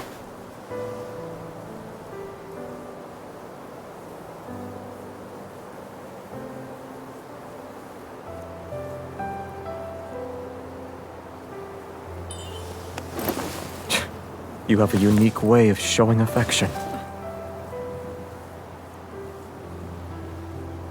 It's like this is what it could have been like. Oh. I love that. He's so smooth. Like, did you see that? The way he parried with the flower. I love that. Look. He looks like a saint. He looks so peaceful. They're so happy. Can't we stay like this? Is this when the time froze? Is this the part? Oh, I missed. It needs time to adjust to its new master.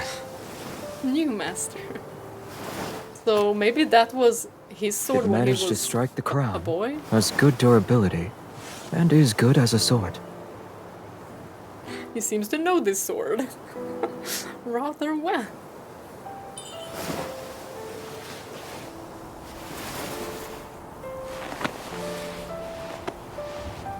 But they're keeping it like they want to pass it on.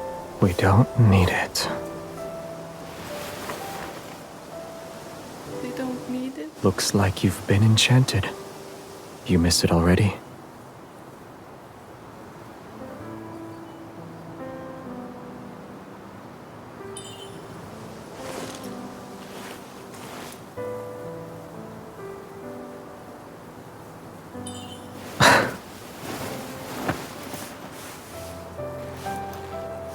My hand would look weird if it's not holding a sword. But now, you gave me the best answer.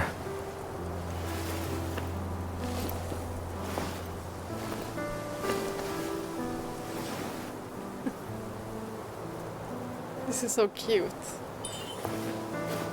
The sunlight and flowers are too peaceful. We could use a lively friend. He looks so sad.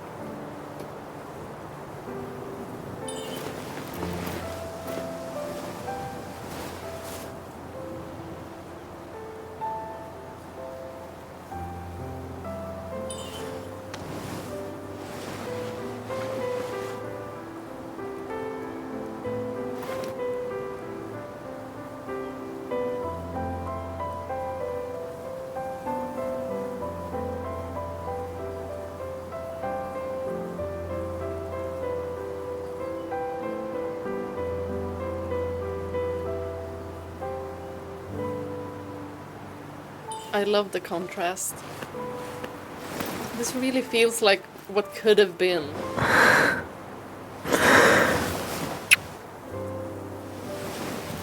Once they're used to caring for each other, they'll never be apart.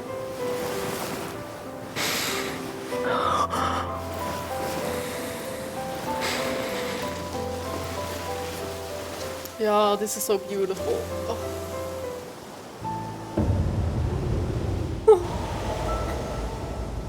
Oh my gosh.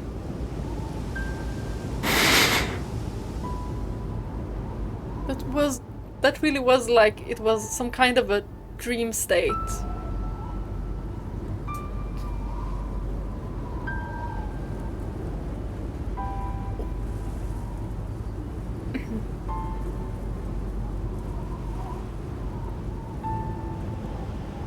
I can't look at him.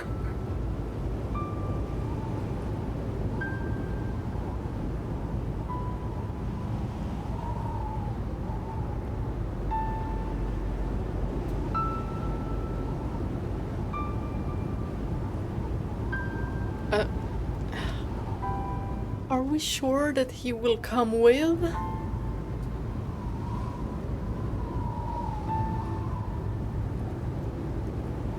If we go back to a divergence point?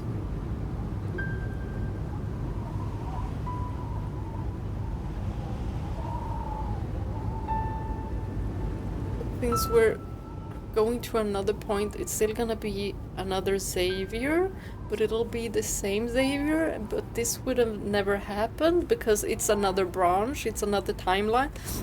But still, this is so sad.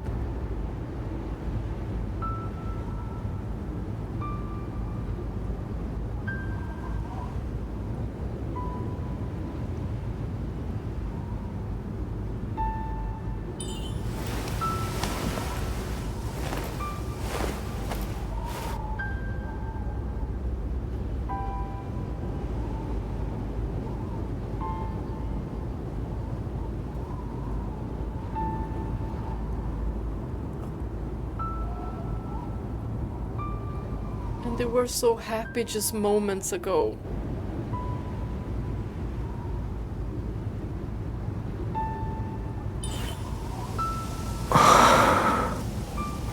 The sun is coming out. We won't be cold for much longer.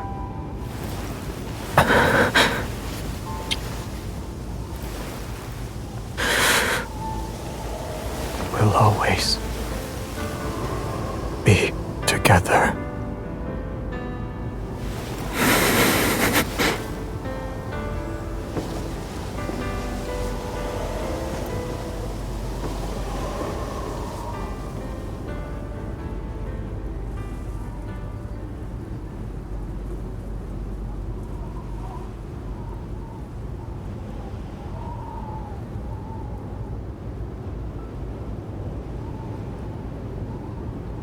Zay, why do the knights always say, "May Philos prosper under eternity's divine gaze"?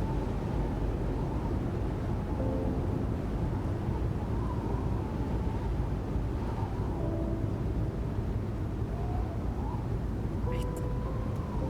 I'm not ready yet.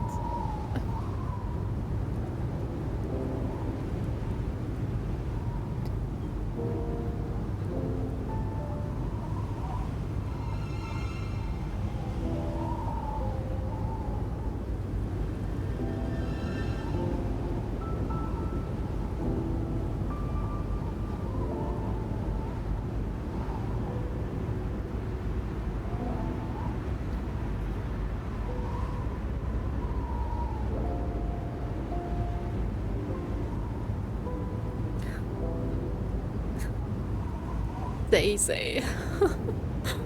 That is so cute.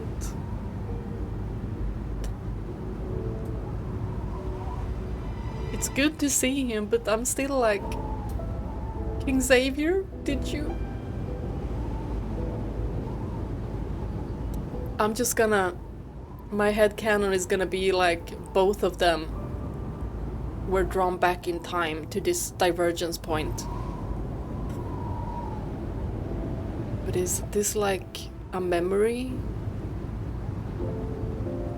Is this like a glimpse? Or are we back at the Lightseeker timeline?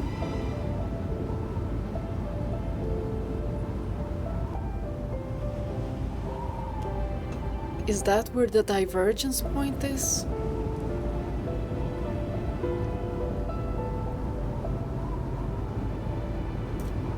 Is it because we have very, very long lives?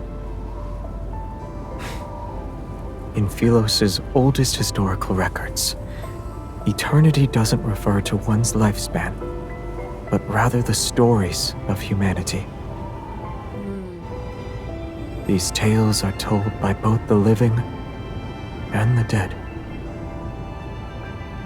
The living gather the embers left by those who have passed away. The footsteps of the dead echo in the dust.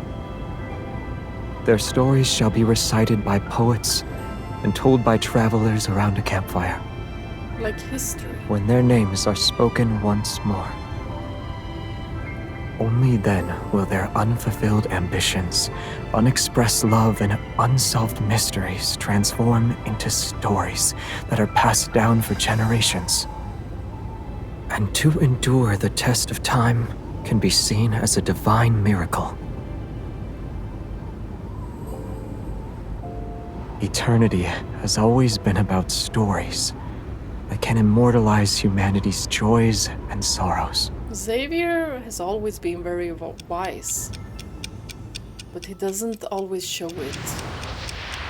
As soon as I let go of his hand, the world is released from some kind of constraint. Everything begins to move backward. As soon as I let go of his hand, yeah, you better followed! What if this is like a cliffhanger to this myth? Like, now we move back, but there's no Xavier there. Oh my goodness.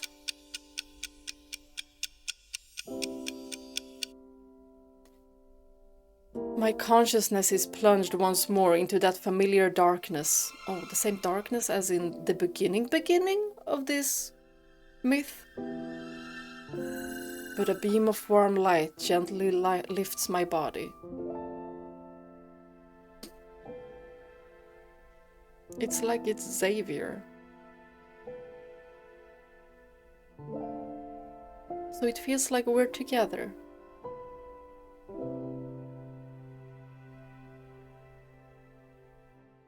In the rapidly flowing river of time, I witness many miracles I've never seen before.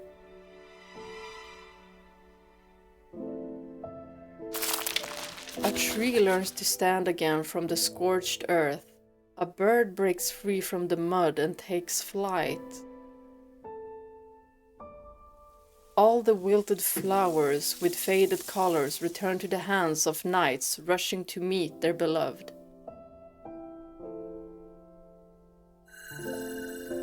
Tiny life regrows in the magnificent tapestry of fate.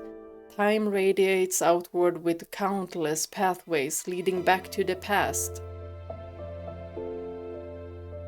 Until everything slows down once more. At the very last moment, I hear a gentle voice speak. Thank you for choosing him. What? Who is this tree? Thank you for choosing him. What kind? How do you know Xavier? I'm like... Is it like MC, but another MC that was... maybe MC's essence was in that tree somehow? And that's why she was like, thank you for choosing him? Oh, I don't know. Outside the castle, the sky is clear and the air is crisp. The surrounding landscape sits in silence. The skylark's song drifts down from above. But that tree, it just felt like it has a connection with Xavier. Why else would it say something like that? Whom else could it be?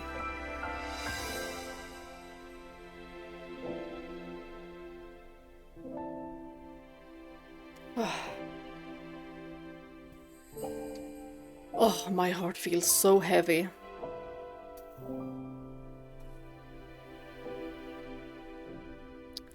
A little breathing. Do you all also need a little breathing before we continue?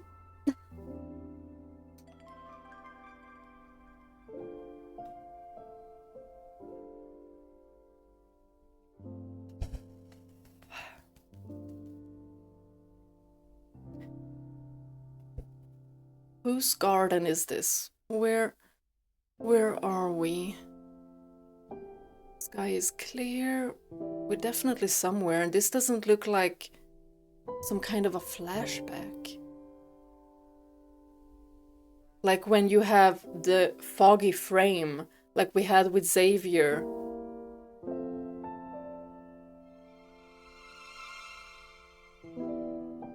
This day is no different from yesterday. Just like countless other days that have slipped away in Philos. Is it like being replayed? A small boy kneels amongst the wildflowers. He struggles to lift a sword that's taller than himself. Didn't he say this in his Bond story? With that plushie You machine? had a selection of weapons presented before you.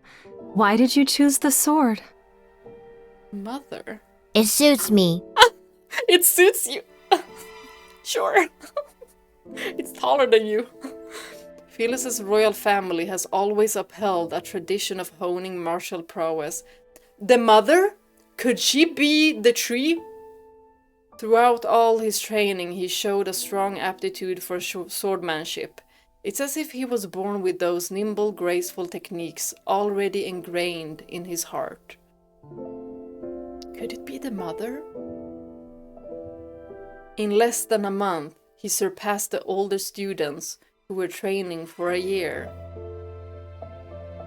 Is that why They say that once a knight takes the sword, they must shoulder the responsibility of protecting Philos.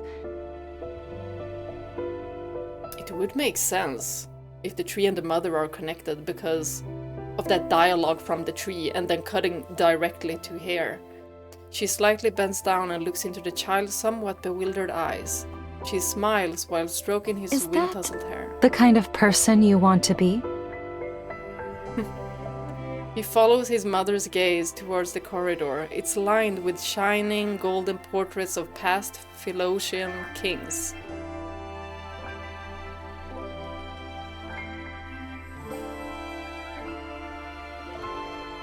Should I?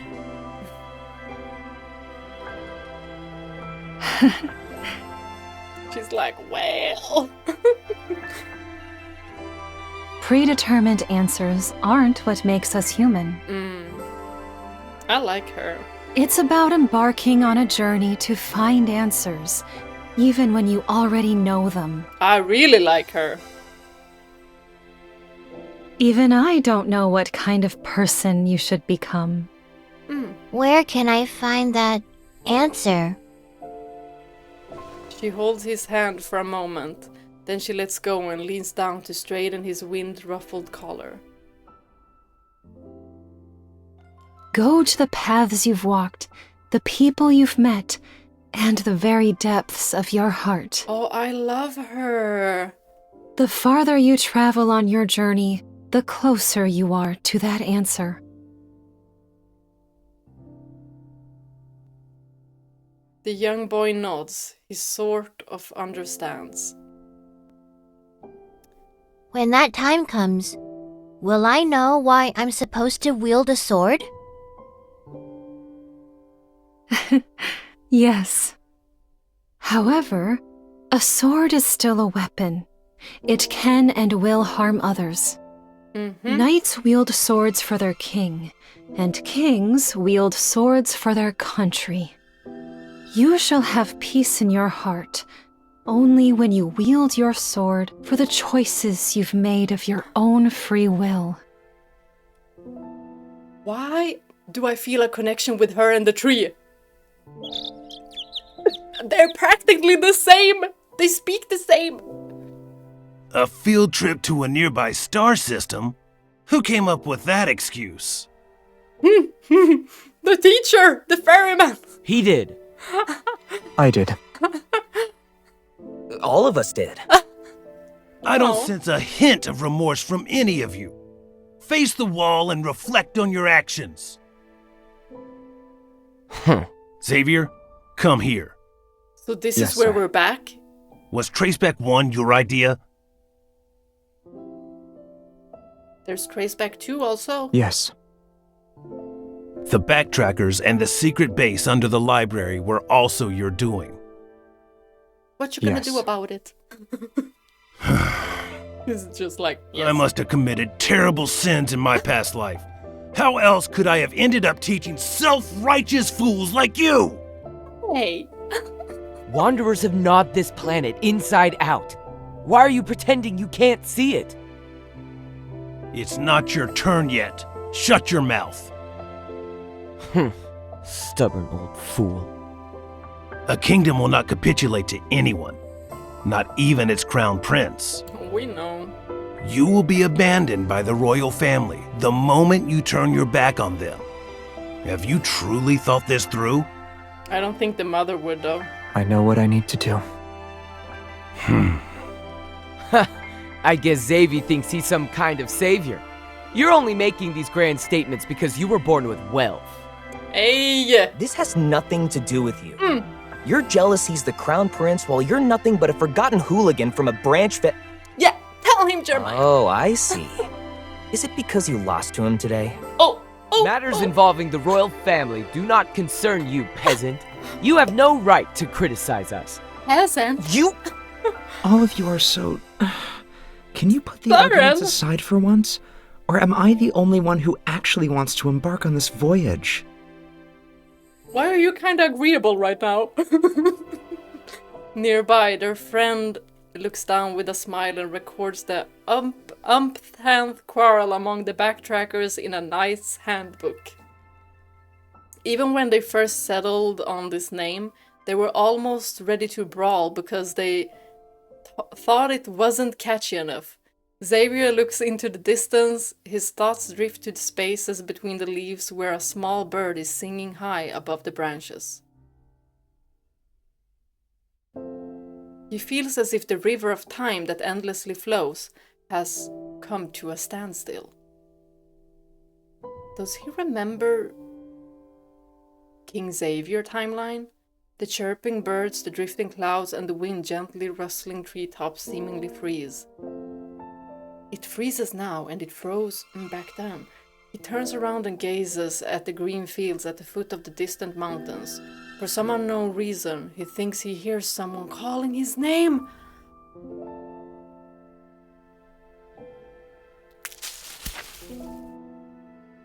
Yet under the dappled light shifting through the leaves, there is only one fruit that has fallen. What kind of fruit is it? That brat hits too hard. Oh, I almost forgot. I won't tell her about the backtracking, don't worry. What happens between us doesn't involve you. This is what I get for trying to be nice. Yeah, they're so funny together. Oh, they're so funny. I love it. It's time to go. While I was resting in Silvercord, I heard them singing stories about you. You always worry that you aren't doing enough. But you're a good queen. Okay, okay. She is the queen now. Always will be. So that's where it's at. Philos, outer space, east. Traceback 2 is preparing for launch. We'll be traveling to a universe that remains unknown to us. Stars sweep past the window one by one. During a long voyage, most interstellar travelers choose to enter sleep-in pods. Only one does not. Xavier. Although there are countless moments of lightning streaking across stardust, he sits alone in the cockpit. His thoughts are indiscernible. Is that why there were recordings of him? But I haven't heard one of the recordings. Probably because I haven't listened to the Tender Moments or Secret Times yet. When passing a beautiful alpha star cluster, he doesn't look back. When passing a star that's about to be born, he doesn't look back. He looks forward. When passing the floating, faintly glowing dust in cosmos, he still doesn't look back. The spacecraft finally passes through the long, seemingly endless deep space tunnel that's akin to a river that flows forever. It carries him to an unknown destination. Earth? Where our main MC is? Main story MC? But in the universe where time still has an end, he must have gone to where I am.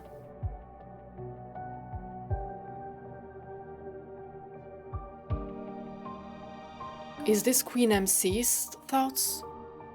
Or are they intertwined with main story MC? Wait, it just ended like that? Oh my gosh, it just ended like that. What in the cliffhanger? Okay. Guys, I've been rambling. I don't even know if I'm right. Tell me your theories about what happened. I feel like Xavier's story could be like a little bit complex if you're not very familiar with like time traveling, like sci-fi, kind of that. I'm not really familiar with that. So I think that following like Raphael's story, easy, Zane's, yeah, that's also, and also Silas's. Xavier's could become a little bit like jumpy. Like you'll have to remember everything that's happened. And then connect them, because this is his first timeline. Like, this is his first life. Along with Caleb's first life. Silas's as well. Right? But Raphael and Zane, they've been reincarnated, at least.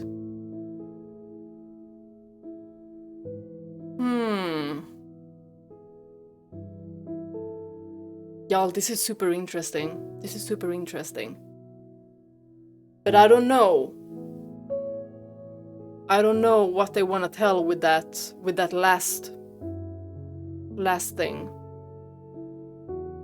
Was it from Queen MC's POV, or was it main story MC, or the two of them together? Did they like merge?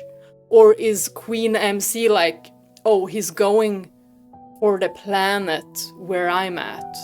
Like, she's already at like Urulu, and he's maybe going there. But no, why would he go there with everyone else? But he seemed to be focused, you know. He seemed to be focused on one place. And also, does he remember everything that happened? Does he have the memories of King Xavier? Does he have the memories of what happened at Sindersfell? Okay, I'm gonna go back and do the Kindles, because I wanna see what happens when you don't miss, and like when he's like gawking, are you? That one, and the one with the sword. And also, we got to know that the sword, it seemed like the sword was connected to him when he was little, because he also mentioned this sword in that Go plushie Bond, or what was it called? It was such a long time ago I played that. I think that was even the first Bond story, or the second.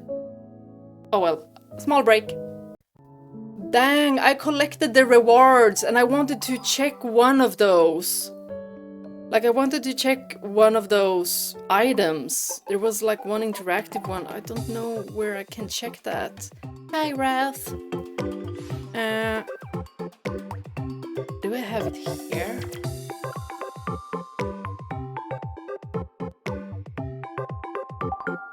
Anyway, I loved the story. Absolutely freaking loved the story.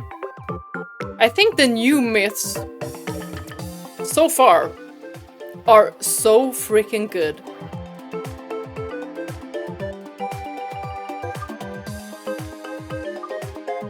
I feel like when it comes to Raphael's, his new myth completely shattered the other two. Like, Abyss Walker was really, really good.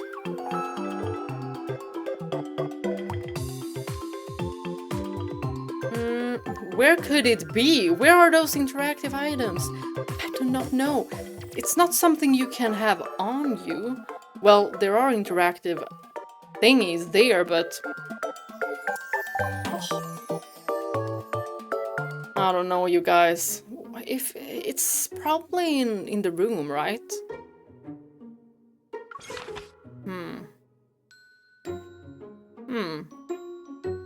I've not been in here too much. Pisces. 6th of March. Well, that birthday is actually my ex's birthday. But now it's being overridden by Raphael. So that means it's Raphael's birthday. And nobody else's. Right? How do I switch?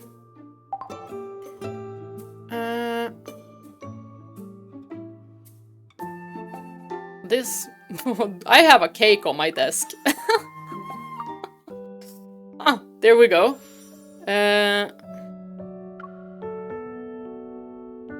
What happens if I press this? Oh, okay. It's just like the collection of cards. Oh, he had a lot of cards. started like 86. But I'm trying to find that thingy because I wanted to read it. But then I was pressing record. It just went away. No, I can't find it. October 16th. It's not too far off.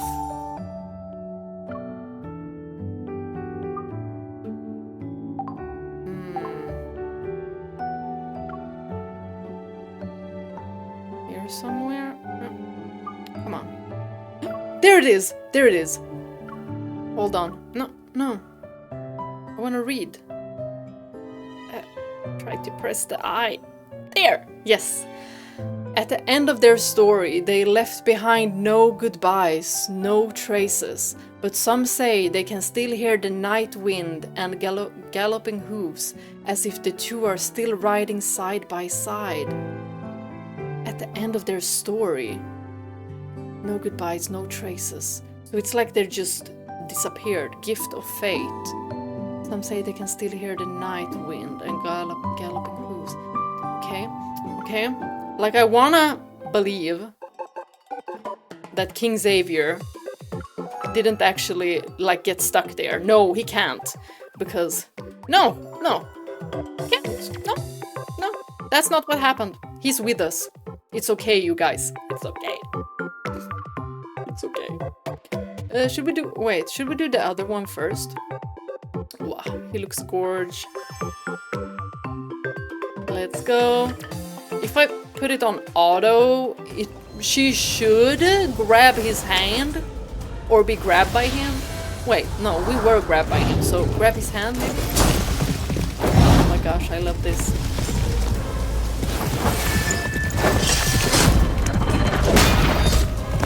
No. Get on. Oh my god. Yo! Gawking. I thought... Well, that too, I was. Okay, let's try again. Darn it. Also, do you hear the music? I switched it to the summer music. Now, okay, I'm gonna do this by myself. Oh, never mind. I'm not gonna miss this time. I'm ready. Get on. We meet again. I like them both. Hold tight. I like both options. Okay, and now... Oh gosh, it's gorgeous. Now we're gonna go back to the other Kindle.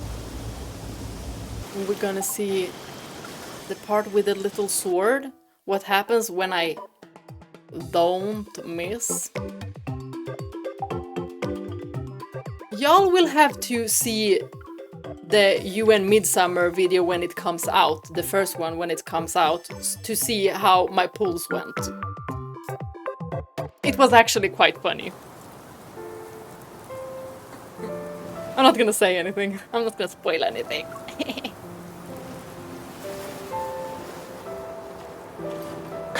You said my shoulder was cold and a hard pillow, and yet you slept for so long. Do you like this one? Do you like this one? You have a unique way of showing affection.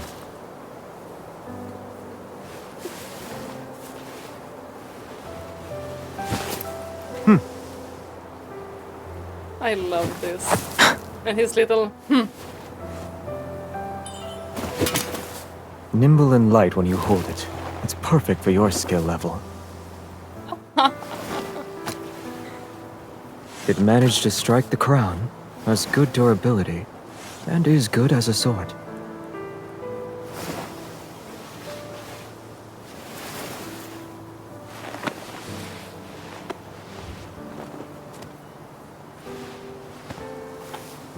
We don't need it.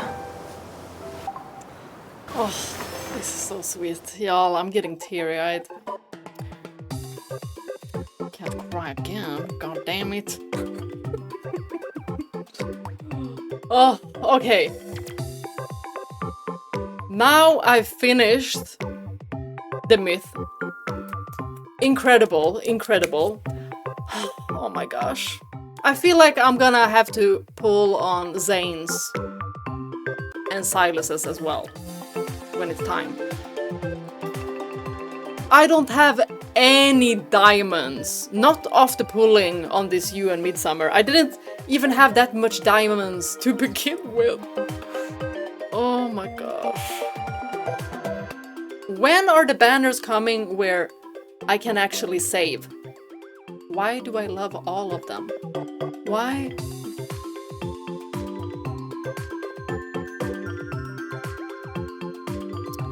Oh. I need to restrain myself. Okay, I need to restrain myself. At some point, I'm gonna be like, no, stop. Don't pull anymore. You need to save. A small interruption by my brother called me again. But at least the myth, we had already gone through the myth. But I missed saying goodbye to you guys. Well, at least bye for today. Thank you all for watching. Bye bye.